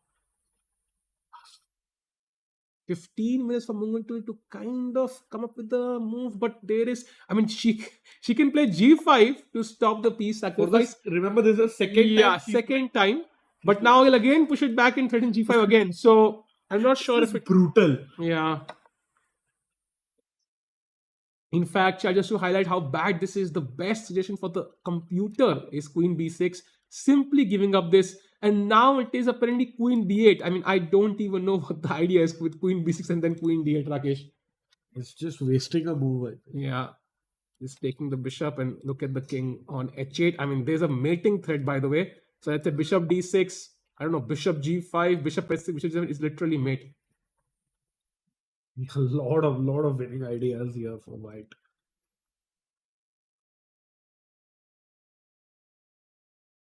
But what a powerful game by Divya, right? Yeah, amazing game. Meanwhile, let's have a slight look at the Zhu Jina game. Why is the bar in Humpy's favor again, Rakesh? So we saw this position, right? And G6 played by Zhu, which is a great move, by the way. She's defended so many positions. The queen drops back. Knight comes to C5. She wants that bishop. Yeah, she wants one of the bishops. Humpy drops it back to the king. And now D4. That could sharpen the game dramatically. Rakesh, I feel Zhu could have calmly defended this. There is no way white can advance here. If you play B4, the knight sits on E4. We've already seen you cannot grab this. But there was no play from white. But Zhu, I think, becomes ambitious now, as she did against Salimova, right? When she had a draw in hand, she overpushed and had a lost position, escaped in that game. And D4, by the way, a great opening try. The passed pawns must be pushed, but this opens up the bishop's diagonal. This gives this bishop a task. Now it's attacking the pawn. And what is the best move for white here, Rakesh? And also loses the E4 square for the knight. Yeah, and more important, it opens that queen's diagonal to C6 and A8. I think it was the knight coming on that square. Now the queen should come on that square. Let's play that move. Remember, you cannot take that. If you take that, it's absolutely game over, Sahil. Wow. Because that pawn is going to get white is going to get a new queen. And you might grab this, Rakesh, but bishop C4, and we will see the power of the bishop's knight going back. And now bishop takes E4. If you take this, goodbye, and it's a new queen. So there could be another twist. So Zhu becoming over ambitious a little bit and has given Humpy another chance. So we'll come back to this. Meanwhile, Vaishali is better. Wow. So we are seeing a lot of twists in time trouble. Let's go back. This was the position, Rakesh, where she expanded. Alina played B5. And this was a mistake. C takes B6, knight takes B6. And now apparently this is a huge weakness. Queen e4, attacking the bishop, putting pressure here, centralizing the queen. Seems like it is better for G4 played. also very active. And now you can imagine h5 incoming, bishop coming to c3. This is a knight coming to f5, Rakesh. This is a potentially a deadly attack for Vaishali now.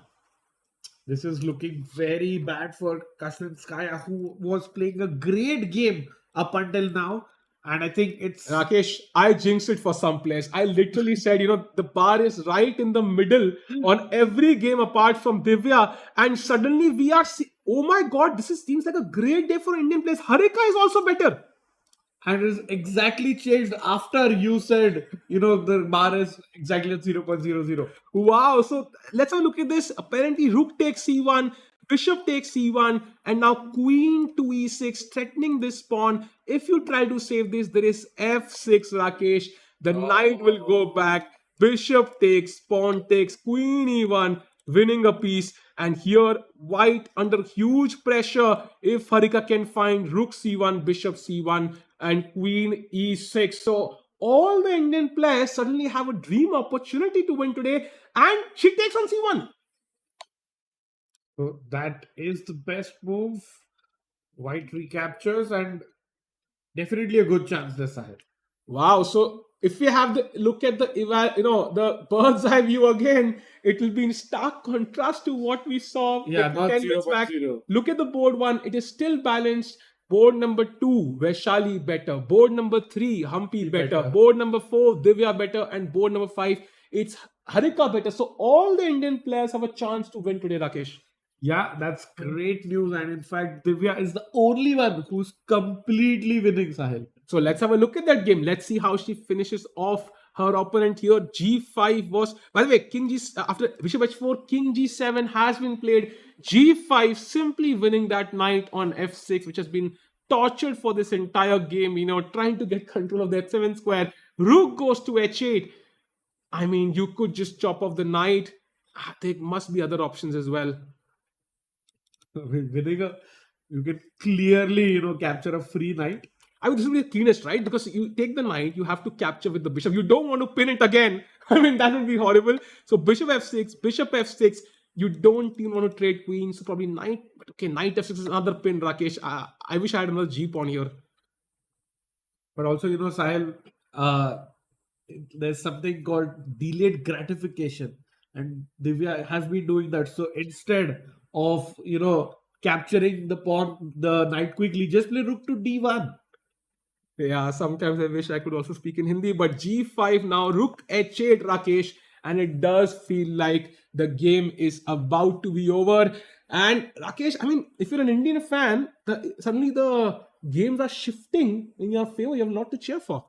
Yeah, completely. And all 4 results. I don't think that has ever happened, right? All 4 Indians winning in this event. So I would say this could be a huge twist. Let's have a look at the game of Humpy again, because Humpy. Wait. Let's stay with this. Divya has captured something. Rook e7. Oh, that's a brilliancy! Another brilliancy from Divya Deshmukh. The best move in the position. Grabs the bishop. I think we are going to see resignation on this move itself, because queen takes e7, g takes f6. Look at the fork. You have to take with the knight, and I'm guessing there could be multiple ways to win this. We could just probably take this and even win, Rakesh, but what's the easiest way?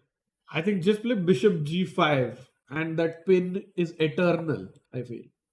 Wow. You can't do anything. Yeah, that is actually... Momental captures queen e7. Sahil, I think we might see the end of this game. Can we go full screen, producer G, and get the handshake moment? Let's go. So, important moment there. Queen takes e7 played. I think g takes f6 will happen any second now.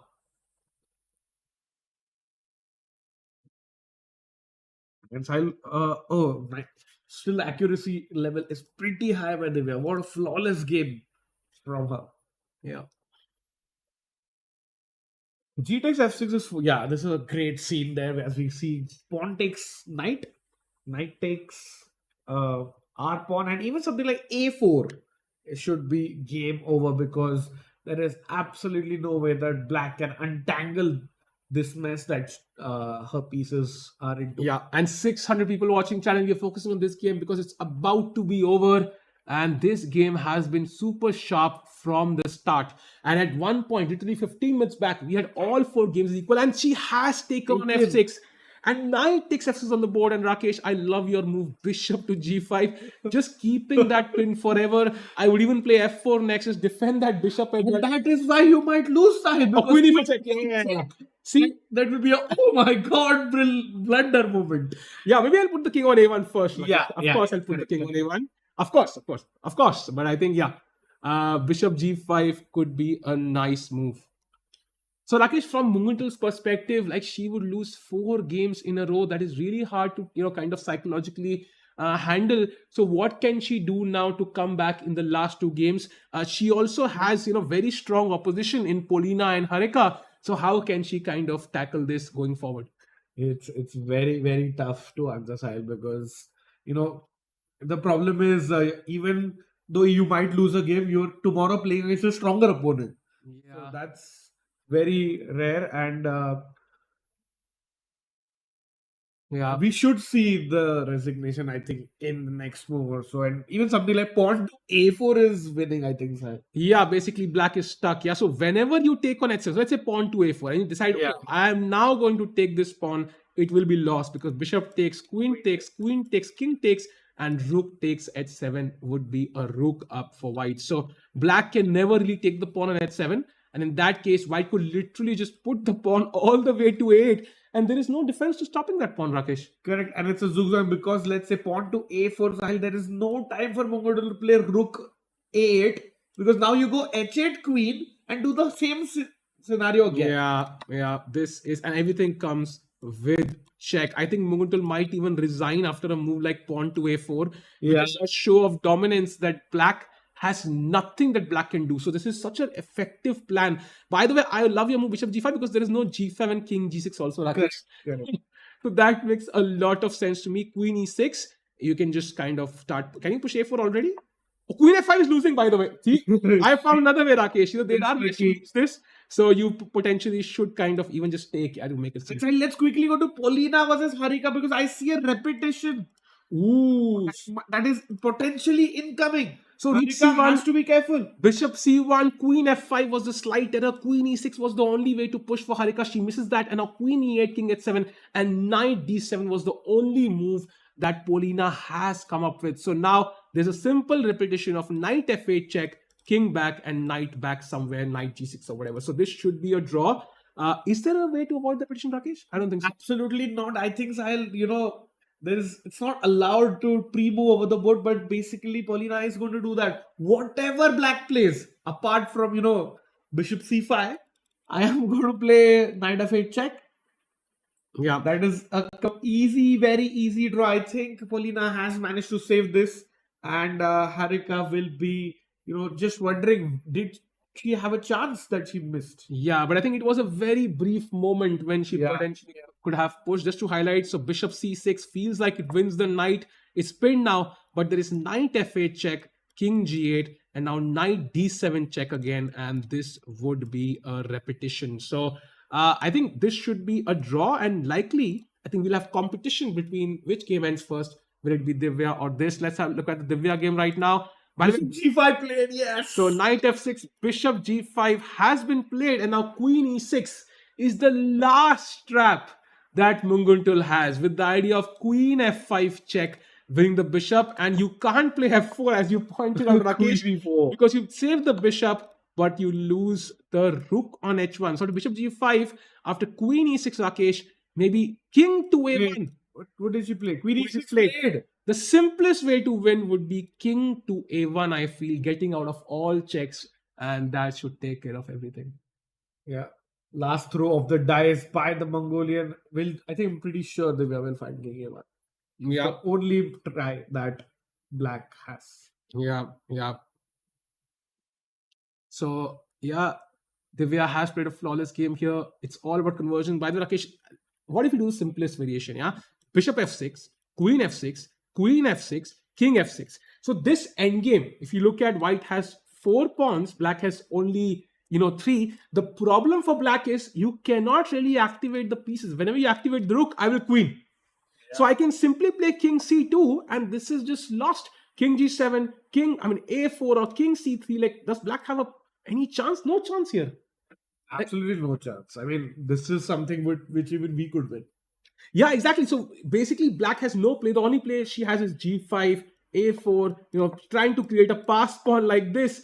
But at the correct moment, I will keep pushing the pawn g3. And at the correct moment, I just play rook g1 and take this with check. So rook g1, let's say you take, rook check, king f7, and king comes up, and this should be lost. So Divya, if she really wants to make it very simple, she can simply take everything on f6, head off into the endgame, and that is just an elementary win, Rakesh. Yeah, absolutely. But I don't think she'll spoil the win like this. You want to show your dominance. So king, like, it's rare that opponent resigns to a king move. Yeah, So king a1, and I think Mogul might resign that because it's completely game over. And Sahil, action coming in all games actually. Now Salimova is suddenly better. Oh, wow. So let's have a look at that. I think rook takes c3 was played, queen a7. They traded queens. And now white is, this position seems even. The only difference is black has an isolated pawn on d5, king f2, g6, rook e2. And the rooks are coming on the second rank. Rakesh, I still think this should be a draw after rook takes c2, rook takes c2. I think this one slight weakness should not be enough for either side to win. So I expect a very, very quick draw here. So we might get 3 results again in a row, Rakesh. Yeah, and let's quickly go to Paulina versus Harika, where we'll see the perpetual coming in very soon. Yeah. Queen e4, threat is queen g2. So white has to play knight f8 check. Yeah. King goes back. Now knight e6 check, blocking only the move. path. And king h7, knight f8 is a draw. Unless white wants to push and play queen takes e4, maybe they feel, but I think, double bishop can't really be the case. So this should be a draw now. Yeah.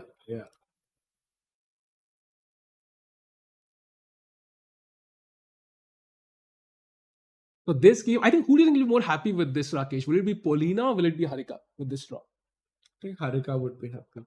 She played the perfect game with the Petrov with the black pieces.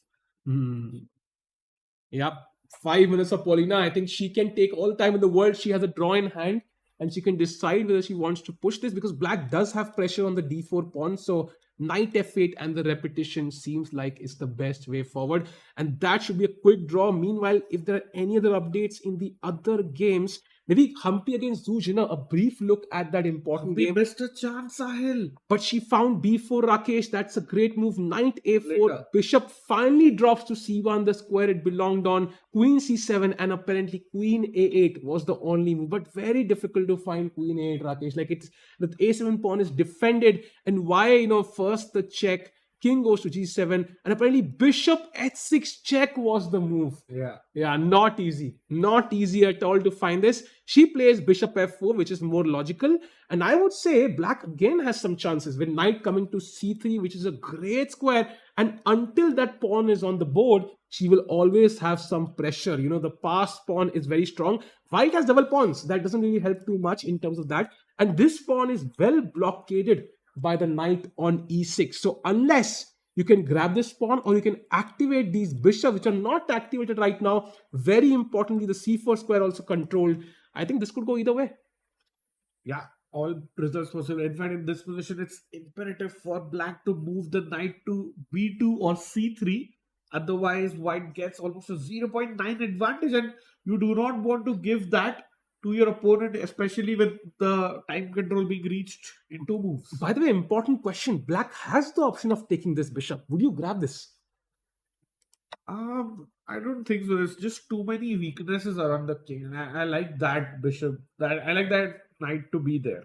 Yeah, queen d7 now, and suddenly, defending the passed pawn, defending the, attacking some pressure there. Once d3 happens, then this pawn can also be hanging. And the knight is ripe to kind of support the journey of that pawn to the queening square, giving the queen a friend on d1. So let's see what happens. And by the way, both players will not face any time pressure here. That's a good sign because 38 moves have been played. So that means we'll get the result here. Like, we'll get to know who has played better chess today, there'll be no time trouble issues. So as of now, accuracy wise, 92.7 from white and 92.2 from black. So pretty even Stevens. Black has more time on the clock, but we are 2 moves away from the time control.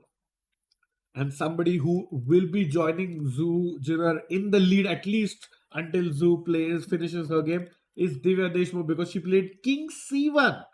Sahil, Wow. instead of King in the corner. So King C1, no more checks. I think this was the square we can check from, but it's been controlled by both pieces. Queen F5 anyway, so maybe I can't check the bishop, but I can attack it anyways. And now pawn to F4, and this is an eternal pin. So she doesn't want to simplify into an endgame, and she's maybe threatening, I don't know what she's threatening. It's just A4, A5, A6, A7, A8, and what can black do? You can't really stop that pawn. I don't know. I mean, we saw that zigzag motif from a long time, and it's just that black is stuck. Yeah.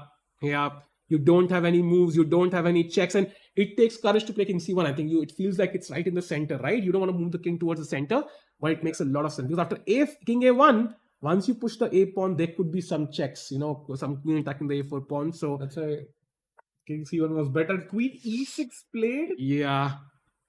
What is just play A4 now, Rakesh? There is no just play A4. There is no move. Oh, Queen C6, is that the plan? But now I can take. At some point, Divya will have to take, I think. Because black does control the A6 square, so you can't really get the pawn past the A6 square, right? So defending the knight. So you can push it to A5, but at some point, you will have to take the knight.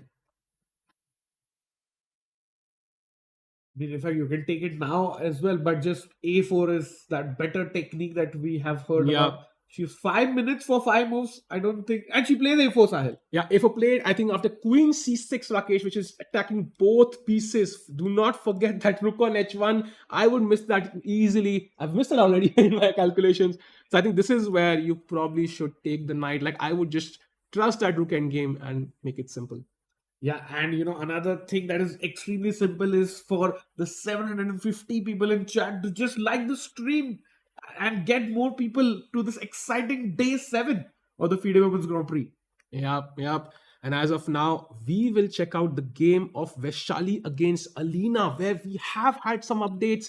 I think Queen G4, it did feel like white was better. Now Queen D7, allowing Knight F5. So there's pressure on G7. There's pressure on E7. For example, let's say black plays pawn to H6, a random move. There is rook takes E7, Rakesh.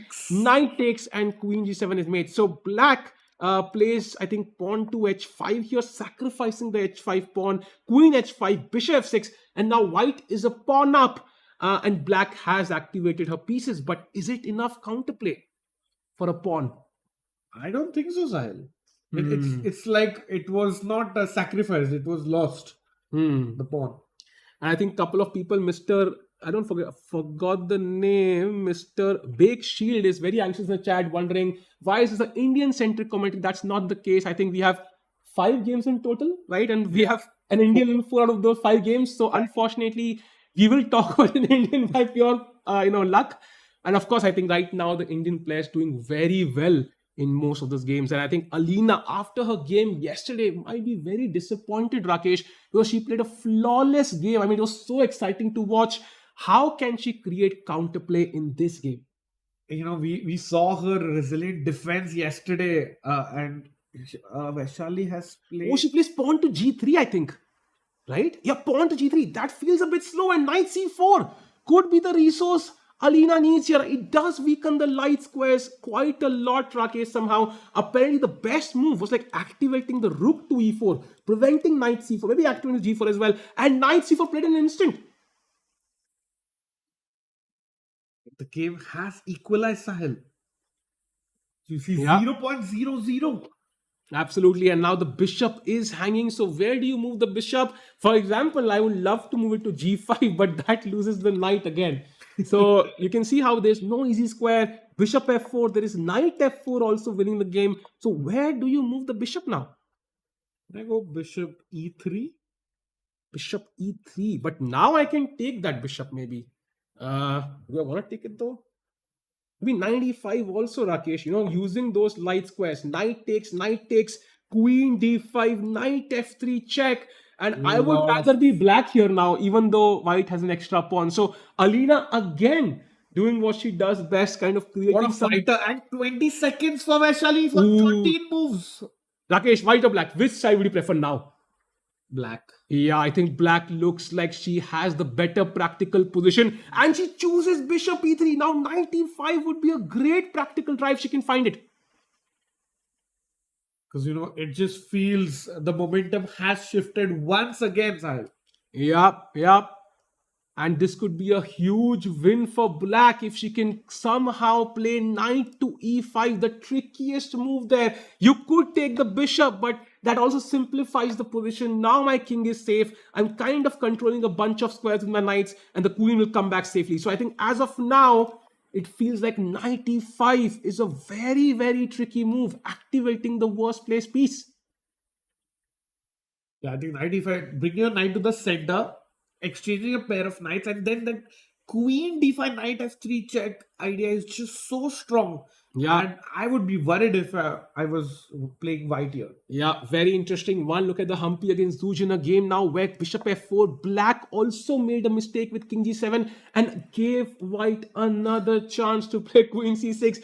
We are seeing twist after twist in this game, and queen d8. So black is putting all the support that the pawn needs, and the pawn is ready to move forward 3 squares away, march the d1 square and queen. And Rakesh, you have to choose, yeah, as white, either you play bishop d3 or you play bishop d2. So one of these bishops will have to do defensive task. But if you play bishop d3, there is knight f4, gf4, queen h4, and guess what? Black is close to winning here already. So you have to move the bishop That's first. why bishop d2 played by Humpy. Bishop d2 played, stopping the pawn. Rakesh, do you push the pawn already? Because it might turn out to be weak, I feel.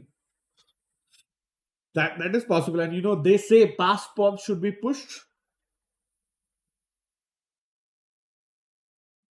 So we might see that on the board. And Yeah. I think 40th move played. You can see that's why Humpy got up from Yeah, the and chair. Humpy is, standing next to her chair. Yeah, she's feeling a bit more confident than earlier, I think.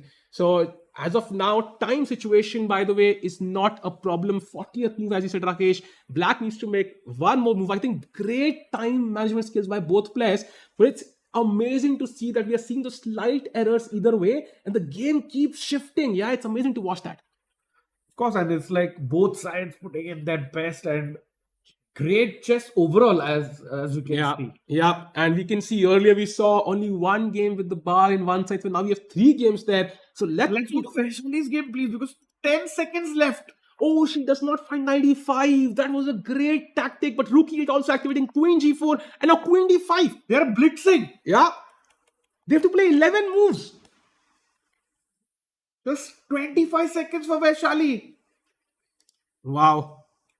By the way, Divya still not taking the knight on f6. We'll move to that game soon, but as of now, queen d5, and that's a great move, controlling this important diagonal, putting pressure here. What can Vaishali? Like 10 seconds now. She has to play. She has to put 11 moves to go. She plays. I think that's a mistake, sir. Oh, that's a mistake. Now 95, and black can take control of the game. If Alina finds 95, Vaishali might struggle with 30 seconds on the clock. And Alina has 90 seconds. Can she score her first win of the event, Sahil? The time situation matters a lot in time picture, Rakesh, because it's 3x the time that Vaishali has. She has to find 95.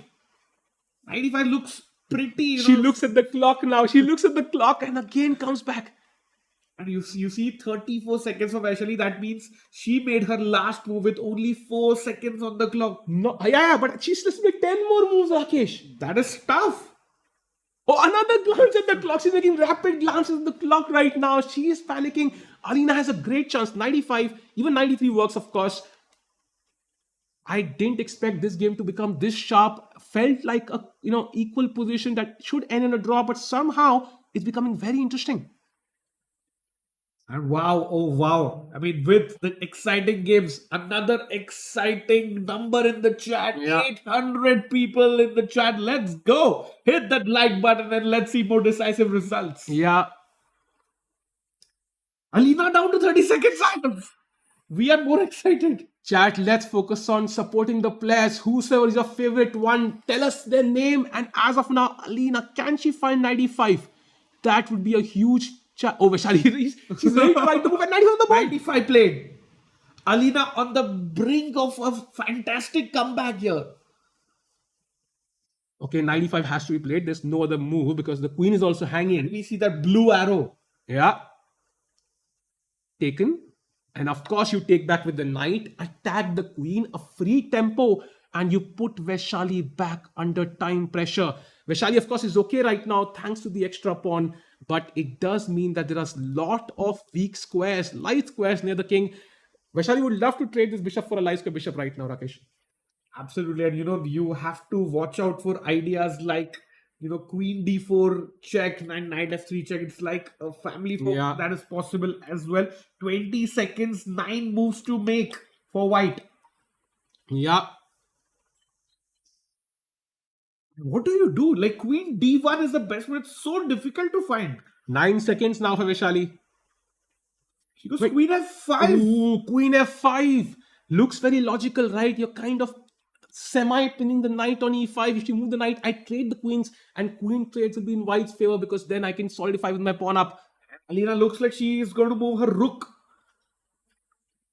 And she does. Rook to b8. Rook to b8, putting pressure on the b4 pawn. And do not get excited to trade queens by playing pawn to f4 because then knight f3 is a deadly check, Sahil. Wow. Meanwhile, chat, Polina against Harika seems to have simplified to an opposite color bishop endgame. So white did not repeat but exchanged queens, and this game should end in a draw any second. So another game about to end any moment. They've already crossed the 40th move mark. So I expect a draw offer to come in from either player. I agree, Sahil. And let's stick to the Vaishali game if possible, because I feel that's the most action-packed game.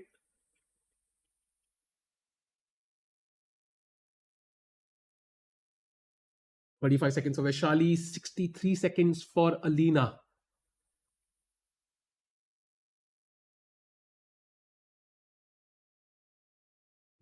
Oh. 35 seconds for Vaishali, 47 seconds for Kaslinskaya. Sahil, all 3 results possible, right? That's what we want. Yeah, absolutely. Great fighting chess by both players. But you know what these 30 seconds mean? This means one side might just blunder. And that means the other will be heartbroken because this game has been kind of equal throughout, these 3-4 hours. And if one side blunders, the other will be heartbroken. So, another glance at the clock by Alina. So many glances. Another glance, actually. The clock really plays with your mind. You're constantly checking it. Am I about to lose on the clock? 10 seconds. Rook takes pawn. Coming up. But Rakesh, is a repetition there. Queen c8 and queen f5 is a repetition. Queen c8 check, only move for Vaishali to stay in the game. Yeah, a repetition is highly possible there, Sahil. Queen c8, king f7, and king h7, queen f5. Divya is about to win, Sahil. Let's go to that game. Our first, and we have a draw between Polina and Harika as expected. The first result, and that is a draw. So a decent game by both players there, Rakesh. Yeah, a great fighting game. Let's go to our first result of the game, which, let's go to our first decisive win of the round, which might be about to come in. Yeah, c6 played. Rook h2 played by Divya, not hurrying with the capture. Queen e6, a5, c4, and now she finally takes on f6. And I think this just means that it is completely done because there's no time. So there's no time there. The a pawn will be over. And by the way, if you go to Nurgul against Salome game, rook a3, and this feels like a completely even position, Rakesh. Nothing crazy happening there. Both players, I think, 3 moves away from the time control as well. Yeah. So I expect a draw offer to come in pretty soon. Yeah, this game doesn't look like we'll have a winner, but where we might have a winner is Vaishali versus Alina, okay, still pretty equal. So we head off to the game of, I think maybe Divya now. I think that should be the next one. Yeah, to be because finished, yeah? we might see a resignation. Yeah.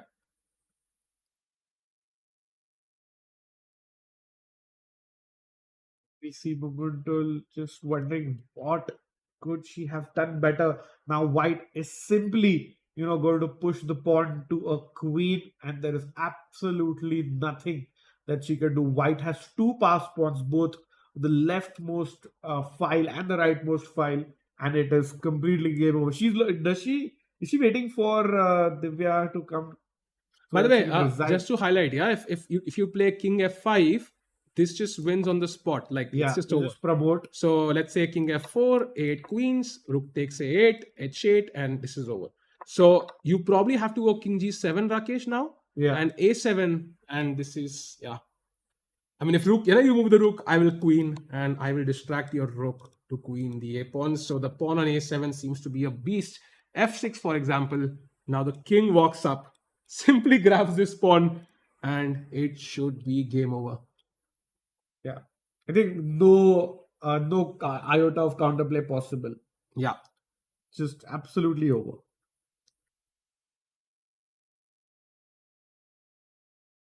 Looks like she's about to resign there.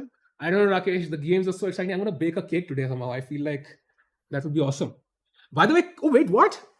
She played King F5, but that's just over, right? I mean, she's trying to use these two pawns. So what she's hoping for is A7, King F4, 8 queens, Rook takes, H7, Rook takes, and she's kind of hoping that these two pawns will be enough counterplay. But the problem is Rook C8, G5, Rook takes check, King G3, and I mean B4 should be just winning, yeah? That's the problem for black, that this pawn is just too fast. I will sacrifice my Rook for the first pawn that promotes, and I will queen this pawn. So, yeah, hard luck for Munguitul there. I think she is one of the most exciting players of this entire tournament, I feel. Always promises an attack either way. Very true. And I just, you feel bad for her because it's a fourth loss in a row. So that's very tough. A7 played, let's go. Do you sense a resignation coming in? I don't know. I think Munguitul might play till the very end, or she might, resign. I think it's very hard to decide. Either way, I think the game is about to be over. This is the second result, Rakesh, today. So that means we'll have one draw and one win for the white pieces. And in the remaining 3 games, how many results do you expect? So you had predicted 3 results. Predicted 2. 2. I think 2 as of now looks a bit more likely. Yeah, I think I overestimated. So definitely. And she resigns. Yeah. Divya Deshmukh winning a huge game in round 7 with amazing prep. And she goes up to 5 out of 7, Sahil. Yeah, she is right now leading the event, tied with Zujiner, who is fighting out against Humpy. So Divya, a very, very important win if she wants to maintain her chances of winning this event. And that Zugzwang, I think, that position is so beautiful. Yeah, there is nothing black can do. And just sit tight, and that King C1, just flawless game. And that, the opening itself was just so good. And Munguitul, of course, again, giving us a great attacking game either way, but results have not been flowing her way, and she can try to find a way to change that tomorrow, because she will be playing some strong opposition in Polina and Harika. Yeah, but I mean, commiserations to her, but what a game by Divya Deshmukh. And, if Indian players are winning, we got to talk about them. We can't do anything about that. And it's always nice to see. Speaking of Indian players, let's quickly go to Vaishali's game just before we might head into a short break. Because all games have reached a time control. Yeah, Rook C8, Bishop D8, Bishop D4, Knight F3. She sacrificed her queen. And this feels like some level of fortress, Rakesh. Yeah, it looks like a fortress that has been reached. All moves have reached the time control. And with that, we'll be showing you the cameras of Humpy versus Zujiner, because that is the most important clash. And we'll be back with you very soon. Thank you.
Hello, hello, hello, chat. We are back after that short break. All games have reached the time control that have been going. Divya has beaten Mongundul, whereas Shuvalova versus Harika was a draw. Now, this is the most important clash that has been going on. Humpy pushing for the win. She is in second place. She wants to get a win very badly in this game because that helps her to reach number one rank in the standings, and she is trying to find out a way to get it going. And Zujina, the tournament lead, has putting up a very nice defense, and 48 moves were completed.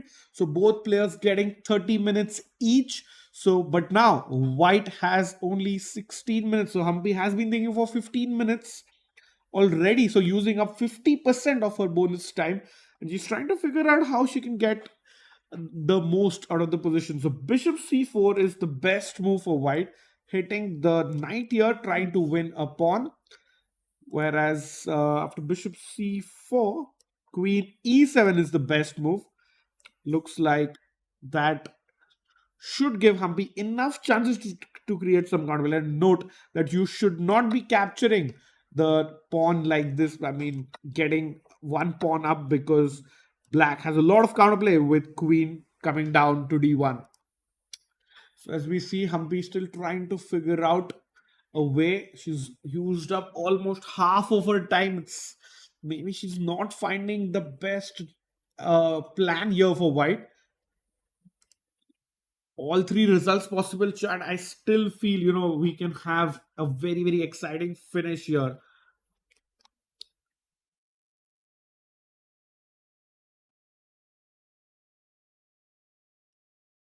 White should have a plan. I mean, bishop c4 definitely looks possible. Bishop h3 is also possible.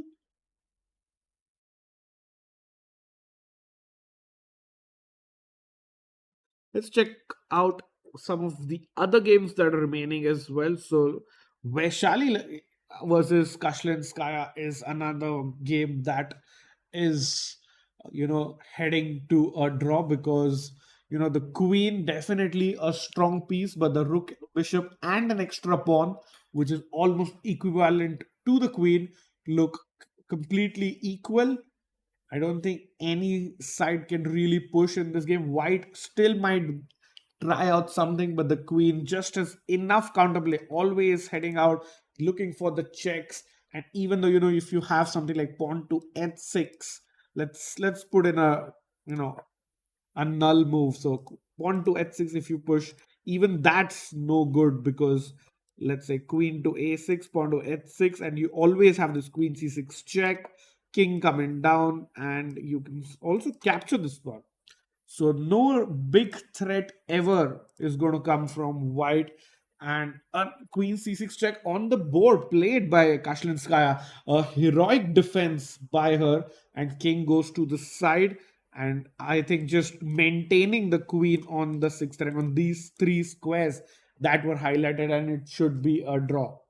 And now I feel black has enough in it to draw the game. And queen f3 has come in, and rook f4 should be a possibility. And Kashlinskaya only has to watch out for tricks like this, because rook f4, do not play queen into h5, losing your queen, because you might think it's a check, but the rook comes in and it's a pin, and that is one of the ways in which Vaishali could win the game. And yeah, exciting. It's amazing to see all the comments. More than 900 people watching the stream and rooting for all the players. It's wonderful to see all the amazing support to all the players and the insightful feedback and comments in the chat. Let's go. Let's go to the last game, that is between Salimova and Salome. That is our board one clash. And if we can go to the cameras as well on board one and see the developments there. We last saw the position somewhere around here. Rook goes back to a8, knight e2, rook d8, rook to d4, pawn to g5, and Nurgal Salimova, one of the most enterprising players who's been playing fighting chess, who made a queen sacrifice in round 5, and then yesterday also played a very, very fighting game with Alina. Is looking for her win because she has been playing very good attacking chess, but somehow keeps missing the win. But after knight g3, knight goes back to e8. I think in this position, white is the only one who's pushing for a win. And after knight h5, trying to control these important squares near the black king, and rook to d6, just having enough control on these dark squares. The pawn on d5 is an isolated pawn, which both the rooks are attacking and both of black's rooks are defending. So I would say only two results are possible, out of which 80% of it is a draw, and only about 15 to 20% is which Salimova could win. She can press, but it just looks that much more equal because black has only one weakness, and normally you need two weaknesses to win. And you see, it's the engine evaluation 0.02, so definitely not anything of substance here for either player. And if we go to the Humpy game very quickly, it looks like she found the best move. That is great news for the tournament as well as if you're a Humpy fan. So bishop c4, knight to b1, not the best move, and it looks like Humpy might register her first win. I mean, an important win against Zuchina. And while one Indian star can take the tournament lead, here we have somebody who is in second place for sure. Welcome, Divya. What an amazing game played by you once again. Thank you. So, if you could I'm quickly, still playing on the screen. yeah, I think that's managed. But if you could quickly take us through your game. And just to start off, till what point it was your prep? Okay, so it was my prep till here. I think rook c8 is not a good move. Yeah, I checked a6 c5. So here I was a bit lost, but for a6 I wanted to go king b1 anyway, so I proceeded with it. Also makes sense because her plan is b4 c5. And I was surprised when she castled. It's like she has no fear that I might attack. And she, you did you notice she has been having decisive results throughout this tournament? No. So she was on 2 wins and 4 losses, and you gave her the 5th loss. Yeah, with her style Yeah. play. Yeah. So h4. Did you sense a6 was a mistake? Since it was so slow, Yeah. because everything will come on the king side, and a6, I don't think it even has a point because c5 doesn't really make sense anymore. So I thought that it's time to break through. h5, I was expecting gh5 actually, not g5, because g5 I thought I'll just have free flow play. I can go e4, e5, bishop g5, everything. So, okay, at this point I already knew I was better. I was just trying to find a complete way to win. And I really liked that 6. Yeah, there you go. You see the brilliancy on the board, and it just felt like so easy to play from the white side, right? Yeah, I think the opening just went horrible for her, and then it just got worse and worse. Yeah. I wanted to play bishop g5 here, but knight h7, and I didn't find a concrete win, so I just decided to go with the flow. And Bishop a6 was it easy to it's find? so greedy. Yeah, it's like such an engine move, and it's so I mean so greedy. Like you're right, something Vidit would play maybe. But did you consider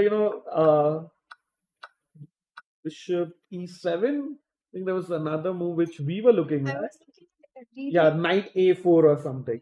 It felt too slow, but I did see it. I thought maybe some rook c6 and I wouldn't get the pawn. I was just being greedy. And in the end, that pawn helped that pawn is the a4, one. a5. Yeah. So yeah, bishop a6. B3 was a shock to me because I think she just missed h7 here. Yeah.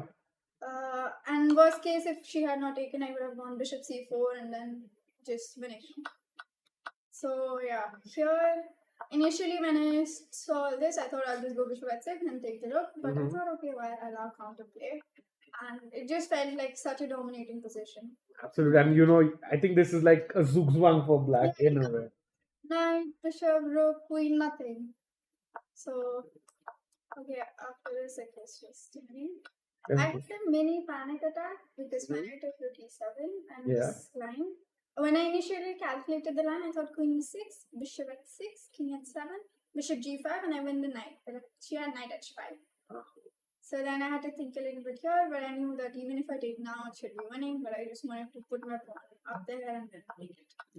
I think that's just good technique. But I think one position which you could really be proud of is this, like when you played bishop g5 and Yeah, like, f4. This is like just locked in. None of our pieces can move, and that's been the situation the whole game. None of our pieces can move the whole game. and at what point you thought it was winning? Like after a6, because we have Not been seeing it a6, after d5. after d5. Awesome, man! Great win, and you will go to 5 out of 7 now. So 2 games to go. Your thoughts on those 2 games? Just trying to take it game by game. All right, and just you are in second place for sure. Doesn't matter about the result. But what do you think about this game that is between Humpy and Zujana? What are your thoughts on this position? This one's actually okay. Okay. Knowing Humpy, I think she will convert this because her end games are quite good. So I would say more chances for Humpy to win. Yeah, and that's great news for her because she goes in the tournament lead. But it's good news for you also in a way because you play Zujina, who will be coming off with a loss today. It doesn't really matter. All right, Divya. Thank you so much for your thoughts and good luck in the next 2 games. And chat, with that, we have a very important update in the Humpy versus Zujina game because it looks like the tide has turned and we might have Koneru Humpy taking the lead for the first time in this event. Zujina has played amazing chess from round 1 up until now. She has led for all the 6 rounds, but for the first time, Humpy might go into the sole lead of this tournament. It is very important for her because she wants to win the tournament outright to get those precious Grand Prix points. Divya might have other ideas and might want to win the tournament herself, but for the women's candidates qualification, it is important for Humpy to win it sole first. Do note that joint first does not get her enough points, so she has to win sole first. And here, as we can see, the 2 bishops that we were, talking about have finally come good. The knights look kind of uncoordinated. The queen is alone here. The knight on b1 is, kind of offside from its other friends. And look at that beautiful coordination by white. And here, let's try a random move, something like knight c3, trying to get the knight back into the game. That is absolutely lost because of bishop e6 and let's say f into e6. You just win because of queen b7 check. King goes back and I think something like bishop h6 is game over. So you can see Zujina in the tank. Humpy is just sitting very relaxed, very chill because she knows she has a potential win incoming. And if not for knight c3, an interesting move is, let's say, queen to e7. White always has these ideas, of queen f3 and then some trying to, use ideas like bishop e6 and bishop g5. So I think, Sahil, Humpy's win incoming. Oh, really? So what's the live position? So this is the... Oh, how did it get so bad for Zujina? Maybe Bake Sheet in the chat can tell us. Yeah, Rakesh. Yeah, I mean, it's very tough and kind of, tough to defend against a player of Humpy's stature for a long time. So I think this is where I remember bishop f4, queen c6, queen d8, bishop d2, Knight c3, great move, activating it. So bishop c4 was the tricky move, yeah, and knight b1, bishop c1, queen e7, and basically it's the double bishop kind of dominating the game, Rakesh. That's what I get a feeling of, and somehow the knights are not able to catch up to the bishops. I agree. And what a time to win. I mean, against the tournament leader. But Rakesh, knowing how Zhu Jinner has played this tournament, Yeah, for you know, sure. I am not gonna bet on her losing this easily, especially when she has such a time edge. We saw her survive that game against Nurgul, which was, we all expected the game to be over. A beautiful queen sacrifice, perfect conversion, but somehow she survived and even pushed in that position. So I think she has that, that drive to win, and that's super important. So I would say, even right now, even though the bar tells us it's better with 10 minutes on the clock, thrice the time for Zhu Jinner, I get a feeling that the game is not yet over. So Humpy needs to find a clean way to win here. Otherwise, I think there will be complications as her time falls with the 5-minute mark. True, I completely agree, Ines Island. Queen f3 is a nice idea there for her, trying to reorganize that. And the knight on b1, just got offside, can't do much, can't really come back into the game very easily. And you can't do stuff like queen takes pawn. Like, you can't be greedy because queen f6 check is just game over. Wow, that is insane, Rakesh. If you can't take the pawn and there's queen f6 check and there's queen d3 to win the knight, what's your move? So let's say I play a random move, yeah, king g8, just to kind of highlight the problem. Can I just kind of attack the knight somehow? Where's the knight headed? Oh, if queen d3 and queen b4, then, yeah? Yeah, and in fact, in this situation, king g8 was not a random move. In fact, the best, engine's best suggestion. Okay, I actually didn't look at the engine there. I was just playing a random move. Apparently, it's the best one. So that's not a good sign for Zhu Jinner, I think. But knowing her, she's resilient. And queen f3 does seem to be a pretty active move, Rakesh. Bring the queen closer to the king. But what's the winning plan for white here? Is there a plan white is kind of implementing the next 5 moves? I think the plan is to make use of black's, bad coordination of those pieces. If you could magically pick up the knight on b1 and put it in black's camp somewhere around f8 or something, it could have been, in the game. But because this knight is out of play, the whole game is going to revolve around that. Let's put it this way: if Zhu Jinner can get the knight back to safety without losing material, she draws the game. That's a great point. King f1. So Rakesh, is the king, moving towards the center? Because that's not something that came to my mind, because there's always this check. So you don't want to step to the e1 square. So what's the idea of king f1 here? I think I'm not quite sure about that, because definitely it wasn't on my mind as well. So first was like, I was thinking, why not bishop d3? Apparently queen b4 again is the problem, and there's queen e1 check. Maybe she wants to stop that check. Yeah, maybe that's the problem. So if I play king f1, let's say black waits, and now I play bishop d3 and queen b4. If you play the queen e, but that's not a correct waiting move, unfortunately. I'm getting a check there. What's the, maybe it's Zugzwang? I mean, that's the point. That's the, I think, word of the day, Zugzwang. We saw Divya, who was very proud of her win today, and it is a big problem that Zhu Jinner has, even though she has more times ahead. But what do you do with the extra time, because your position is close to lost? Yeah, this is not easy. And as of now, king f1 on the board. So the knight on b1 is not a happy camper there.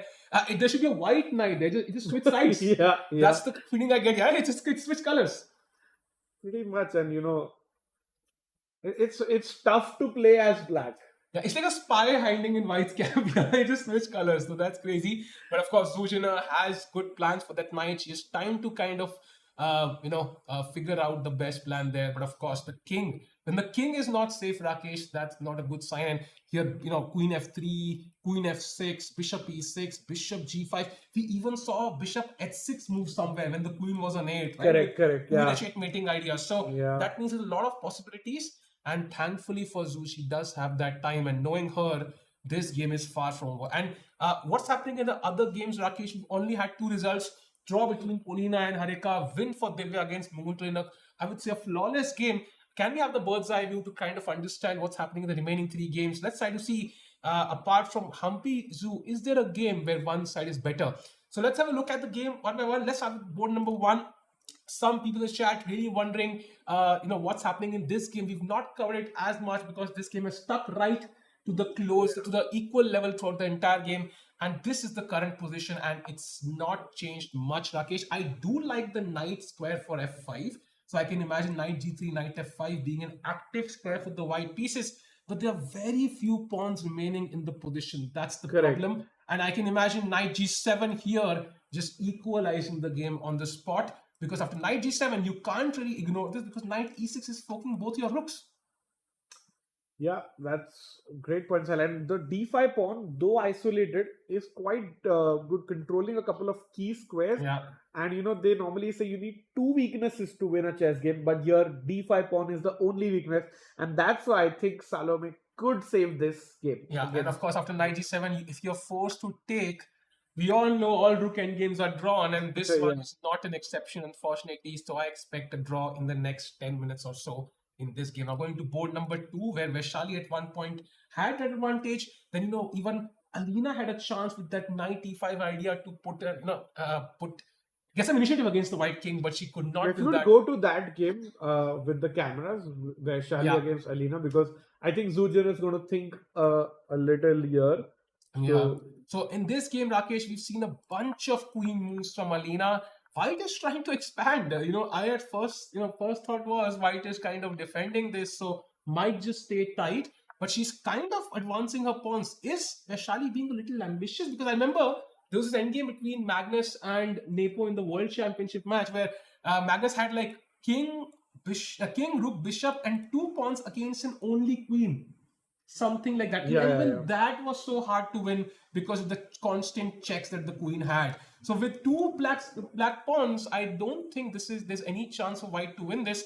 But of course, we've had a few moves here, a bunch of checks, not many changes. Yeah. Yeah, and it's pretty much like White has 0 risk of losing. Can just have a fortress whenever she wants. Trying a bit and just trying to put some pressure on the tail ender Alina here. But I think Alina has defended very well. She found a nice defense, a nice tactic to force this. And I would be very shocked if this game does not end in a draw, unless even people in chat might be thinking otherwise. No, I think this is a draw. I agree with you. I think the material is also even. It's rook, bishop, and pawn for a queen. So 9 points each. And although this might last a while, I think that is totally possible.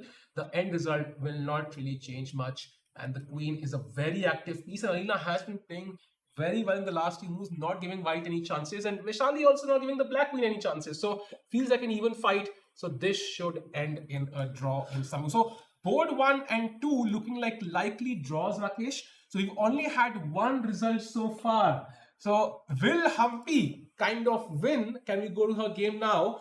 Or will we only have 1 result today? And that's the first time we only had 1 result. No, we had 1 result in round 5 as well, right? Just before the... I think it was like we thought Salima will do that queen sacrifice and win, but she couldn't convert.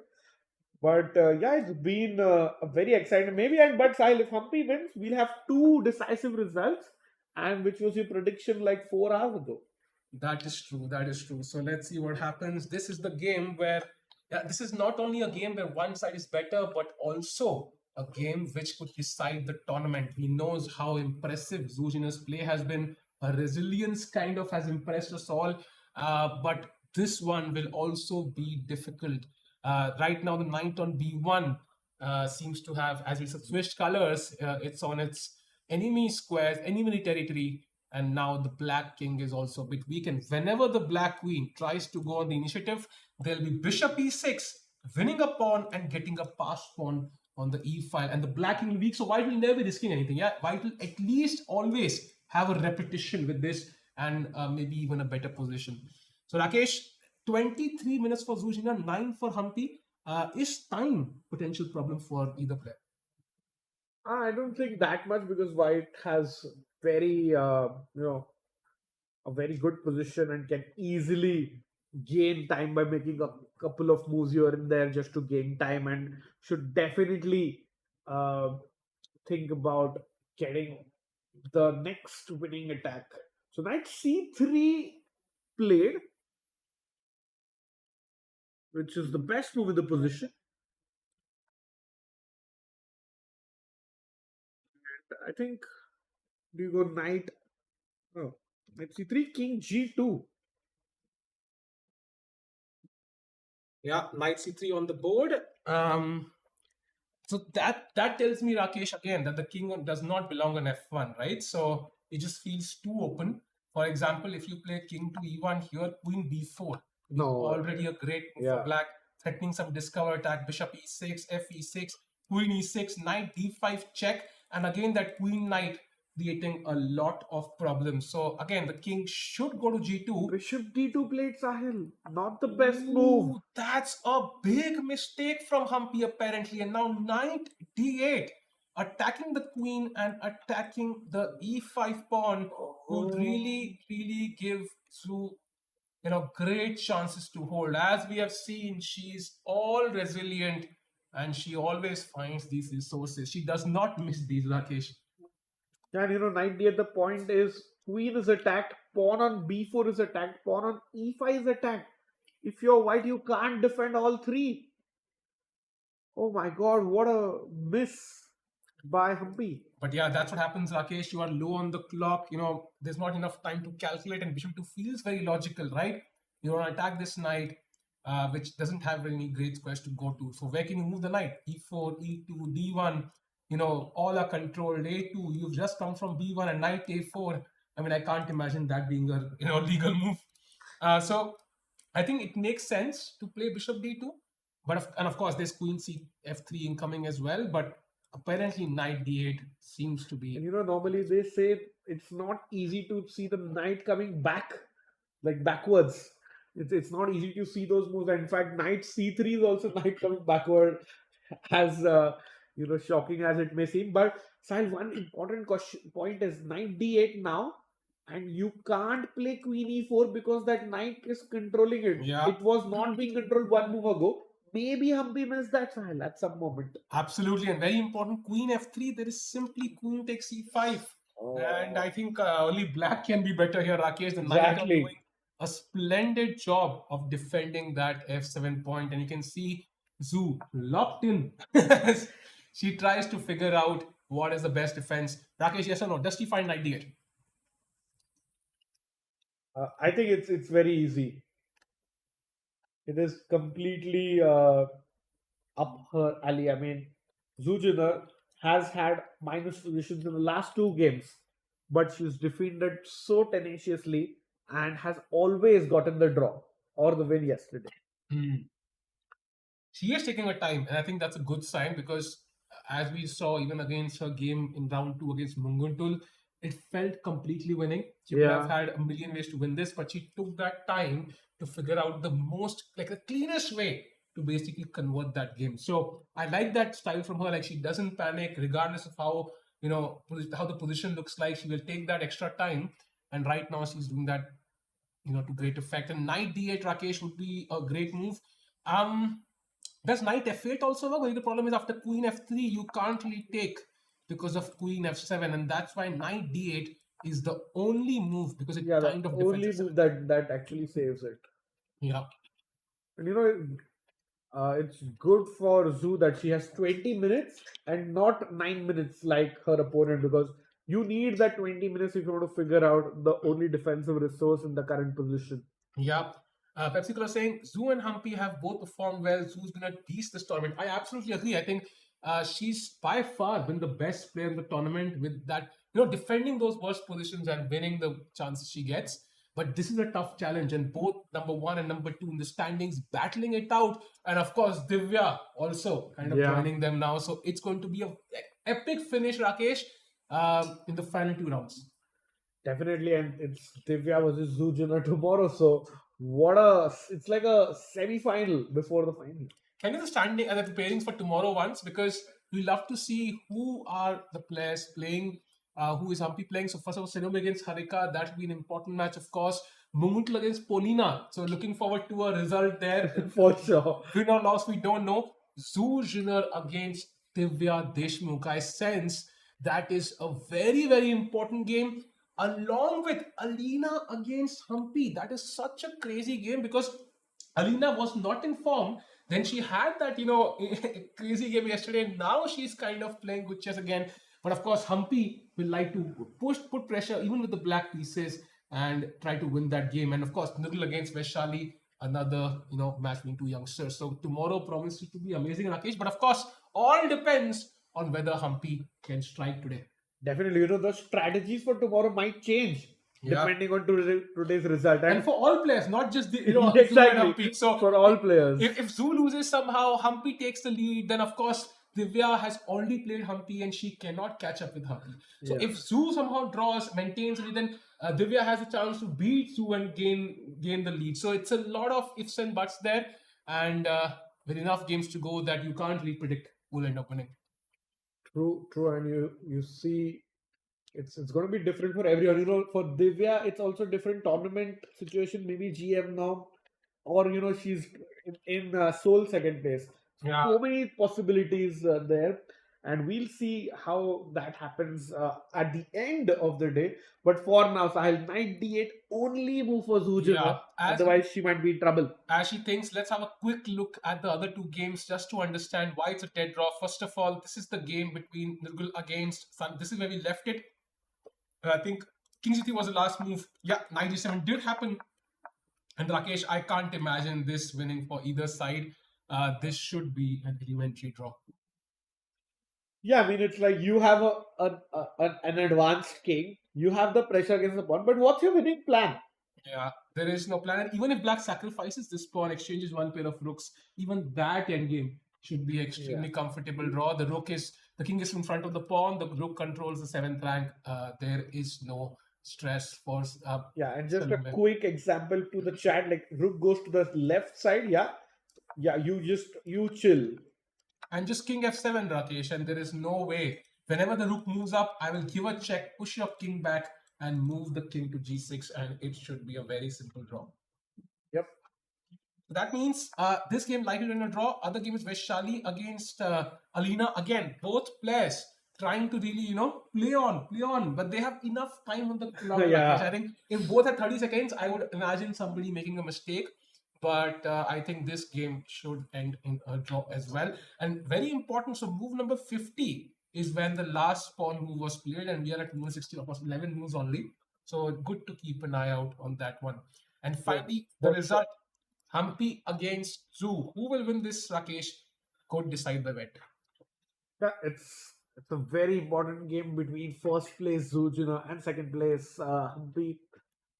I wouldn't say all three results possible here, but most likely draw or Humpy win is the probable outcome here. Humpy getting up from the chair. She has 9 minutes to go, whereas Zoo is thinking for the last 7 minutes now. Yeah, 15 minutes remaining. That's very interesting, Rakesh. Because if she doesn't see 98, then again she's back in that zone where she will need another help from Humpy there. I predict 98 on the board though. I think she will find these resources. I also think 98 is not that hard to find, but still somehow at the end Humpy will win.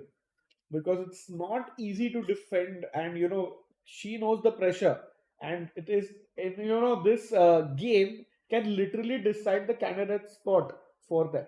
Yeah. Because both players are eyeing for the second spot.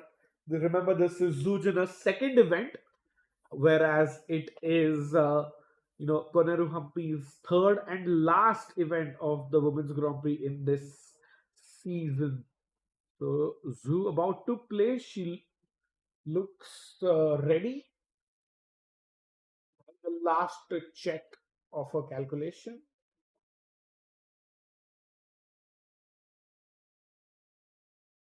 This is great, Sahil. She doesn't play. Ooh, 14 minutes. This is getting right down to the wire, Rakesh. I can see calm on Zoo's face though. I don't know. I see stress. I also see calm. I think she's found 98.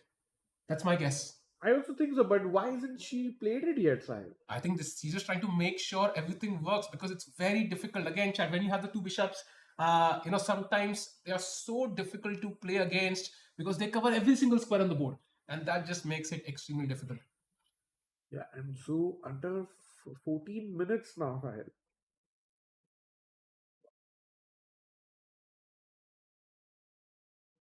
Still thinking, hasn't played yet.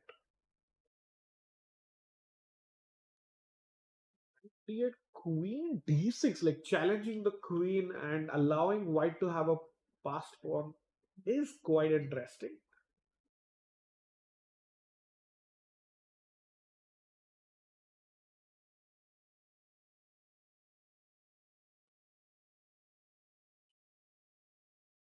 Oh, what? Oh, I thought was it Queen C5. But Queen B4 is also a blunder. Humpy is completely winning. Oh my god! Oh my god! Oh Bishop my god! That takes is E6 and it's game over. Zhu Jinner has just blundered her candidate spot. But Rakesh, that's exactly how she plays. Ambitious play. She will force you to find only moves. Let's have a look. How is it winning exactly? Tell us Queen the before- only moves. Black has grabbed that pawn, and now White has to prove that she's better. And there's only one move, and that is B6. First of all, if you play, something like Queen B5 check, trading queens, I will take, and I'm simply going to win this endgame. So you cannot do that. Yeah. If you give this check now, King G2, and there is no more checks, Queen E4 again. Trading queens and the bishop. Oh, I cannot take this. Wow. King H2 you have to play. I think that is what Zhu Jinner missed, maybe. Oh, that's what she missed. She missed King H2, I think. No way! Wow, that's insane. So, first of all, Chad, if this happens, F takes E6, there is simply Queen D7 check. If your king cannot come up to S6 because the bishop is there, let's say King to G8, Queen E6 check, King G7, Queen F6 check. Everything is happening with checks, Rakesh. Check. This is over. Yeah, just Bishop H6 at the end of it all. Bishop H6, apparently Queen B5 is not clear. Oh, and our king is, Yeah. now we want the king on G1, but Zhu Rakesh- Jinner does not know. She looks very confident. Rakesh, E6 wins, however. There is nothing. Queen B5, King G2, and you will have Queen D5, but King H2. The H2 square is key. If the king reaches H2, Zhu Jinner likely will not survive in this game. So that's a huge, and she's taken on E6. And has she taken the FIDE women's candidate spot from Zhu Jinner? Oh, Queen budget. That's what she missed. She missed King H2. She missed King H2. Queen E4 check after King G2 and King H2 would be winning. For Humpy. Look at that. King G2, Queen E4, King H2. It still feels like it works. Queen C6, Pawn C6. But the pawn cannot be stopped. That's the point. That's game over. Completely Wow. game over. Wow. And just Queen E4 check. Let's just show that line. Yeah. King in the corner. Yeah. Let's say you capture the bishop now. But now the black king is stuck in a mating net. Pawn takes bishop. Queen check. And bishop H6. Our king is safe. Black's king is in danger and it's game over. Oh, it's heartbreak for Zhu Jinner fans. She is so resilient, but I don't know if she can come back here. This would be heartbreaking to handle. She's been playing flawlessly in this tournament, coming back in those worst games. And Humpy now has 7 minutes to figure everything out over the board. Can she find that winning continuation? Because Chad, to point out, 100%. I think she's finding that heartbreak for Zhu Jinner fans and heartbreak for many people in the chat as well, Sahil. But Yeah. this is what sport is. yeah, Queen E4, you do not want to take the queen because Knight E4, you attack the bishop and both bishops are hanging. And this is where I would even prefer to be black as Zhu Jinner. So, This is what she thought. But remember, you are not obliged to take the queen. yeah, this is chess, not checkers. And as of now, Queen B1 check, King G2, of course, is the only move. Bishop E1, by the way, would be another mistake because black can just take the point bishop and somehow your bishop doesn't have the ability Correct. to join To the enter the party. attack later. So you need the bishop on D2. Humpy, if she plays bishop E1, that will be another chance for Zhu. I think no way. She has 6 minutes. I don't think she's missing. King G2 played. Oh, King G2 played. It's completely lost for Zhu Jinner right now. Will there be another twist, chat? Oh my god. I'm shaking. Rakesh, this would push Humpy into sole lead if she converts this. Yeah. She would go to 5.5 points with Divya and Zhu in second place with 5 points. they play each other. So it's like a dream scenario for Humpy because only one of them can catch up. Yeah. And tomorrow, in case Humpy wins and both of them draw, maybe Humpy has clear first, one round to go. And she plays Alina with the black pieces tomorrow, and she plays Nurgul with the white piece in the final round. So relatively, as compared to, I think maybe she doesn't have, compared to the others who are playing each other, she might have the easier opposition by a slightly. So I think Humpy has a great chance to win this tournament. Definitely, but I think let's get to the pairings once Humpy's win is registered. Yeah. Let's stick to the live position because 13 minutes and Sahil, looking at Zoo, it looks like she has just noticed that amazing King H2 move.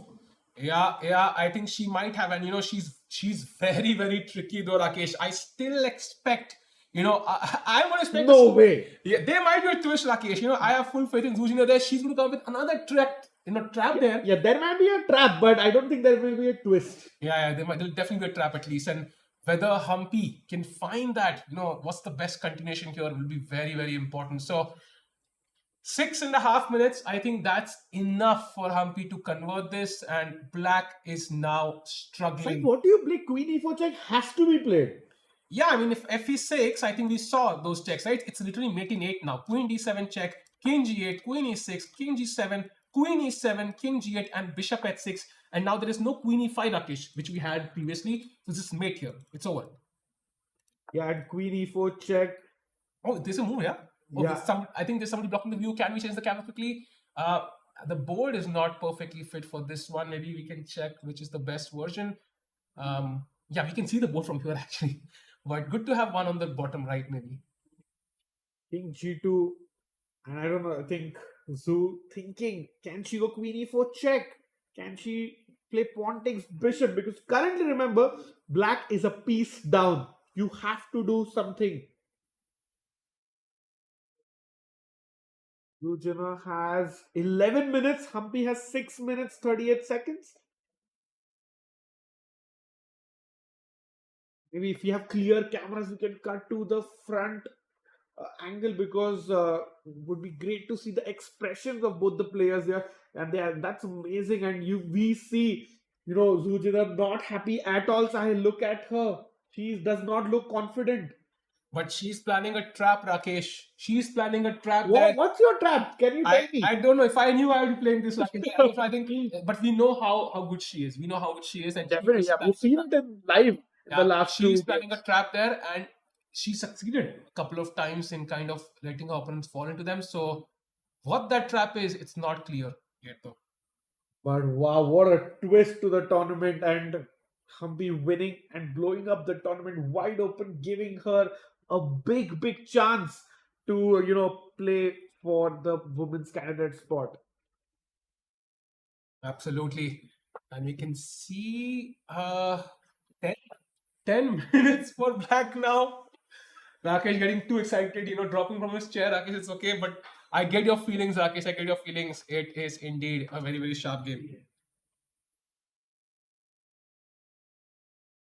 As the players calculate the other two games, meanwhile, seem like they're moving towards a draw. No updates there, chat. That's why we're sticking to this game.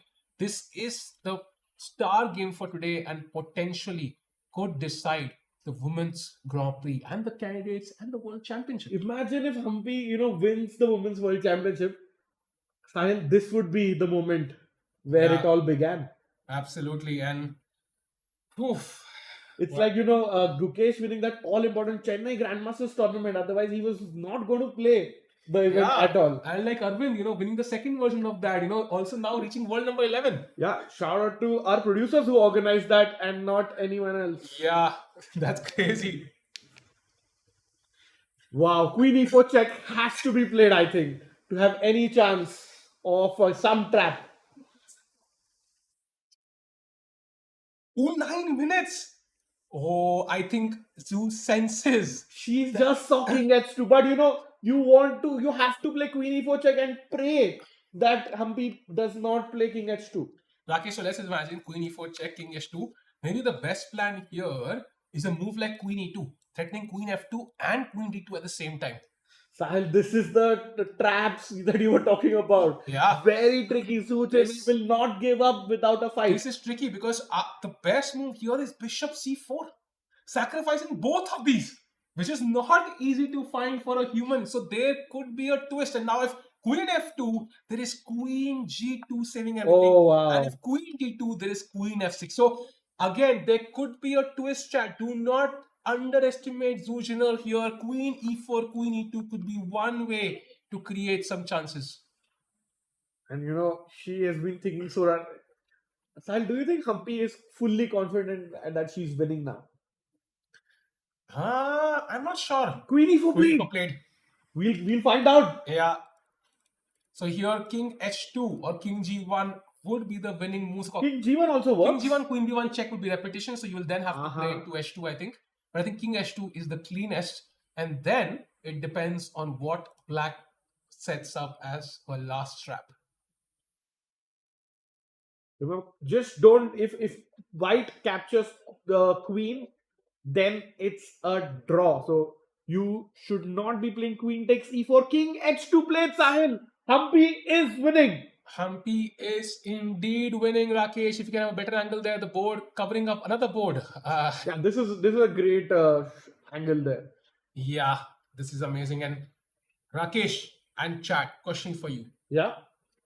Will there be another twist? Yes or no? No. Yesterday you asked me in the Alina game. I said we will see a twist, but now I think Humpy is winning this. There are no twists. There might be traps. I agree, because Zuzhina is a fighter. She does not give up very easily. This is how hard chess is. Sometimes you can play an amazing game and defend amazingly well, but somehow one move, that queen b4 idea. But Rakesh, that's how Zuzhina plays. Yeah, she goes for counter-attacking chances. Yeah. She doesn't like defending passively. That's what we saw in multiple of our games. But And sometimes, Queen e2 played. Rakesh, this is the move. Now attacking both of these. By the way, bishop c3 also seems to win. And after, d takes c3, there is simply... Oh, now you have to find bishop b3. Only moved. Okay, I mean, this is... I think if Humpy survives the next 3 moves, I think she will win the game. And she plays immediately. Bishop c4 on the board. She has calculated everything. Wow. Sahil, you underestimated Humpy's tactical prowess. Yeah. And by the way, we have a result there. So we have a draw between Nurgul and Salome. I think pretty expected. King remaining on the But board. great fighting spirit by both players. Playing on the bare kings. And let's go back to Humpy's queen takes f2 check. Queen's going to come down now to g2, protecting the king. And Sahil, this looks all over. Rakesh, I think queen g2 now. Queen will have to go to f5. She's basically a piece up. The only counterplay for black is to win that e5 pawn. But to be honest, I see bishop f4 here, and I don't see. I can also go queen f1, right? To force queen trades. Because if you can't take my pawn, because I'll capture your pawn and give check. Wow, that is actually very clinical. Queen f1, Rakesh. That's game over, according to me, if queen f1 happens. Because the only way you do is queen d7, but now I have queen f6. And if you move the king, there's Bishop f6 or e6. This is all. GG. Even queen g6 is actually possible. Oh my god. So queen f1 is a winning move for Humpy then.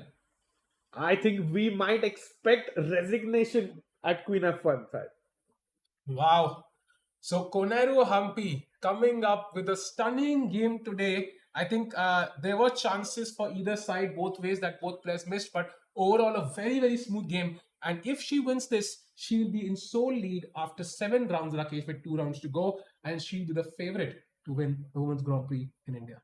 Yeah, 5.5 out of 7. If she converts, queen f1 is the most clinical line to victory. And Humpy thinking she has 5.5 minutes. And Sahil, she plays queen f1. Queen f1 Wow. on the board. And just to highlight how difficult this is, white's accuracy is 93.1, black's is 92. Only 1 point difference there, but that is enough. And I think we are going to see resignation from Zuzhina, and Koneru Humpy will take sole lead at the Women's Grand Prix Pune for the first time in this tournament with 2 rounds to go. And Sahil, look at Zuzhina. She played a great game, but also the tournament led from round 1 to round 6. Yeah. in it's like almost sole lead throughout. And now it all comes down to this moment. Let's see what's gonna happen. Rakesh, sometimes you want to do something once, but some people do it thrice. And thrice, I think Humpy had to kind of come back and gain that edge, I feel. Pretty true. I mean, and she captures queen takes Oh, queen. she takes. She's playing on for now, Rakesh. Of course, bishop f1.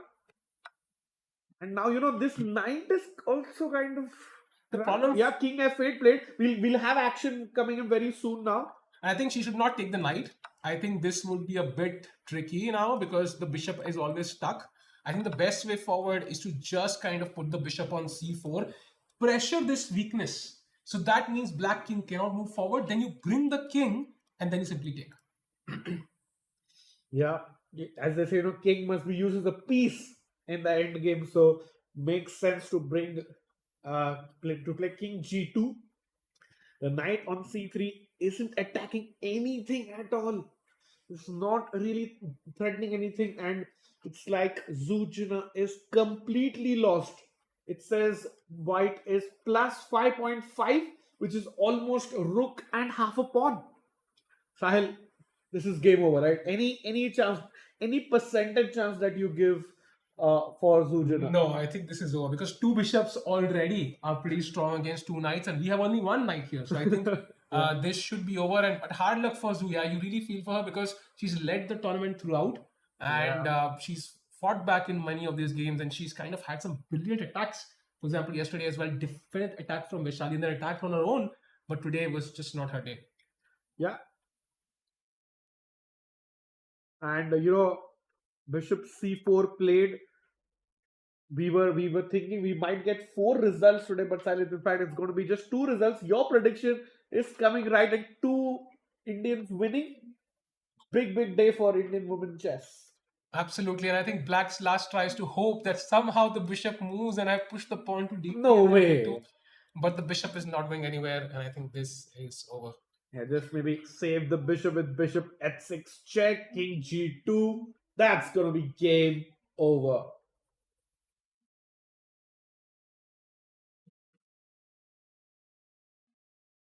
Vaishali also still trying in that game, Sahil. We might see another win, but that game is going to take a few more minutes. So let's stick till here. Bishop No, I think b4 check. Yeah, that one will be a draw. Rakesh. I think Alina is defending very well. So Yeah, that we should- have to focus on this game. Bishop e4 check, king e8, and now Rakesh, I expect simplest plan. King g2, king f3, and I think Zoo will have to resign. And the knight is trapped. You're Knight is right. trapped. Knight is absolutely trapped. King e8 on the board, king g2, king f3, and we expect resignation in the next minute or two, Sahil. Yeah, king g2 and bishop d5 is just trapping the knight instantly. Wow. So king g2 is over. Humpy definitely no. And she plays king g2. Koneru Humpy on the brink of a historic win, giving herself the best chance to qualify for the women's candidates via the Grand Prix route. And taking down the leader, Rakesh. Exactly. It always takes incredible courage to take down the leader who's in great form. You sometimes think about playing it safe, but not for Humpy. f6 is the last try, Rakesh. But just king f3 seems to be winning. You will have to play f5 actually to save the knight. But then I think I can even start pushing the passed pawn. It should be completely winning. Yeah, and it's plus 8.5, Sahil. Can you imagine?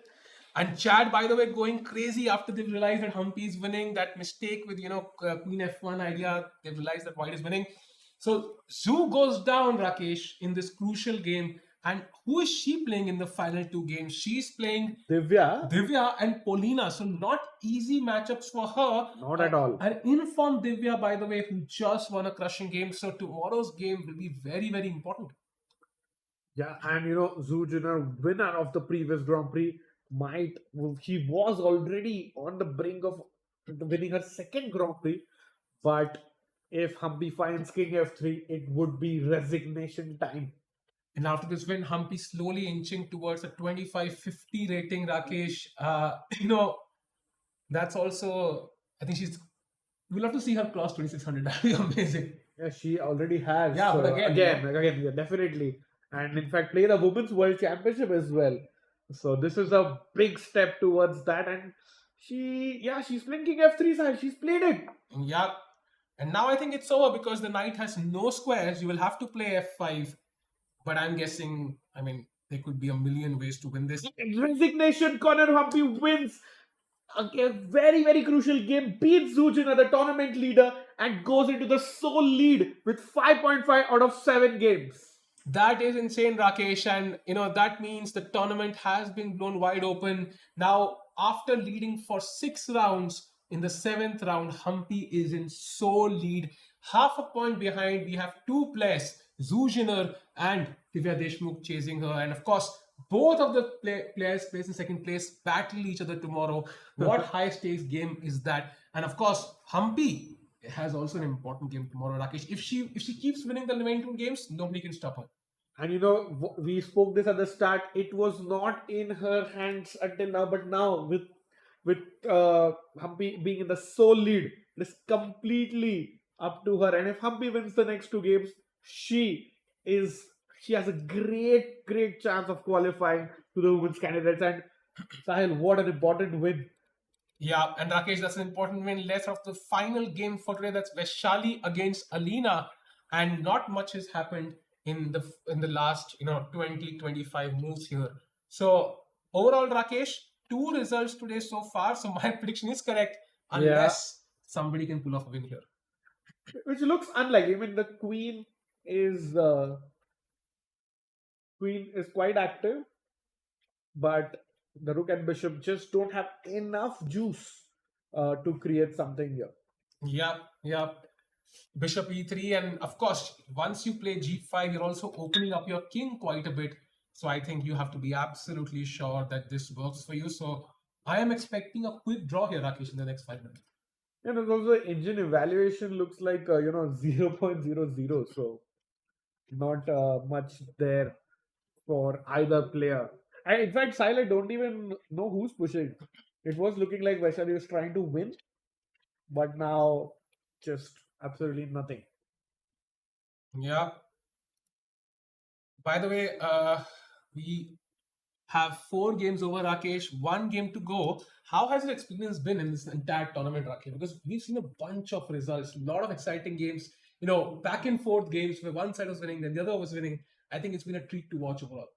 Absolutely, and it's been so much fighting chess, so many decisive games, and chat loves it. We love it. Everyone is happy to see results, and nice to see exciting chess. Pawn to g6 play. So Black says, you know what? Let's just exchange that H pawn. So we are down to move 1 again, Rakesh. No 50 moves. That doesn't really change much. In fact, as Black, I wouldn't play this because my king has opened up on the 7th rank. There's no need to, right? I can't imagine Black pushing for a win here. I mean, the dream scenario is takes. Let's say White plays king f3, f5, and now you play g5. I don't know, you're hoping somehow the king gets to g4, but I mean, it's too far-fetched somehow. And why Black played g6 is, I think White was afraid of Black was afraid of White playing g5, g6 herself. So, pushing that pawn. Yeah, and the king is into some kind of a mating net, so she just thought, let's get out of it. Yeah, I get it, but also very risky, because... I would not have done it. Yeah, it's very risky for both sides, actually, to play this. Because the rook, I mean, if you opened up your king somehow, the king is much wide open now. But if we have a move, so taken the pawn. Takes, king captures the pawn, and we are inching closer to a draw. And I think it's clear that White is the only one who's pushing and who actually can win. So let's see if Alina can defend it. I think 99.9% Alina defends this. I think the only way White wins this is somehow if you get the rook to the 6th rank, put the bishop here, take on f6. But then you can start flying also, Rakesh. Many things can happen. And of course, even if White just plays g5 here, takes, I mean, there's no way either side can be honest. Yeah. It's great. Another camera angle we show Vaishali, who has 12 minutes and Alina 15 minutes. So time would not be a factor, a game factor in this.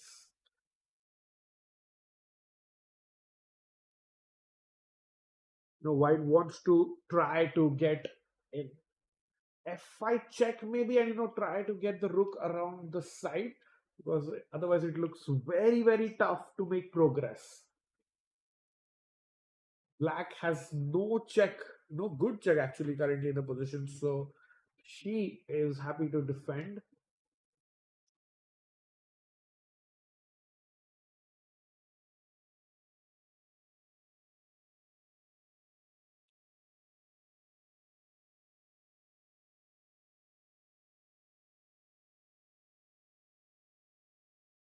I think we're just also trying to get in the big winner of the day, Koneru Humpy, join us in the studio, but that'll be in a few minutes. So till then, we'll focus and see if Vaishali can score the third win of the day, and it might be also the third Indian win of the day.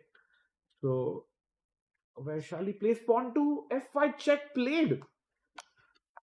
That's a committal move. King F7 now. White really wants, to somehow protect the bishop first and try to get a check on the 7th rank, which puts the black king under some pressure.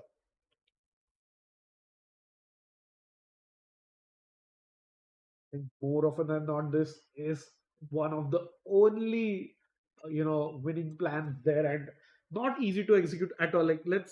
Like a sample variation would be queen check, and if you play rook e2, I just go queen back, hitting the pawn, and king g3. The rook does not have enough time to go around and give a check, because this coordination is very tough, and that is why the engine also shows it as 0.00. King f3 played. Okay, let's continue. And I think you can go queen. Can you go queen d5 check? Yeah.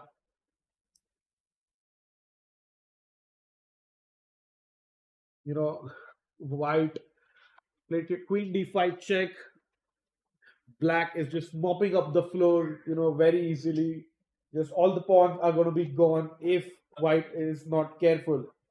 So Vaishali has to keep the king near the pawns, and king f2, maybe queen a2 check. We can have a repetition as early as in the next couple of moves. It was a very nice game actually. It wasn't heating up until the 4th hour of play, but during time pressure, it became very exciting, and then we got this rook, bishop, and a pawn versus queen end game.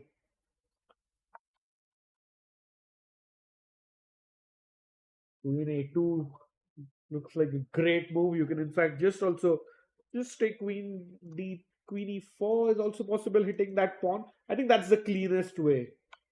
Queen a2 check played by Alina, the human move. What does Vaishali do here?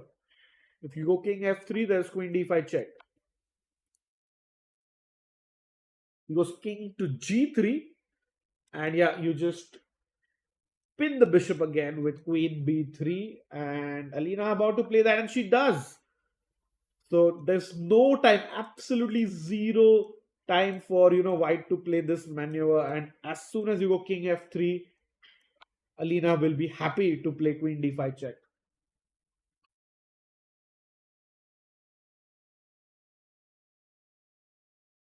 I think with that, Alina, who had a slow start to the tournament, has finally will be very happy with her play in the last two games. King f2 played, queen a2 check incoming, and Alina does that. We might have a repetition now. So it's rook e2 played by Vaishali. That makes sense. You want to keep fighting. Looks unlikely, but queen c4. Alina is playing supremely fast. She has now, in fact, 17 minutes. King f3. You got to throw in a check. Queen d5 check. And there you go. She plays it. King goes to the side. King g3. And you can play queen e5 check as well. Do not touch your bishop. because you end up losing your rook and the game. So queen d5 check, king g3 played, queen d3, and I think yeah, this might be the repetition. And there you go, Vaishali plays king f3, queen d5 check. What a nice fighting draw over 83 moves. I think this is one of our longest games of the tournament. And queen d3, king f3. Kudos. And there we go, handshakes. Vaishali versus Alina Kashlinskaya is a draw.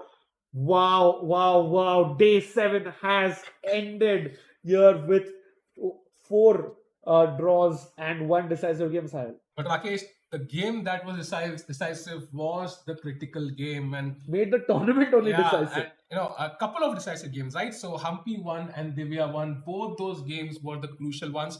So the players who are in second place now, Divya ties in second place, and of course we will have some very, very important games. Yeah, and we can show the pairings for tomorrow, which are like round 8 pairings. Salome versus Harika on board 1. Salome winless until now, but would like to end on a high in the penultimate round.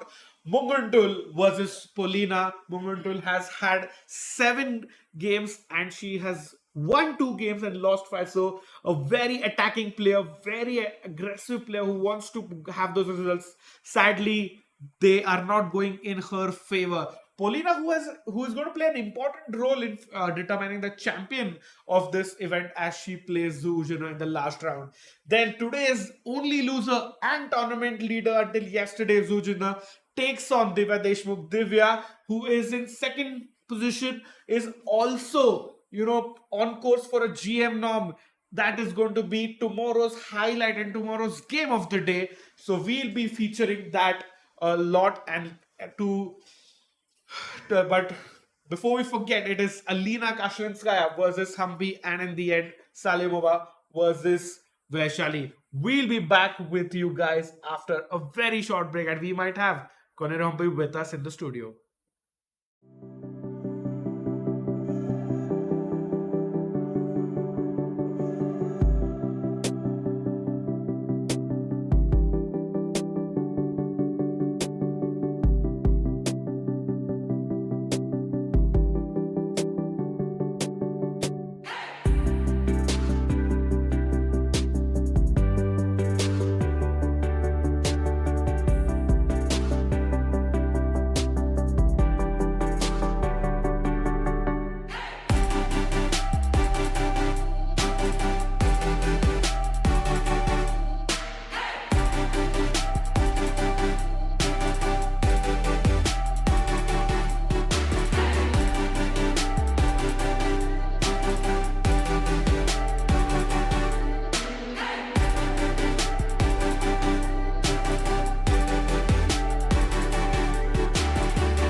we have a very special guest with us. Welcome, Humpy ma'am.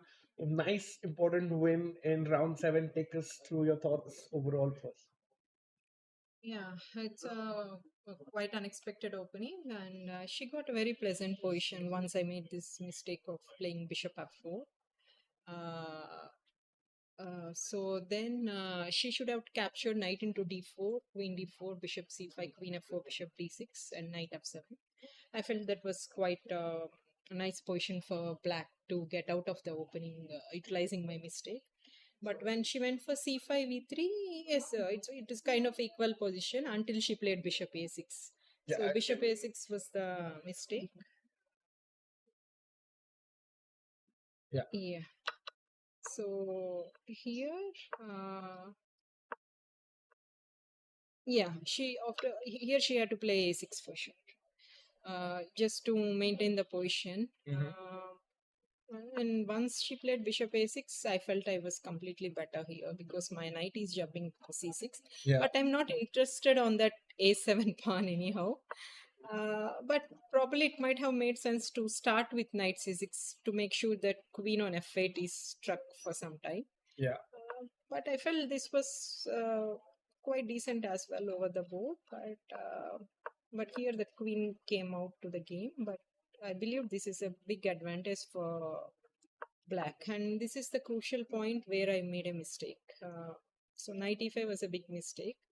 Though I need to convert, I need to shift the pieces to the king side, like try to get bishop c1, rook e2, knight e5, and then maybe even g4 at some points, bishop g5 or something like that. But the start was bad. I should start with the rook e2 directly or bishop c1.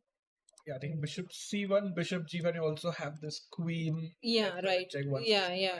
So these two moves are much better than what I played. But I thought I'll go knight e5, queen moves, then rook e2. But then after making, I realized that it's bishop into e5, what she played in the game. Like my bishop on b2 is becoming very bad in certain positions. Like I need to be very careful. I understood that my whole advantage got evaporated at this point. I know Did you miss any move? No, I just simply overlooked this plan of just taking everything and going to this double knight, double bishop endgame. I thought I'm just keeping everything in hanging, but I only after playing knight e5 I realized I made a mistake. I overlooked it because I couldn't take any of the pawns. Like the e6 knight is like it's doing a great job over there. So yeah, I need to be very careful at this point. And here I think d4 was the mistake. Just opens up the diagonal. Yeah. Because she's not able to maintain the c5 knight. There is no pawn roll happening. Yeah. But okay, it's quite tricky as well. I need to be careful in playing these positions. I don't know. Here I felt she has to play knight f4, queen f4, queen d7, e6, queen e6, queen d4. So just for the people watching, takes queen d7, e6. E6, queen e6, queen d4. I don't know. Maybe this is still equal, even though Knight is not. But still, I'm not sure.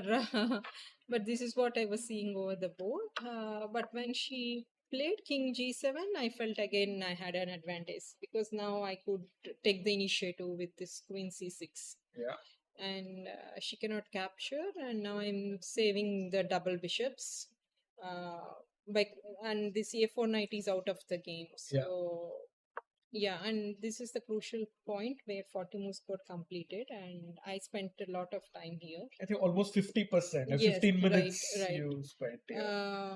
So taking on c3 doesn't give me anything, but I was accurate to calculate all these lines because this pawn could be dangerous in some of the lines. But did you like knight b1 for her? Not really, but she's having a quite unpleasant position. Correct. Like probably she felt she had some tricks. Maybe after making a move, she realized d3 is not working. Yeah. Bishop into e6, fe6, queen b7 is. It's just bishop because I can't go bg5 or d3.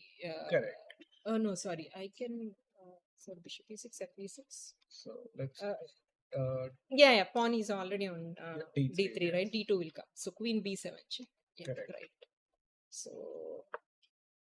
yeah, so I think this is a nice move to King like F1 was a very yeah, tricky because black couldn't improve anything. Like whenever black is capturing on B4, I'm taking on E6 and utilizing my queen and dark square weakness at that. Yeah. And the king is always in the mating net. So here I expected knight B1 again. Then I thought of playing bishop E1. Okay. So my plan was to go bishop E1 because knight C3 I always have bishop into E6. This is the plan. Like now she can't take queen E6, take everything and bishop C3, king and pawn ending is queen. And that's why your move King F1. King F1 is important. When she takes with FE6, then this queen and pawn ending is better version than the where I could capture the pawn in the earlier positions. This is much better version, but it's still quite a long game to Yeah. play. I was expecting something like this, but Yeah. but oh sorry, she went queen.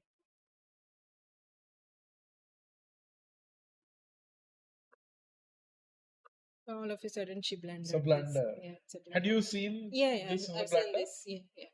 No, I was checking all these lines when I went for the 41st move bishop c4 because I wanted to shoot like what's happening in the And position. just after she played, I think you were not at the board, right? Or you like what went through your already mind too stressed out. emotionally? No, Did you I see like the I way- know this is winning for me because this was my plan. And I think maybe what Zoo missed was Queen E4 check. She thought Queen E4 is forced. I doubt Yeah. she missed bishop c4. I'm not sure. I think she missed that. She missed King H2. Oh, maybe I don't Maybe know. because I really don't know what she missed. So it's just it feels she has to take because Queen E4, Knight E4, and she is back in the game. But yeah, King H2 is just completely winning. And of course, I think she tried a few moves, but it was lost.